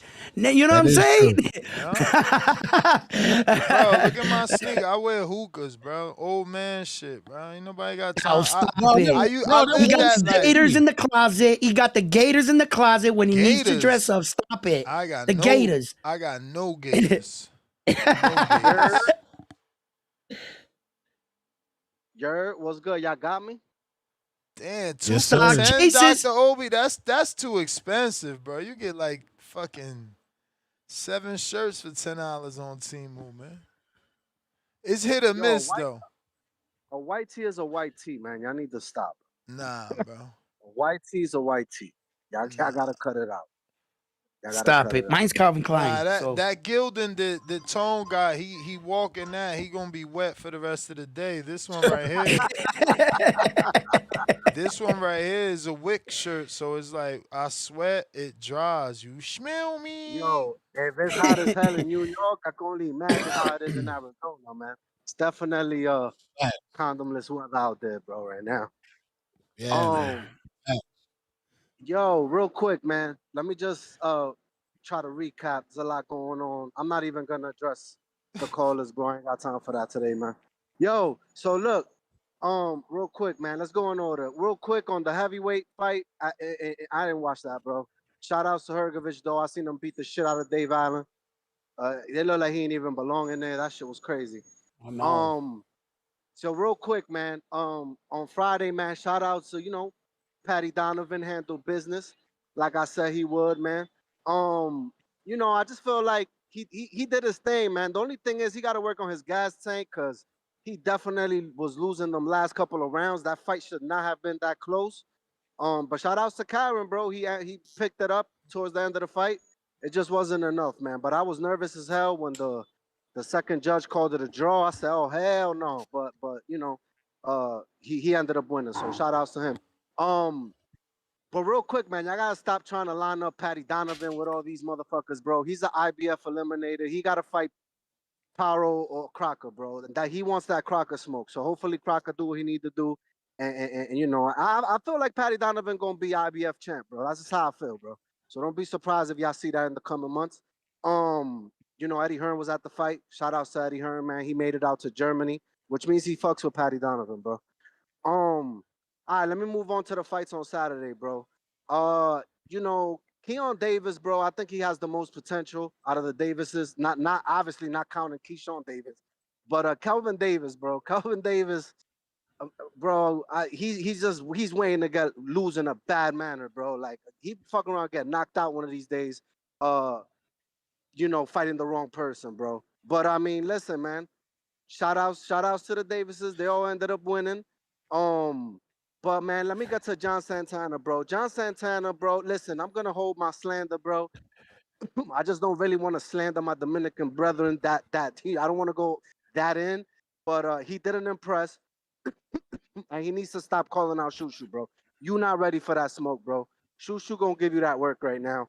You gotta go back to the drawing board. You gotta be willing to get down and dirty, bro. I just feel like he's pretty boy boxing. Pretty boy boxing ain't gonna cut it, bro. Pretty boy boxing, you ain't trying to get hit in the face. You ain't trying to get down, dirty, nitty gritty. I don't see that in him, bro. And you're just not gonna be able to win these fights with these top caliber guys if you're not down to get dirty, bro.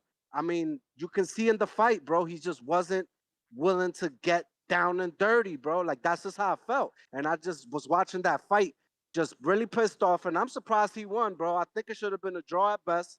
And Cruz really did his thing, bro. Cruz did his thing. Cruz did his thing. He lucky he didn't lose that fight, bro. I'm keeping it 100, bro. So that celebrating shit, all that bullshit, y'all gotta stop, bro. Like they really ain't nothing to celebrate with that fight. Who the hell's coughing like that, man? Mute your mic, Me, bro. I'm sorry. Oh, Go Round ahead. one. all right, bro. Got you. Bad Go podcasting. Stock. I got you. Bad podcasting. All right, yo. But I didn't look, know you could so hear it. real quick, Go. man, with the Keyshawn Davis fight, man. Listen, I hear everybody saying Keyshawn Davis ain't ready for death, but what you gonna do when the man keeps saying his name? They asked him who he wants to fight. He said 2 names in the ring, bro. He said, I think he said Lindolfo, which he smirked at because I got Keyshawn beating the shit out of Lindolfo respectfully. And then he said Devin Haney again. Devin Haney called him out. Devin Haney wants to scrap. Keyshawn Davis is one of them guys that everybody watching right now. Line the fight up, bro. Line it up. Dev wants to fight. Keyshawn seems to want to fight. Bill Haney apparently got to call Jay Prince and get the fight done. That's what Keyshawn said. So at the end of the day, let the fight fucking happen. And then real quick, man, real quick on the Devin Haney slander today. It's just absolutely disgusting. Y'all was just a couple of weeks ago shitting on Brian Norman just weeks ago. Y'all was shitting on Brian Norman Jr., saying he didn't deserve to be in the ring with Dev. He ain't the top tier fighter, all this shit, and now y'all want a rematch. Y'all sound crazy, bro. Y'all sound crazy. All right, he knocked this dude out. That was supposed to happen. I didn't really expect Wagner to do much, but I didn't expect him to get knocked out that fast by what I was hearing, Canadian folk talking him up. At the end of the day, homie looked like he didn't even want to fight. And it kind of sucks because Brian Norman Jr. looked really good to me, but it's hard to tell. We got to see Brian Norman Jr. back in the ring. To me, what I noticed was, like Tip said, the jab was definitely there, but at the same time, he looked faster to me. I don't know. That's just me. He looked faster. His punches was going faster. Not just, because of his opponent or whatever. No, he was letting them shits go faster. He changed something in his feet or the way he was fighting because at the end of the day, them shits was coming out quick, bro. I'm not going to hold you. Quick and strong. It don't matter who's on the other side of those punches. Them shits going to hurt, bro. I could just tell. But yeah, man, at the end of the day, like I said, man, let Keyshawn, listen, we got to stop protecting. At the end of the day, we want some guys to move up and fight this one and fight that one. But now we want to protect Keyshawn Davis. Keyshawn Davis done had good fights. He's an Olympic pedigree guy. He talks a lot of shit. He's calling out half the world. Now we want him to get 3-4 tune-ups before fighting Dev. When y'all was just sitting here the other day saying that he beats Dev. Y'all got to make up your mind, bro, at the end of the day. Just if that fight can happen next, make the fight next, bro. That's a sellout. Everybody's gonna be intrigued. That's a good lead up to the scrap. People gonna get excited for it. I want to see the fight, bro. I want to see the fight. Like I wouldn't mind if he ain't ready. Devin fights him next. Line that shit. Okay, bro. At the end of the day, though, this the shit that y'all do, though. But now Brian Norman Jr. is ready off knocking out fucking Wagner. Make y'all fucking minds up, bro. Yeah, y'all you sound right. Crazy, bro. You know what I mean? Like y'all gotta make y'all mind up, man. Hey, yo, Stock. Yo, go ahead. Stock. Yo, what about a fight? What about a fight with Keyshawn Davis and Isa Pitbull Cruz for that interim? I don't give a fuck about that shit, man. Why y'all so excited? Why not? It's a good fight. And I don't want to put him in with Devin. I'm saying in a good world, not with Devin yet, just yet. Keyshawn Davis gotta go to 147. He just said he don't like. But he doesn't have to. All he has to do is be more disciplined to the game. Look, round one. You always going back and forth for me. The other day I told you this is what Patty Donovan said. This is what Keyshawn Davis is saying out of his mouth. He wants to go to 147. Shit. That's literally what he said. So who the fuck am I to be like, no, Keyshawn, stay at 140. He wants to go to 147. Let him go up. Let him go up. Fuck it. What the fuck are we protecting for, bro? Chacho, le va a meter una pela. Keep on moving forward, bro. It ain't that big of a deal, man. Y'all protect these motherfuckers always more than the fighters do now. What the hell's going on in here? All right, man. Yo, Ness, I'm out, man.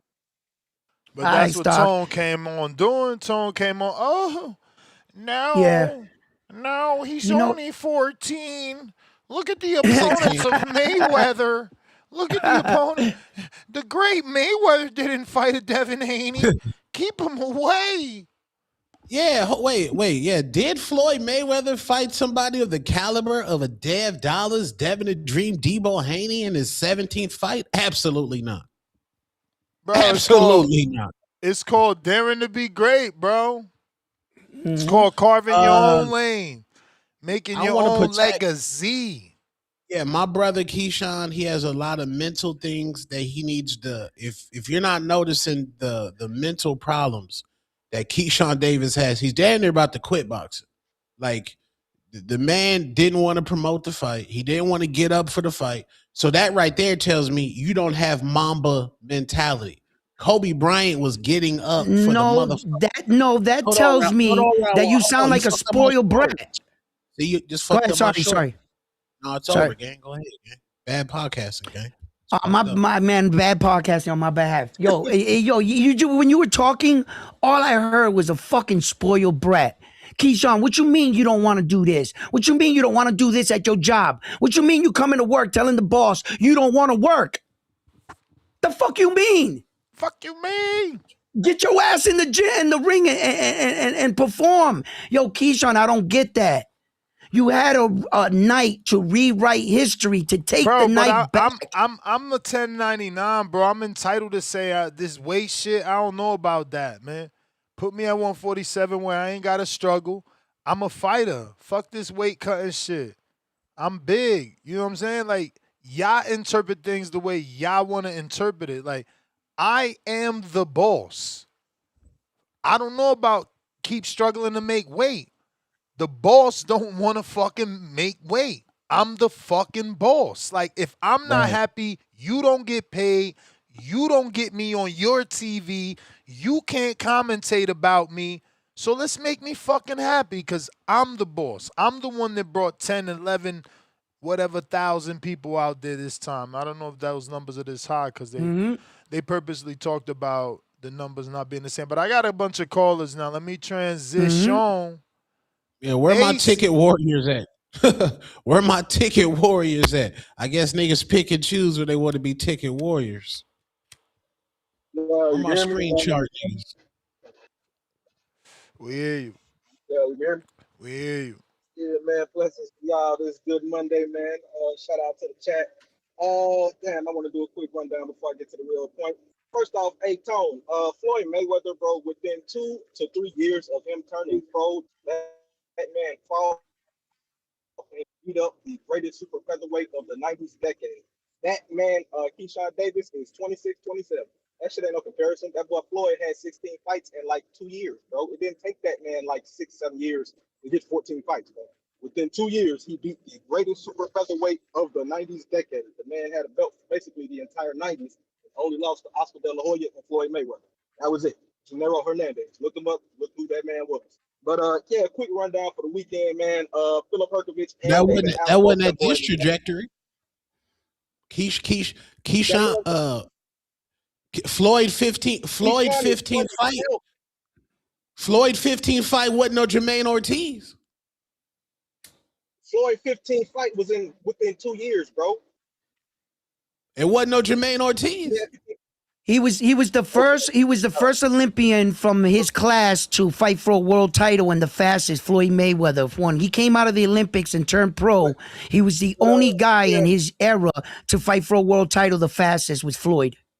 Was it Jermaine Ortiz? Yeah. Nah, he was Hernandez that he fought was undefeated at 130, and no one ever beat Hernandez at 130. He's probably arguably in that era the best 130 pounder, and as a champion for the WBC. The best super he was the featherweight best. of the 90s. Yeah. That man fought him within 2 years of turning pro. You're talking about how many fights? How many fights has it taken Keyshawn to get to 15 fights, bro? How many years? Been like 7 years as a pro, bro. You're talking about he didn't do that in 15 fights, bro. Within 7 years of a pro, but that boy Floyd was a 2-time lineal champion and beat up 2 of the greatest champions of the decade. It's not no comparison, bro. The man is behind. But as far as the weekend, man, what about Bud Crawford? Both them boys is ass, man. If Hrgovich fights Otama, like he said, Otama gonna beat the shit out that man. Karen, man, that boy ass. I don't know why y'all was hyping him up. Stanionis, who was a champion, his dude's best win, not Karen, but both Karen and Patty Donovan, them boys, they both ass. They probably gonna lose to Liam Paro, man, because Paro is probably gonna put hands on Parker. Kelvin Davis, that boy ass. And Richardson Henderson, you calling out Kelvin Davis for a fight is some of the most sucker shit that I've seen. You ass too. What was the main event? What's my boy Keyshawn? Keyshawn, that boy looked like trash, man. That was an ugly fight. Hell no, that wasn't it, bro. That's why he be asking for Oscar Duarte and Isak Cruz, bro. He's not ready for no big fights for it. That boy Keyshawn, he was just trying to get his name out. He was just trying to clout chase. He's trying to get popular. We don't really want no smoke. That boy Devin Haney put hands on him. But the main point, man, I told y'all niggas it was gonna be the return of the storm, bro. It was a motherfucking Category 5 hurricane just went up the border, man, sweeping up all the maple leaves. Shout out to the Iceman Drake, man. Keep the country distracted because they Canadian just got sent back to the border packed up. As far as next stop, hell yeah, we trying to get that rematch. Personally, I'm more realistic. I feel like we have to entice Devin. So I would say, man, Rolly Romero, you have a belt where you at. Let's come get your ass knocked out. Ryan Garcia, you have a belt. Where you at? You can get your ass knocked out too. Liam Paro, because I think he's going to beat Lewis Crocker. If Liam Paro, please come out. We can knock you out, man, to get this rematch to show Devin we deserve a rematch over these other little chumps. Teofimo Lopez, you talking about moving up to 147 and shit like that. We were supposed to fight before the Devin fight. Your ass ran away like 2-3 years ago, man. T.O., where you at? Let us knock your ass out. Show support how you really supposed to put on the performance. Knock that boy out so we can go and get this rematch. Because hell yeah, we trying to get this rematch. You got to know it.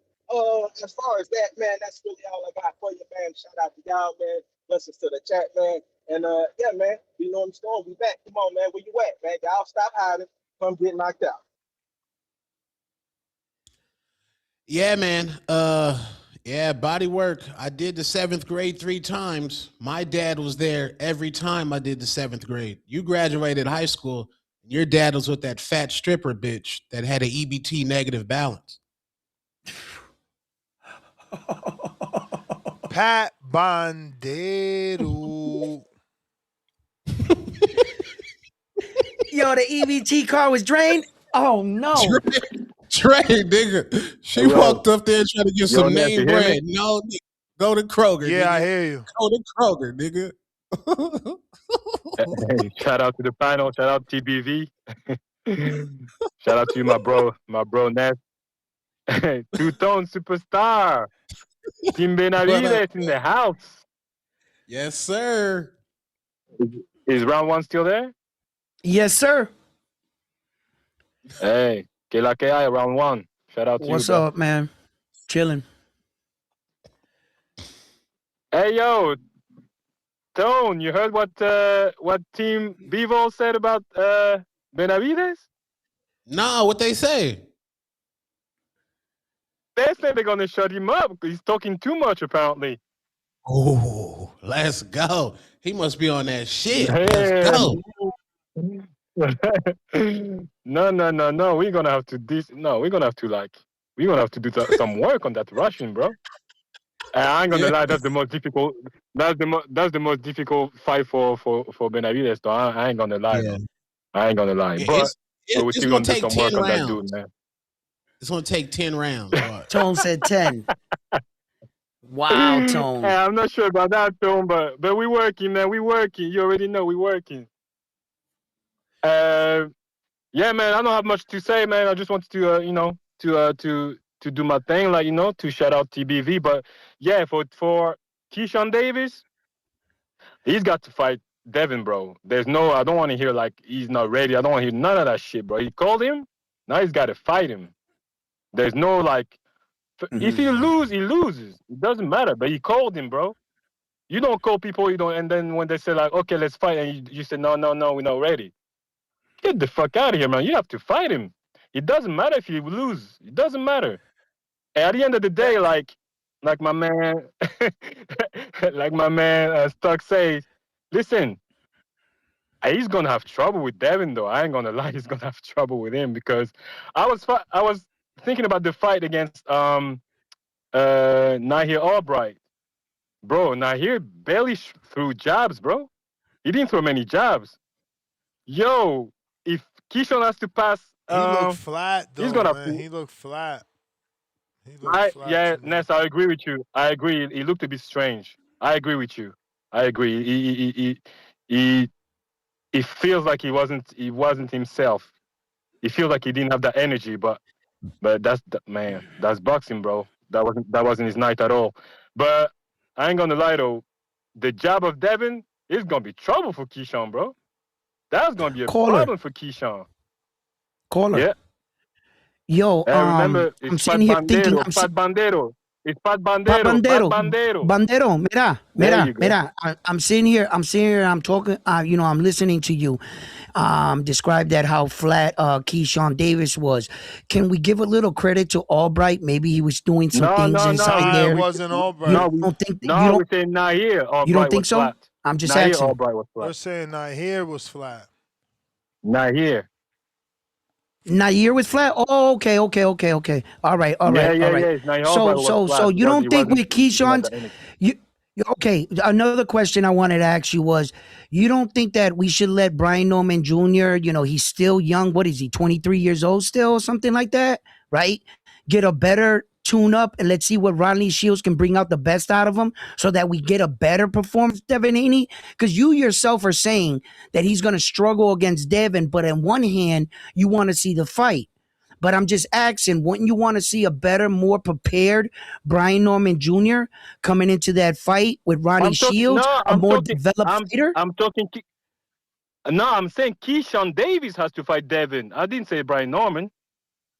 Oh, yeah, I'm just answering that because that was one of the points in the topic, and I'm just asking you a question. Would you like to see... Yeah. Yeah, so Brian Norman Jr., yeah, I don't mind if he's get like another 1 or 2 fights before, because I'd like to see his improvement. I agree. And he fought already Devin. So he called Devin and he fought him already. So, well, I didn't call him, but like he fought him already. So I don't mind that. My problem is, it's not a problem.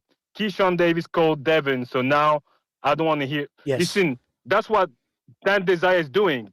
We're not saying, we're all saying, oh, he's young, Zayas is young. But Zayas said, I want to fight the best. They put Boots on the table. He's fighting him.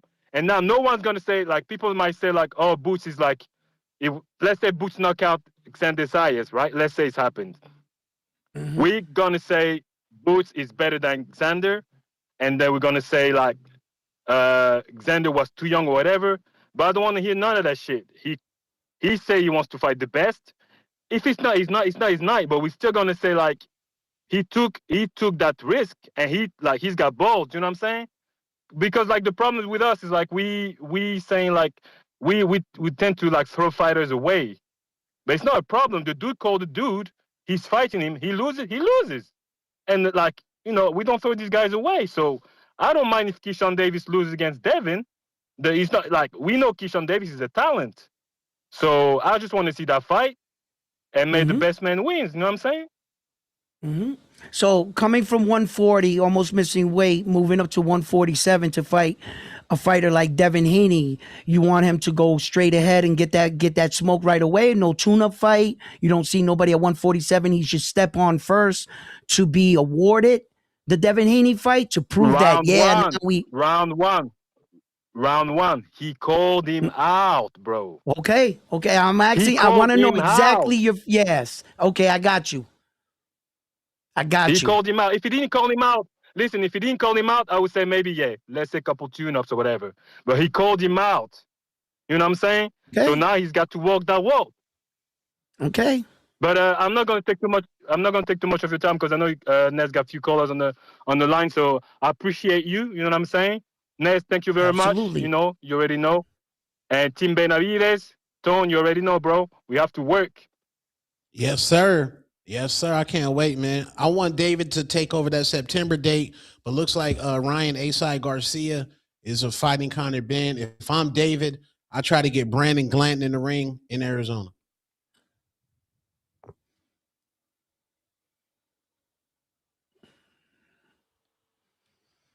Let's get to them callers.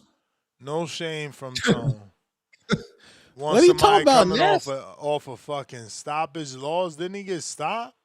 Wasn't he stopped? Jay Opataya went life and death with Brandon Glanton. He didn't stop him. Absolutely not. 12 rounds. Super champion. That's crazy.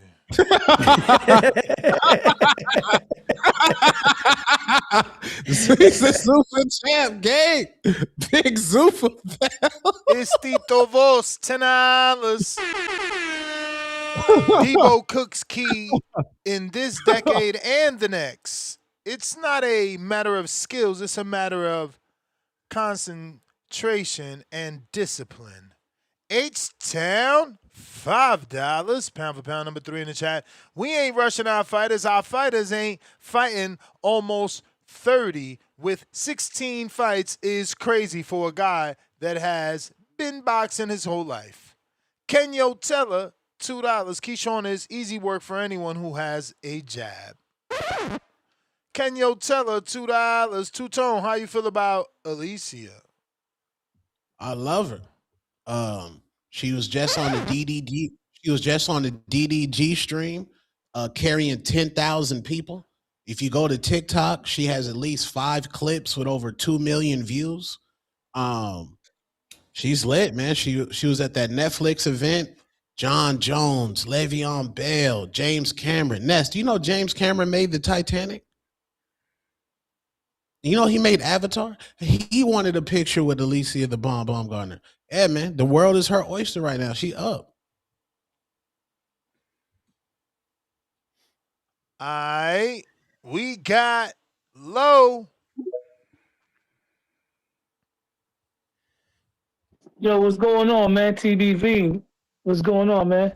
What Tone, Round One, Nestor Gibbler, aka Shredded, aka the Peptide King. What's up, man? I just want to talk about what happened, man. That's disgusting, bro. That's disgusting, gross. You know, you in an event having a good time, you know what I'm saying? You're getting your flowers. That's like going out to a party, man, like what Tone was saying. You're having a great time. There's always somebody that just wants to rob your energy. You know what I mean? They just want to ruin your day, bro. That's like going out, somebody throw some apple juice, some pineapple juice on your brand new white linen outfit. And that's what that girl did, man. That was very ghetto. That was very trashy of her, you know. She's supposed to be an ambassador for the sport of women's boxing. And she's going over there swinging on Alicia Baumgartner, no matter who it was, whether it's Alicia or anybody. You don't do that type of shit, bro. You know what I mean? That's cool if you want to do it doing a face-off or weigh in, and you 100 pounds or 80 pounds bigger than that girl, man. That's like David Benavidez pulling up on Naoya Nui or pulling up on Teofimo or Devin Haney or somebody like that, or not even like Bam Rodriguez and smacking him. You know what I'm saying? That's basically what Clarissa did. Pulled up on Alicia Baumgartner. You know, she's no longer in the algorithm. You know what I mean? Adrian Broner took the algorithm from her.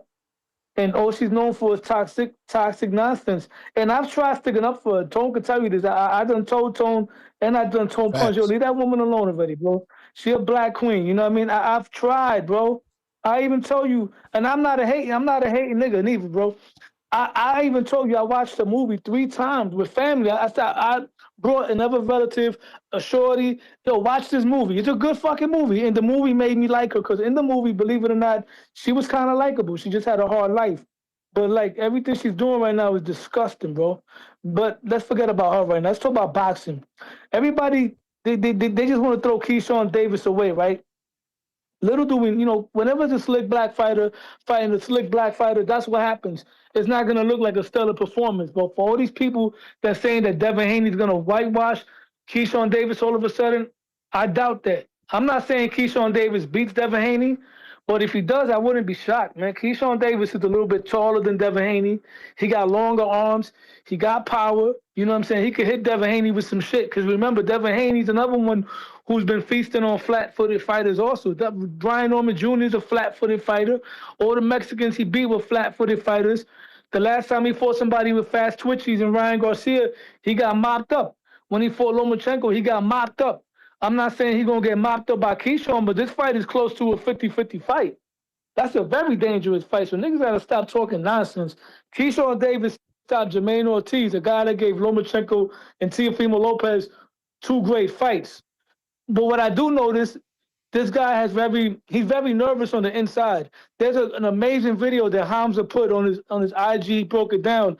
He showed a footage of Keyshawn Davis in a similar moment where James Toney was at, and he showed how James Toney would just roll back, parry, and catch you with the right hand and roll underneath. Keyshawn would roll underneath and then tie you up and then try to slam you. Looked like he was panicking in there. Keyshawn Davis doesn't have any inside work. And once again, it shows you that fighters today are not, they mostly one-dimensional, bro. They don't know how to do it all, man. Keyshawn Davis is a good fighter, but he's a flawed fighter. As for Brian Norman Jr., he came back looking strong. You know, he was using his jab. I want to see what's next for him. But that's it, man. That's my call, man. I just want to touch about the Clarissa Shields situation. You know, it's like what Tony was saying. Niggas is weirdos. Niggas want to send you content to slander somebody, but they don't want to send you content to help you out. And I sent you a video, Tony. Right. I'm going to send you the same video. And that's being that the talk of boxing is friends not fighting each other. Once upon a time in the 90s, there was 2 welterweights, Simon Brown and Maurice Blocker. These guys were friends to the point where one of them was the godfather of the other one's daughter, right? When Simon Brown took his loss, Maurice Blocker avenged his loss by beating the man that beat him. but they both eventually became champions at the same time, and they had a unification bout. It was a great fight. I sent you the telecast home, but the first 3 minutes of that telecast gives you the whole breakdown of that whole little documentary. I can send it to you as well, and so you can watch that. That'll give you some knowledge of history when guys that were friends actually fought each other. And when they fought each other, it didn't look like Inui and Nakatani. It didn't look like two guys sparring.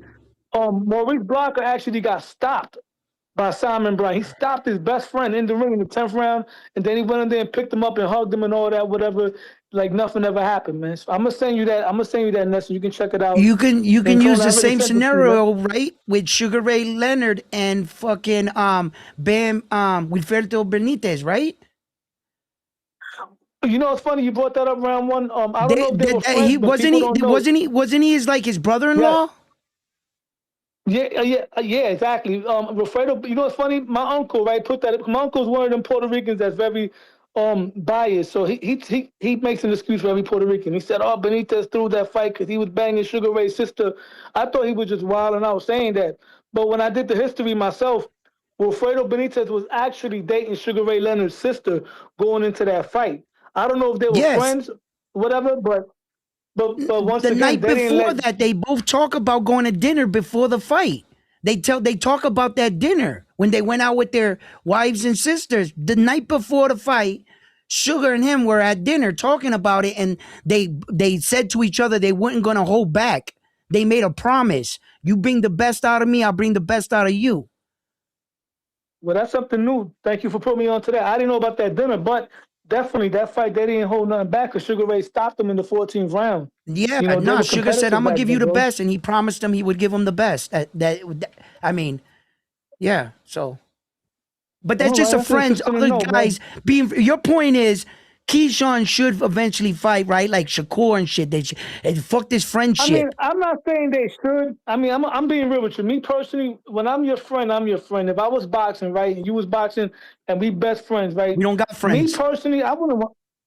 I'm saying, me personally, I wouldn't want to fight my friend either. I don't want to be responsible for hurting him or him in a position where he might try to hurt me, and I'm have to try to hurt. I don't look forward to fighting my friends. That's something we did growing up, not as an adult. So I can see where Shakur's coming from, but the sport that he's in, if you want to reach that next level of greatness, you got to take on whoever's in your way, and Keyshawn is in his Yeah, way. You know what I'm saying? you should think about that line you just said. The sport you're in, it's not a team sport. It's a one-man sport. We have no friends. Exactly. Yeah, but he's Just think not about that in the one way line. though. He's not like everybody's I seen know. that. I'm just Everybody's saying that. seen I'm that just saying that. Saturday, No, bro. Like Ness, Keyshawn and friend, Shakur not in the same level. But in the division that they're in, 140, right? With Shakur having two friends up there, 140 between Keyshawn and Hitchens until Hitchens moves out of the way and goes to 147. Those are his buddies. And since Shakur won that belt from Tio, that division's been held up.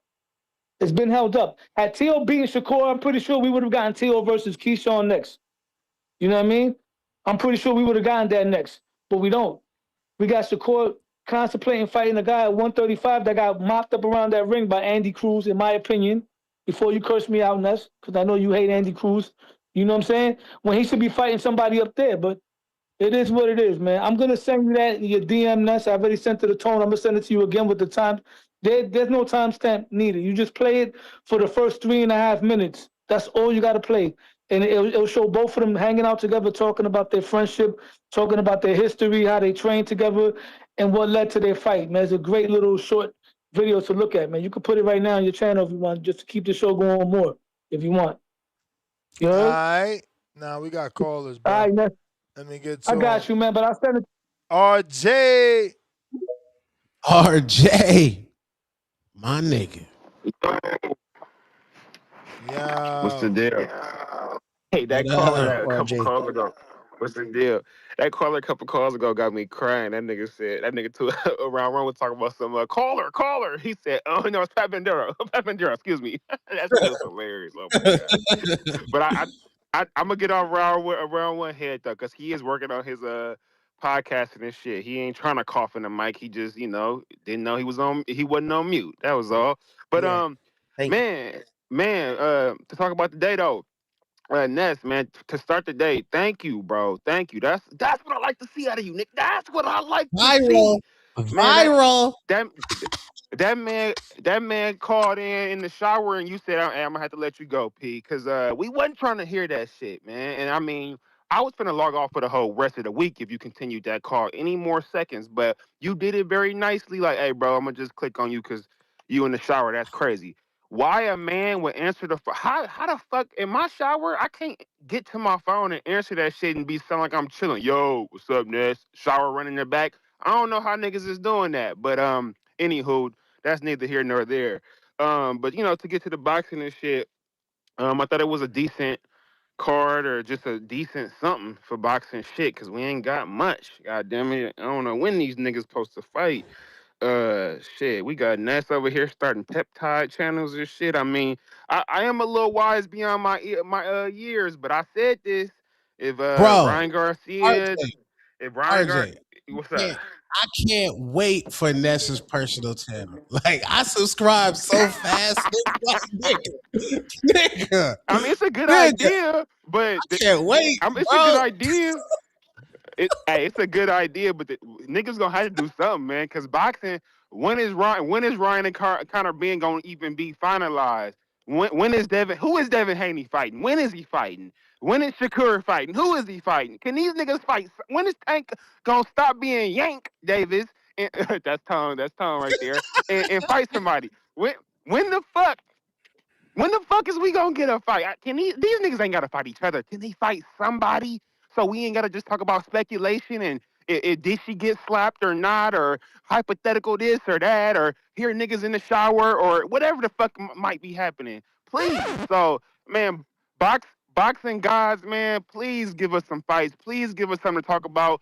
Please. I know everybody don't want to hear about Ness and his lats and his six pack he trying to get all.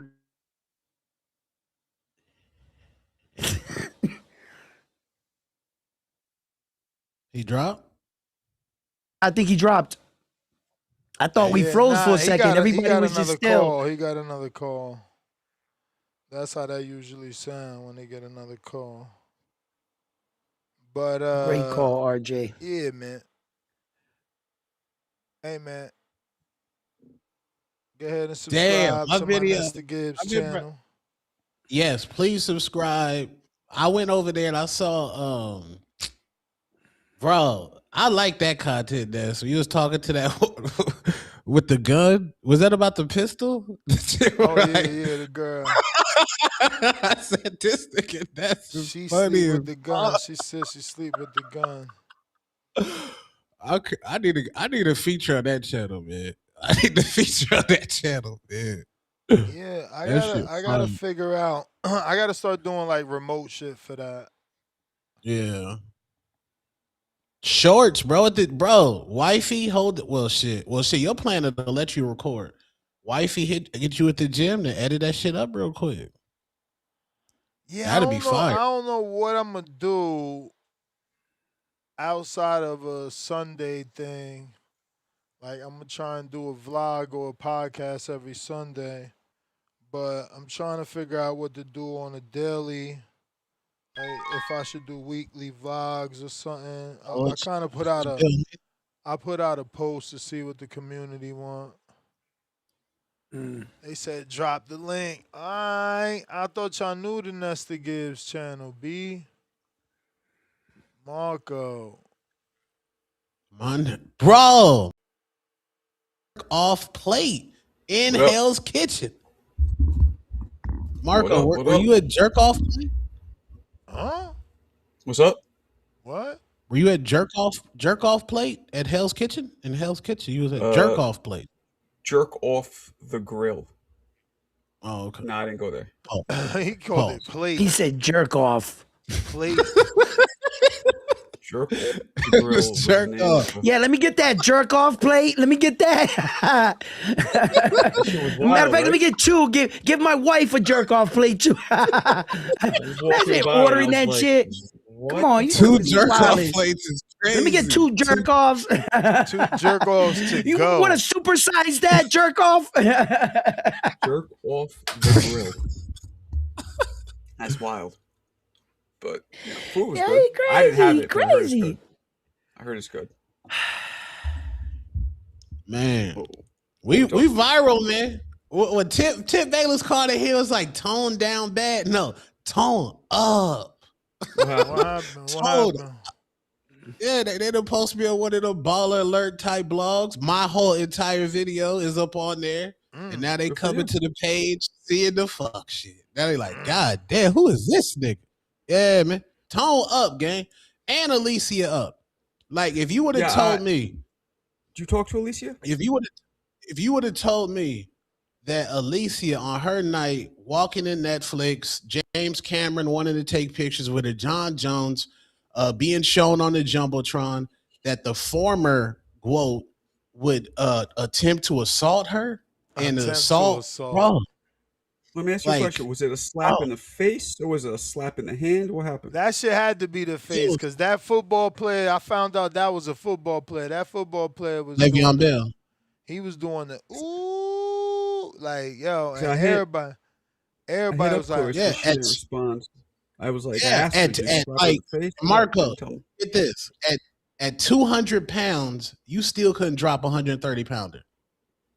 Well, come on, man. The slap was reached over. There was people. Come on, and she slapped. No, bro, y'all Tone trying to sneak this fat shame. That's nasty. A slap is designed to embarrass somebody. How dare Notice he threw in the weight, right? Yes. He tried to weight shame her. Yes.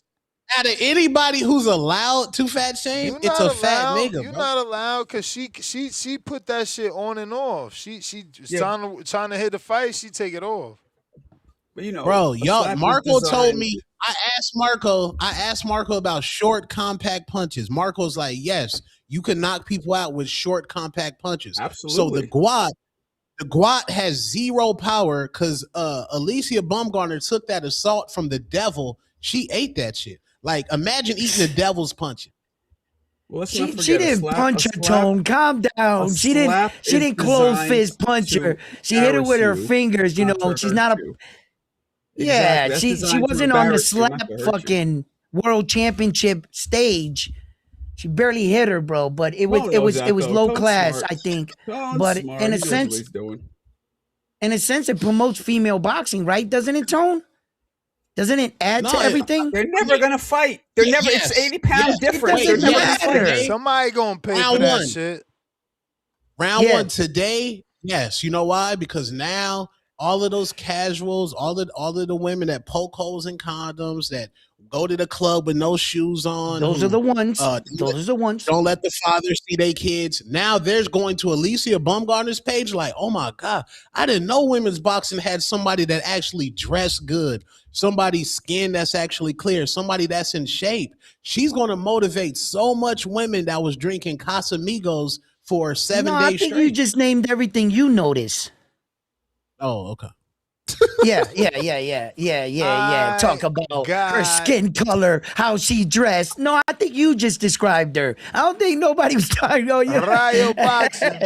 Fucking Tone. That was assault, man. That was assault. Lock her up. Yeah, it was, but there is no assault in combat sports. I don't want to hear that weigh-in shit that you smacked me. You should have been alert. Protect yourself at all times. If you're in a crowd, I don't care. You're a trained fighter. Protect yourself at all times. I don't want to hear that shit, bro. When Subriel Diaz smacked Teofimo Lopez, did we say that was a big guy smacking a little guy just because he was a little taller? No. He smacked the shit out of him. He checked him. As a matter of fact, America applauded it. No, who's the caller? Go ahead, caller. My bad, gang. Hey, my bad. I was trying to fix my audio settings. That shit was connected to a Bluetooth. Shout TBV, shout the panel. I'll make it quick to keep the line moving. Hey, man, boxing's great is back. Keyshawn, that was a great fight, but I want to see what's next. So let's tap in with that. As for the situation going on, man, Tone, I was the first one in your comment sections yesterday, chatting away. I even got blocked in the comment sections, man, bro. I was, I wanted to see your. Wait, they blocked you? Nah, they kicked me out though. You know when you can't type or chat for like 30 seconds? Yeah, they did that. They hit me. Polo Buck, shout out Polo Buck.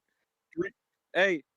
Oh, No, but I Tone, had to set the scene, bro. Like a regular podcaster, that's going to tell you. I had to tell you the entire story from when they was doing their makeup, how they got in the Uber. Like I had to tell y'all the entire story before the devil showed up. that devil, bro. Tone, you're wild, bro. Hey, Tone, look, she didn't even slap her all the way, and Clarissa, with all due respect, bro, is so goddamn heavy handed. That slap sounded so hard, and that shit wasn't even like a full fucking, yank. She closed the distance hella slow, and that slap was heard damn near around the world. Tone, I'm just saying, if I was Alicia Baumgartner, I would tread lightly. It sounds like Clarissa has heavy hands. I mean, when she slapped her, bro, 3 you heard it. knockouts? You heard it. Wait. Facts over feelings. 3 knockouts? She got heavy hands? She's not a one punch knockout artist, but she's heavy. Them Wait. punches hurt. Okay, You're doing that shit again. wait. Hey, So David, what's his name? David Benavidez is not a one punch knockout power. He's an accumulation guy. How many knockouts he got? Yeah, but you're talking about men's versus women, Tone. Come on, like I think that Clarissa in her own right, she Wait, punches hard. your Puerto Rican Yo, sister, Tone, they your doing Puerto that Rican sister has No, 30 she got plus 30 knockouts. knockouts, 30 plus knockouts. She got 30 plus knockouts. Yes. Okay. Yeah, she just Yo, ain't got Ness, they power. doing that shit again. I'm gonna just let it go. Shout TBV. You see, Tone, if I was Alicia, tread lightly, bro. You don't want that smoke, bro. Bro, they going to jail, bro. Nigga in the chat said tone the feds. Nigga, I'm a civilian that pays taxes. I'm just a man with an opinion. Get that animal off the street. She assaulted the face of women's boxing in a that animal. Bro, let me put it like this. I've been to at least 3 border wars, probably the greatest shit you ever gonna go to.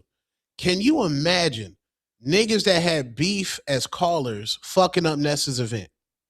First of all, Ness gonna beat your ass. That's just off top. Ness gonna beat your ass for fucking up his event. Now, can you imagine somebody so ghetto that they start beef at a Netflix event? Nigga, this is Netflix. Netflix.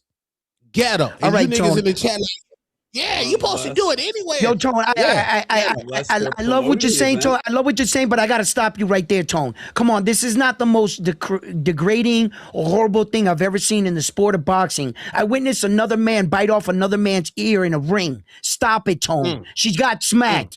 She doesn't need to go to jail, nothing. This is boxing, true. bro. Vladimir did this. I mean, excuse me, Okay, Chisora smacked the shit out of. I seen a man spit in another man's face. Where at? On a weigh-in. Where at?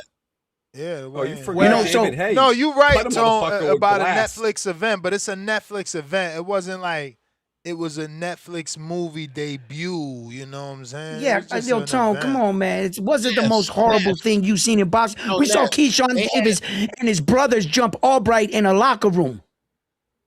You know what I'm saying? Come on, Tone. David Wait, but Ness, hold on. Ness, I'm listening. They had all of the Netflix movie people there because they trying to get that shit off. You know what I'm saying? So the first appreciation night I went to, Ring Walk Danny and Ness provided a beautiful setting. Like that shit was like just elegant drinks, food, motherfucking nigga in there painting, the nigga Adrian in there DJing. I couldn't imagine some beef popping off at that event. I would be absolutely disgusted. I would say this is low class ghetto. Take that shit down to the block, my nigga. Like there's a time and place for everything. And you niggas that say get down where you mad at, cap, nigga, because you done been in the same room as your ops. You niggas ain't said nothing. Shut the fuck up. Yeah, I think it was a bad for the place maybe, but I'm not gonna use this to put us down as people and say you can't take them anywhere type shit. Don't give me that shit. I mean, this is boxing and it sells to the event too, and also to women. Like a lot of women went to Alicia's aid in her page. She probably got 100 plus subscribers over that and shit. So everything not is all wrong, but I listen, Tone. Like you talking like this woman needs to be dragged off the street like she's a criminal. Come on, bro. She's not that. She's not that, Tone. Just trolling. Come on. Tone, what is up with your mans, bro? He truly bipolar. We got to get this man some bipolar meds. Who? Ryan Garcia back on Stephen A. Smith talking about he going down to fight Shakur at 140. Woo! I don't He even, beat I don't Shakur. even Knocked listen him to out. that. Knocked him out. We I'm just gotta kidding. get him I'm just off the kidding. drugs, man. But at least he's trying to get these big fights, right? Come on, Ryan fighting everybody. Bro, he lying. Yeah. He could have been made No, it. he What lying. I know he lying. I know he lying. It's either he lying or he's cycling off. Like, what you want me to think? Because it's like, He why can't you beat ain't been Shakur. make the fight then? If you He really can't was fight going to Shakur, fight man. Shakur, why you ain't been make the fight? He's not fighting. Get out of here. You ain't trying to go back down to 140, bruv. The faking it, the funking and shit. Did he ever make 140? Ever? Ryan? Hell no. Never waiting Hell no. at 140, bro. Dude be capitalizing. I don't know, man. He might be, honestly, they need to, like, literally take the time out to test him. He might be clinically Bipolar? Bipolar, bro. Fucking crazy. Jaleel, $5. Ryan just doubled down on being able to make 140 for Shakur and fight Shakur. Excuse me. And Shakur responded with what we waiting for. I bet he did respond. He want who don't want that? Kenyo, $2. I mean, how she got slapped. Back with another 5. Kenyo.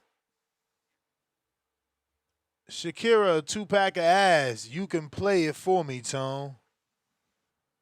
Oh, I got you, gang. A 2-pack of ass. That shit stinks.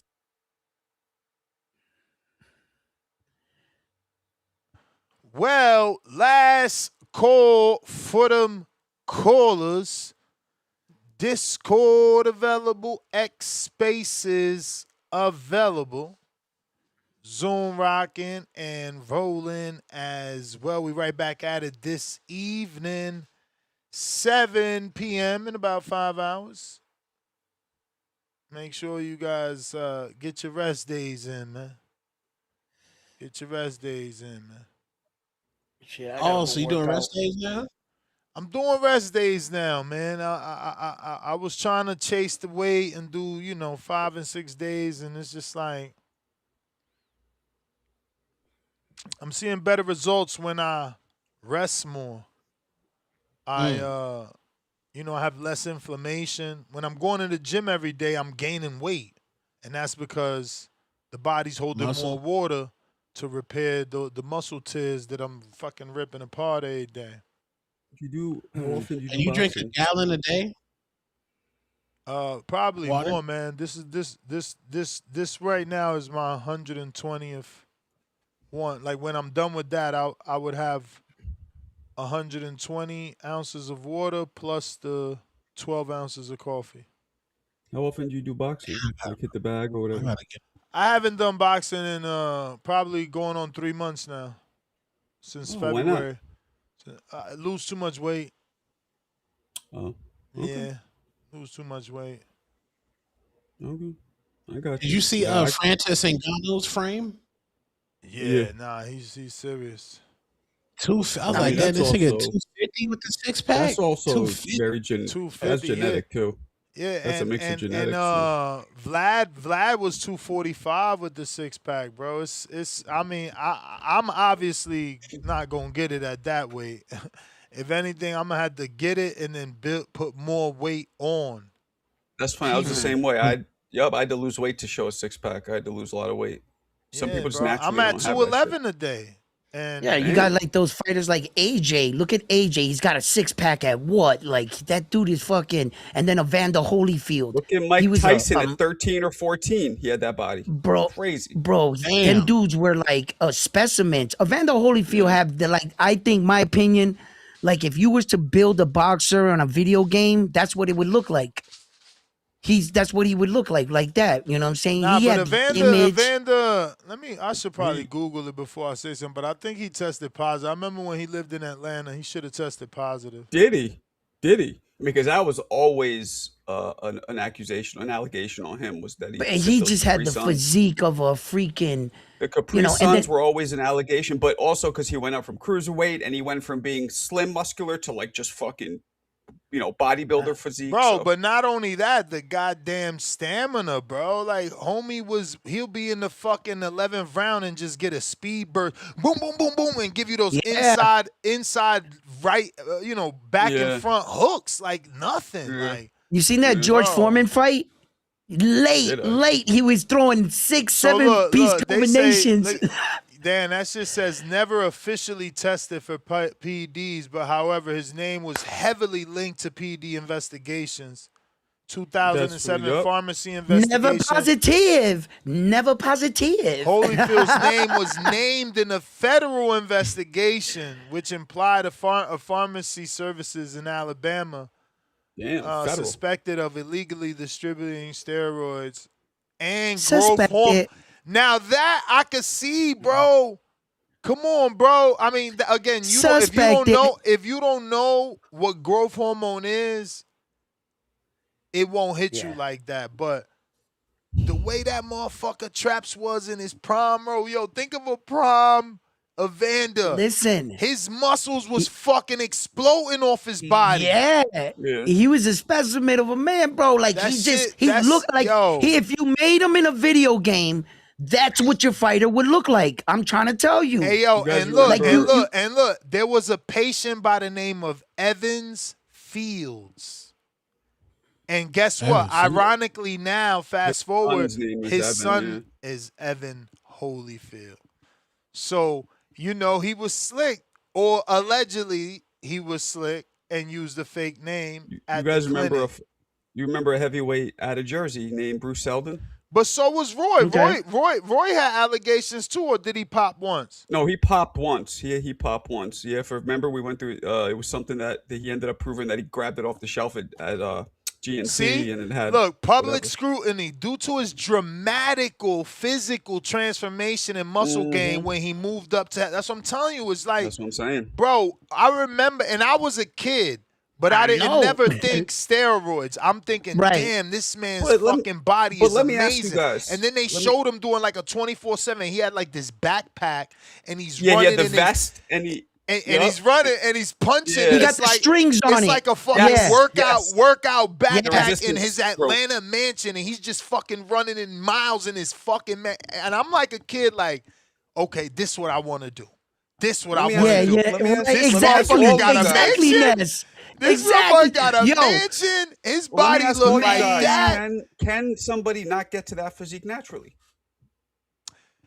So what do you think about AJ? But not his muscles, bro. I'm telling you, his muscles were serious, bro. His shit was like so full and like protruding. They would like, think of his traps, bro. His fucking traps, like this shit right here, bro. Like. Fuck, bro. He was always. So Ness, what you're saying is Evander Holyfield can box that night, get out of the ring, and go compete for Mr. Olympia. You know what I'm saying? On the same night, not Olympia, but I know. I went too far, but a pose down or something. Definitely some sort of semi-pro or amateur competition. I think so, bro. I don't even want to Google some of his shit so y'all can remember how. A dude fabulous his body was in the 90s, bro. A dude named Bruce Seldon, crazy. Who called himself the Atlantic City Express out of Atlantic City, New Jersey, was jacked. Tyson fought him. If you remember, people thought that he took a dive against Tyson. Tyson hit him with a punch that skimmed the top of his forehead. He just fell down. You remember him? He was fucking swole. Yeah. That guy, too, a lot of people alleged that he was on some shit because he looked even more jacked than Evander. He looked crazy. And wasn't Ronnie Shields his coach, Evander Holyfield's? No. It was. Ronnie Shields trained Evander Holyfield. Yo, wow. So Nevada just gave him a pass because it says, despite the federal documents connecting his details to the Alabama pharmacy, officials in charge of the boxing testing in Nevada confirmed that he never officially failed for a drug test. So they didn't explore anything on the investigation. This is what people don't realize, man. In the 90s, they weren't really even caring. Most people did. Most people did it because nobody money cared. can do. They like, bro, and it's don't be fucking up our shit. I got to do it. Cause think about it. What wasn't Evander like? Didn't Evander's fight Ain't Fan Man come to his fight? Like jump in his fight? That's what I'm saying. He was big money. Like Nevada was like, what? That was outside. Yeah. Investigation. Nah, that's just in Alabama. This is Nevada. Get this shit out of here. Get that out of here. Get that out of here. Yeah, bro. Tip, what up? Tip Bailey. Yo. DC. Yo. DC. We hear you. We Yeah, hear man. you. Who on the panel? Who on the panel? Full house. Full house. Oh, damn. Yeah. Full house, man. Full house. Power round outage one? at Six Flags. At Six What Flags. up, round one? Round Yeah, it's one, hot as Marco. fuck today. What up, Tip? Ness. Niggas is man? walking down the roller coaster. Shit. It's crazy. Yo, it's hot as Shit, shit. I'm man. not surprised. Two-tone the super cake. Two-tone the super cake. What up, bro? We up. Say what you want. What it do? What it do, man? You witnessing great. You witnessing greatness right now. You're right. I'm witnessing Clarissa Shields. You know what I'm saying? Introduced the 5 fingers of death, man. Shout out to Clarissa Shields, man. What did the 5 fingers say to the face? Shout out to the GOAT, man. You know what I'm saying? The face of women's boxing. Shout out to Ratchet Ghetto behavior. Shout out to the chat, man. Shout out to Clarissa Shields. You know what I'm saying? Introducing her hands to the face of women's boxing. You know what I'm saying? Ghetto. Shit crazy out here. Yeah, Tone pushed Alicia as the face, and then Clarissa introduced her hands. This shit crazy. Yeah, that was man. the physical embodiment of the changing of the guard. That was the physical, like how dumb do you have to be to give your ops your clout? Because you could have just ignored Alicia. Now you going viral for slapping Alicia, like Ness just said. Oh, first of all, Tone, stop the cap, bro. Hold on. Stop the cap, bro. Let me land.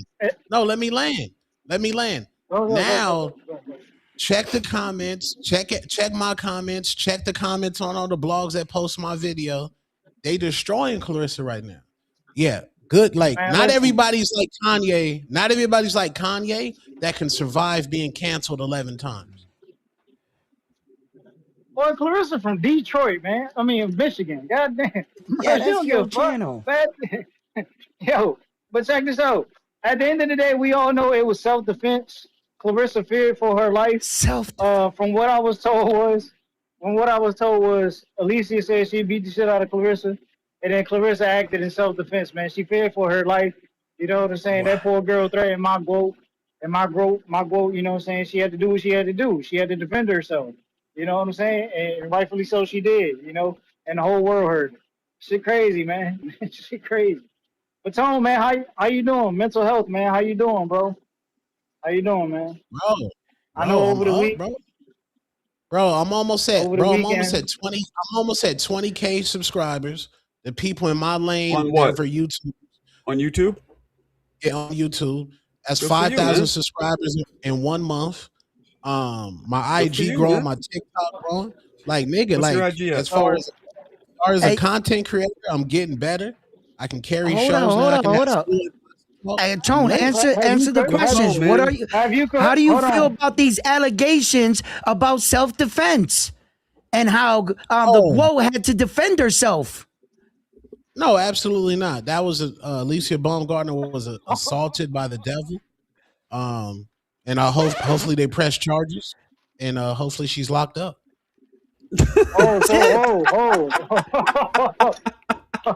Yo, this dude is wild, man. He's trying to keep a straight face so hard right now. Look at him. It's the same guy who called in to slander Devin Haney after he sued Ryan Garcia, man. This dude diabolical, man. This dude diabolical, man. Do the Devin Haney, man. Do the Devin Haney. Hey, man. This shit crazy. Bro, when Tank Davis snatched Ryan Garcia chain in the club, I remember that show with Ness and Ringwalk Daddy. Ness was like, that's ghetto. Ness was telling y'all, that shit is ghetto. You gonna snatch a nigga chain in a club and he just trying to talk to you? Yeah, What Clarissa did is ghetto. And I you're was at right. Netflix. I was Right. right because look, he ended up making Tank the most money he ever fucking made, and that's all he was ever trying to talk about is making the motherfucking fight. And he made the fight, man. Shout out to Ryan, man. Shout out to Ryan. Poor Clarissa Shields defending herself, man. Just a normal walking by Joe citizen, you know, minding her own business. And she had to defend herself according that to man said Joe citizen. Joe citizen. Listen, she was just walking by, you know, and this assailant came out of nowhere and had to, you know, she had to defend herself. Wow. Hey, yo, like, this is getting great. This is getting good. I mean, you know, John, what do you feel about this? Like, and did you ever talk with DDG?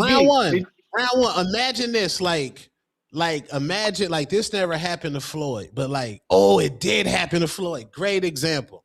Right before the Ryan Garcia fight. Hold on. Devin Haney was ascending to be the next Floyd Mayweather.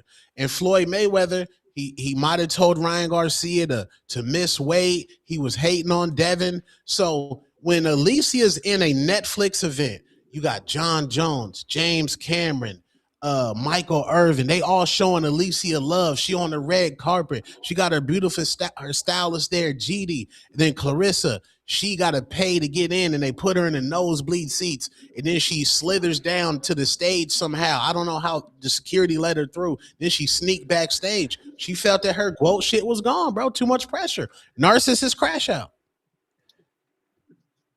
Nah. So cut the cat, man. She went into her backyard. She pressed her for all that shit she was talking. And Alicia ain't stand on her 10, man. She ain't stand on her 10. That's what it is, man. She stayed like a woman.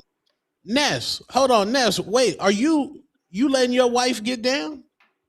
What the fuck? What you mean by get down? If a woman smacks my wife, I'm gonna let her handle her business. Hell no. Let me talk no.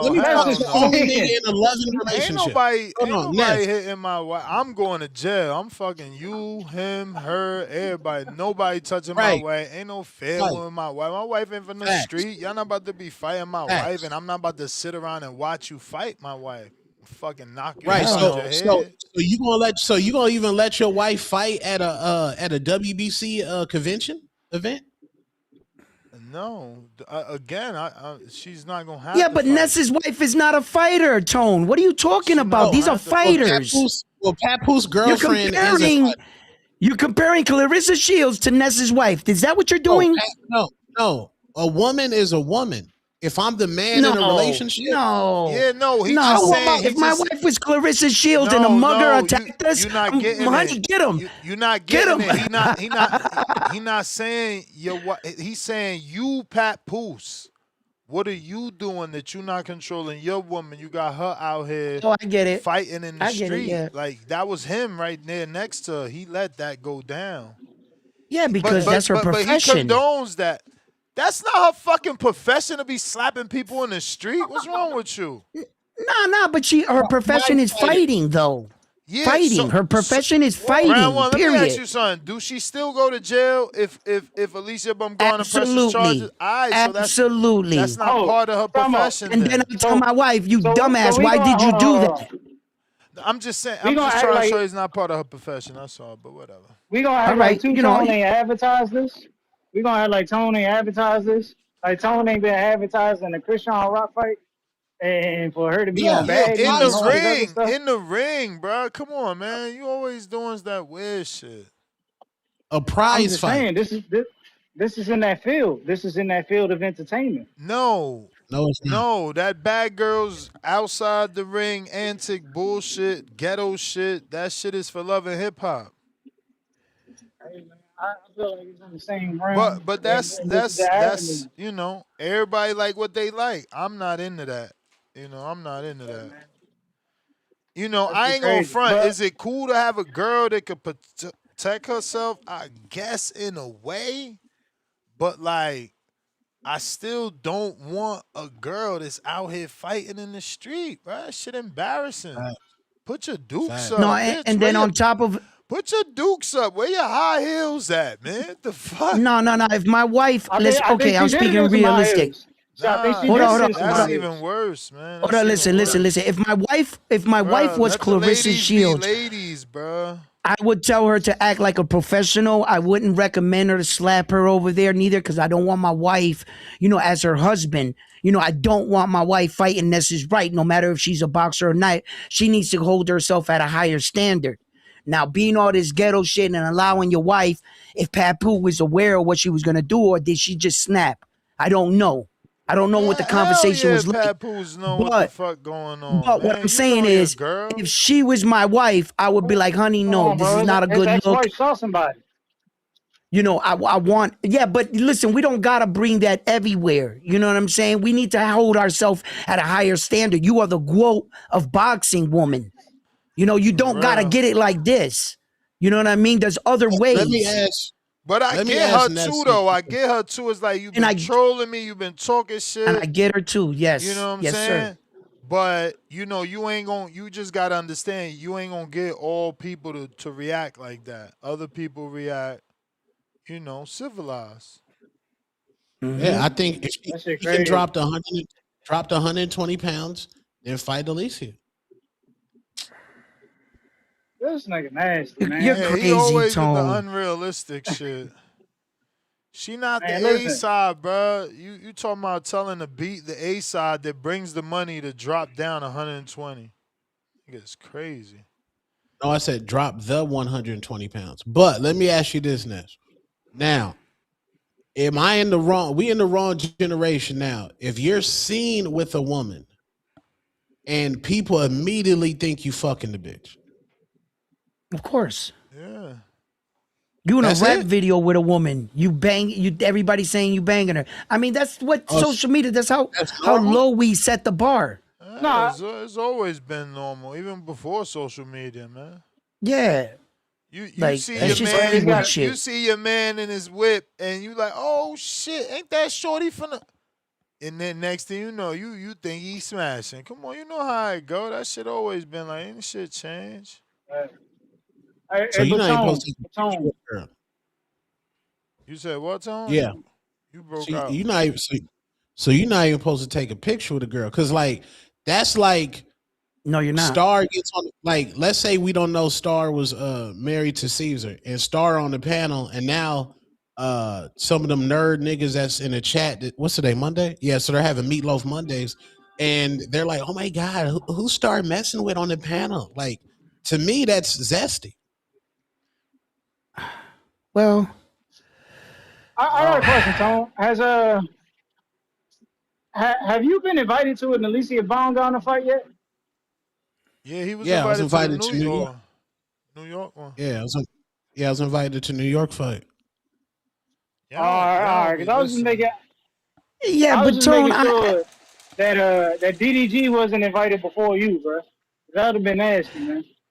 Oh well, you might see me on a DDG stream. I mean, even if he was invited, I mean, DDG got a platform that's gonna help grow Alicia. Eventually, Tone will get on that bigger platform. You're right. But as far as this boxing realm goes, man, Tone been, the advocate. You know what I'm saying? He's been the advocate, pushing hard. Yeah, I think he done pushed Alicia harder than Danny. I'm sure he pushing without expecting nothing in return. Hey, maybe so. But then another thing, Tone, what you gotta understand too is with Clarissa Shields, bro, she related to the Russells, man. And if we go back to when Chris Colbert was trying to approach Gary Russell told Chris Colbert, this right hand good enough to smack a motherfucker. You know what I'm saying? Great words. The great words of Gary Russell Jr., man. So, she come from that Russell bloodline. So it was expected, man. It was expected, Shout out to T-Rex, man. I don't know how the moms reached out there, but they found a way. They found a way home. But yeah, man, I'm gonna let y'all carry on, man. Shout out to the face of women's boxing, Alicia Baumgartner. Yo, Tip. So you saying that she said, Rick James, what did the five fingers say to the face? Smack. Respectfully. She Rick Shout out James to her. Tone and shout out to Wow. Tone and Punch, man. Shout out to Tone and Punch. I got some wild niggas. No, Punch more Damn, he wild than put you me, in that nigga. category. That's wild. No, yo, why? No, Punch my nigga. He dislike her for real. Yeah, yeah. He don't fuck with her at He be all. calling her ugly and anything. We got Hayes He Chase, said- member for 10 months. Prospect level 2-tone, the super pair emoji. Uh-oh. Put them We pairs coming. in We the coming chat. down. We coming down. Pairs in the chat. We gonna win that basketball game too. We got Owiz. We got Lobos. He picking all the dudes that's not pairs. You funny as hell. He'd be the only one on the team. Everybody else is super athletic. I'm Coach Fair. He gonna coach. He gonna coach. And he's gonna coach. He ain't even playing. I'm coaching, gang. Kenyo Taylor, $2. Tank made Ryan start using PEDs. That is true. Where's this game at, Tone? What game? The basketball game. Oh, we trying to do it in Florida, man. Hopefully in Florida, man. The same day of the boxing match or the day of? The Sunday. Damn, where is Malcolm, bro? What's up with Malcolm the ref? Yo, I can ball, champ. bro. I ain't heard from you, champ. Where you at? They should sue. Like she should sue the security at the SoFi Stadium, because why would security let Clarissa Shields get that close to Alicia Baumgartner? Like it don't. Something's not adding up. Something not adding up, bro. What's not adding up? What's not adding up? I think in your scenario is that you're forgetting who Clarissa Shields is. She's the GWO. What do you mean how she get bypassed security? She's who she is. They said right this way, Queen. What are you talking about? It was the easiest thing to do.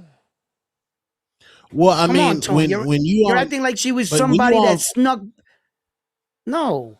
Well, obviously, I know there was a bonnet word that came out first. So I know there was a trigger word. It was a lashes on the sink word that came out first. So security has to de-escalate the situation. Why didn't you de-escalate the situation? I don't know. Why wasn't JFK's the day he was shot, security beefed up? Why wasn't come on, man. You're asking questions like I don't have an answer. I can never have an answer. I wasn't part of her security detail. She got to her, she smacked to her.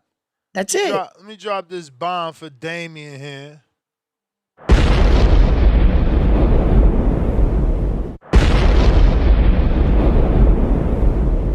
$50 Zelle super chat. Wasn't Devin called a hoe for being some type of police shit? For months. Niggas made so many videos. It was crazy. But now, police game's cool, Tone? Yeah, I mean, I don't compare. Like, see, the thing with me, men's boxing and women's boxing, to me, is apples and oranges. Because Devin Haney hasn't fought a guy that ships packages from Amazon in decades. Like, if Keshawn Davis, look at the options Keshawn Davis has at 140. Pitbull, Jose Ramirez, Dalton. He got so in women's boxing, like, what's the options for Gabrielle Fundora right now that y'all know? Who knows? Yeah, who knows? So, and again, I still look at women as women. Like, yeah, if you assault me, nigga, control your emotions. Control your emotions. You're supposed to be a role model for the kids. You dropped a movie in the middle of your prime that nobody watched that flopped. You got to be able to control your emotions. So we can't pull up on somebody no more.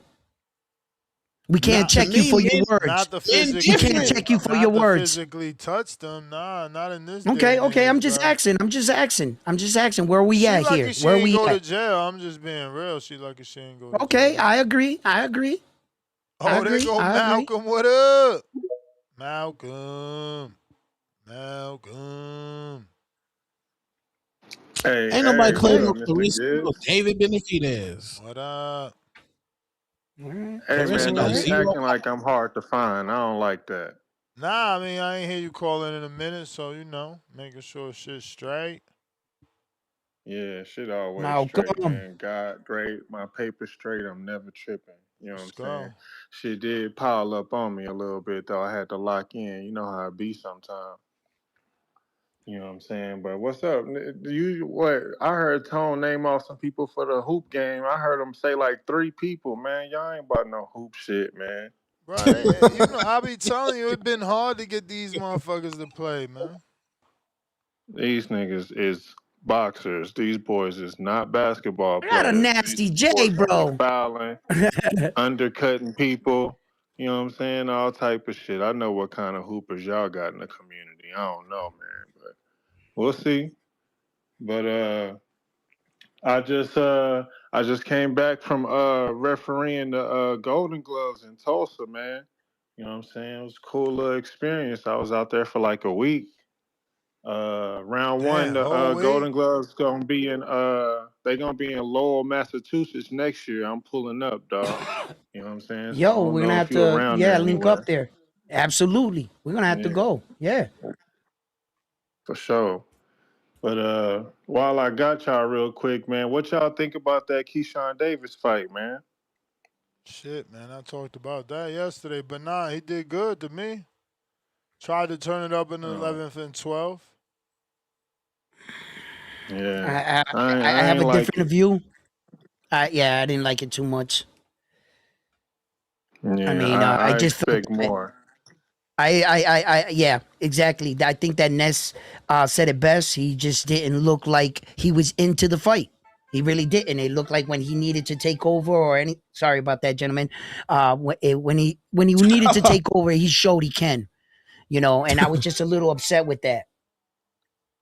So yeah. Hey, Oh, is hold up, that a gentlemen. ring? Go ahead. Yeah. Is that a I got to take this ringtone? Is call. that a I wait? What ringtone was that, man?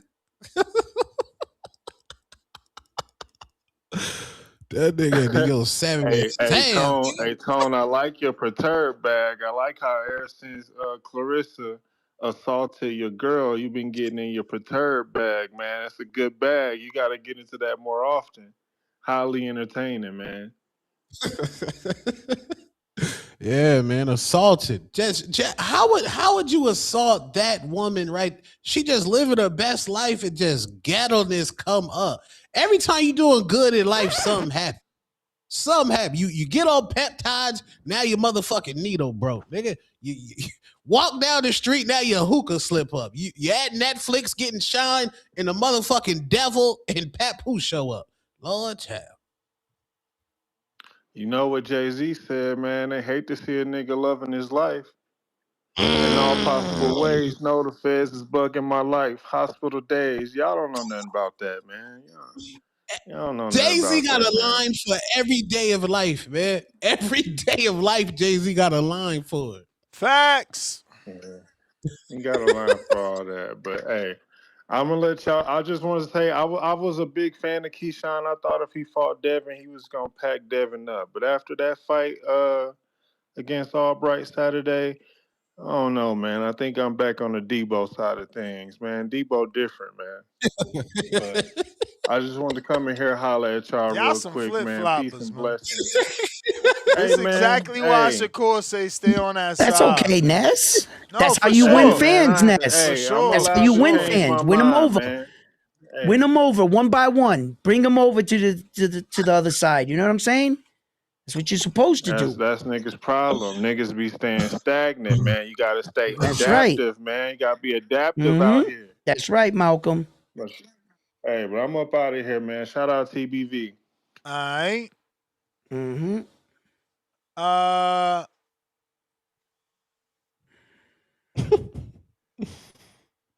Yeah, we're going to wrap it up. At the Boxing Voice, if you're looking to holler at me, we right back at it this evening at 7 p.m. for a second show.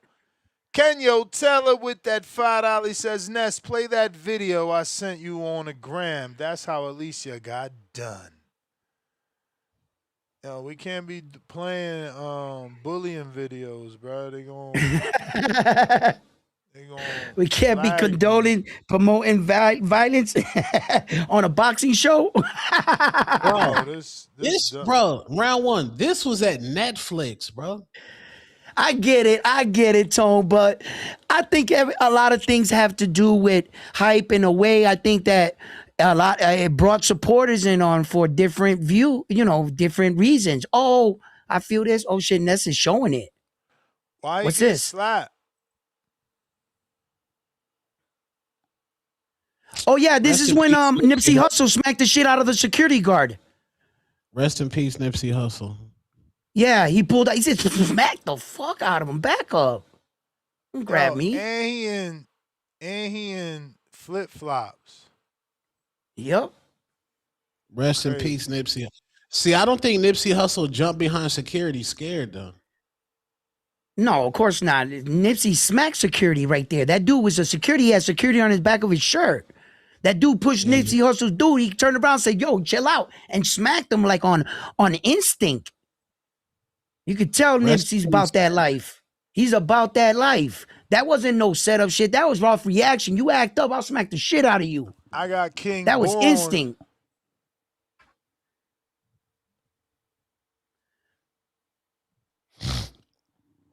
Look at major media wishing hate on Tone. Dang, it be your own people, Ness. It be your own people wishing hate on you, bro. He's supposed to be the Malcolm X in the chat, and he wishing hate on another brother. Damn, you sad, brother. You sad. Sad. Where my nigga Bomac at, man? You're sad, brother. Yo, King Born. All right. Yo, we about it. Yo, you hear me now? Nah. All right. I'll get on later on. Go ahead, man. Nah, we hear you, man. Of course we can hear you. He said, "Nah, we can't hear you." Did he really get off? Damn. Got him. Yo, that was crazy. He actually acknowledged that you didn't hear him and he didn't recognize that he was. Jesus crazy, Christ. Bro. That's That's crazy. The mind not working, man. The mind not working. But Wow. we about it, man. We right back at it this evening, though. Make sure you hit me up on Discord. You got some topic suggestions. Peace. All right, peace.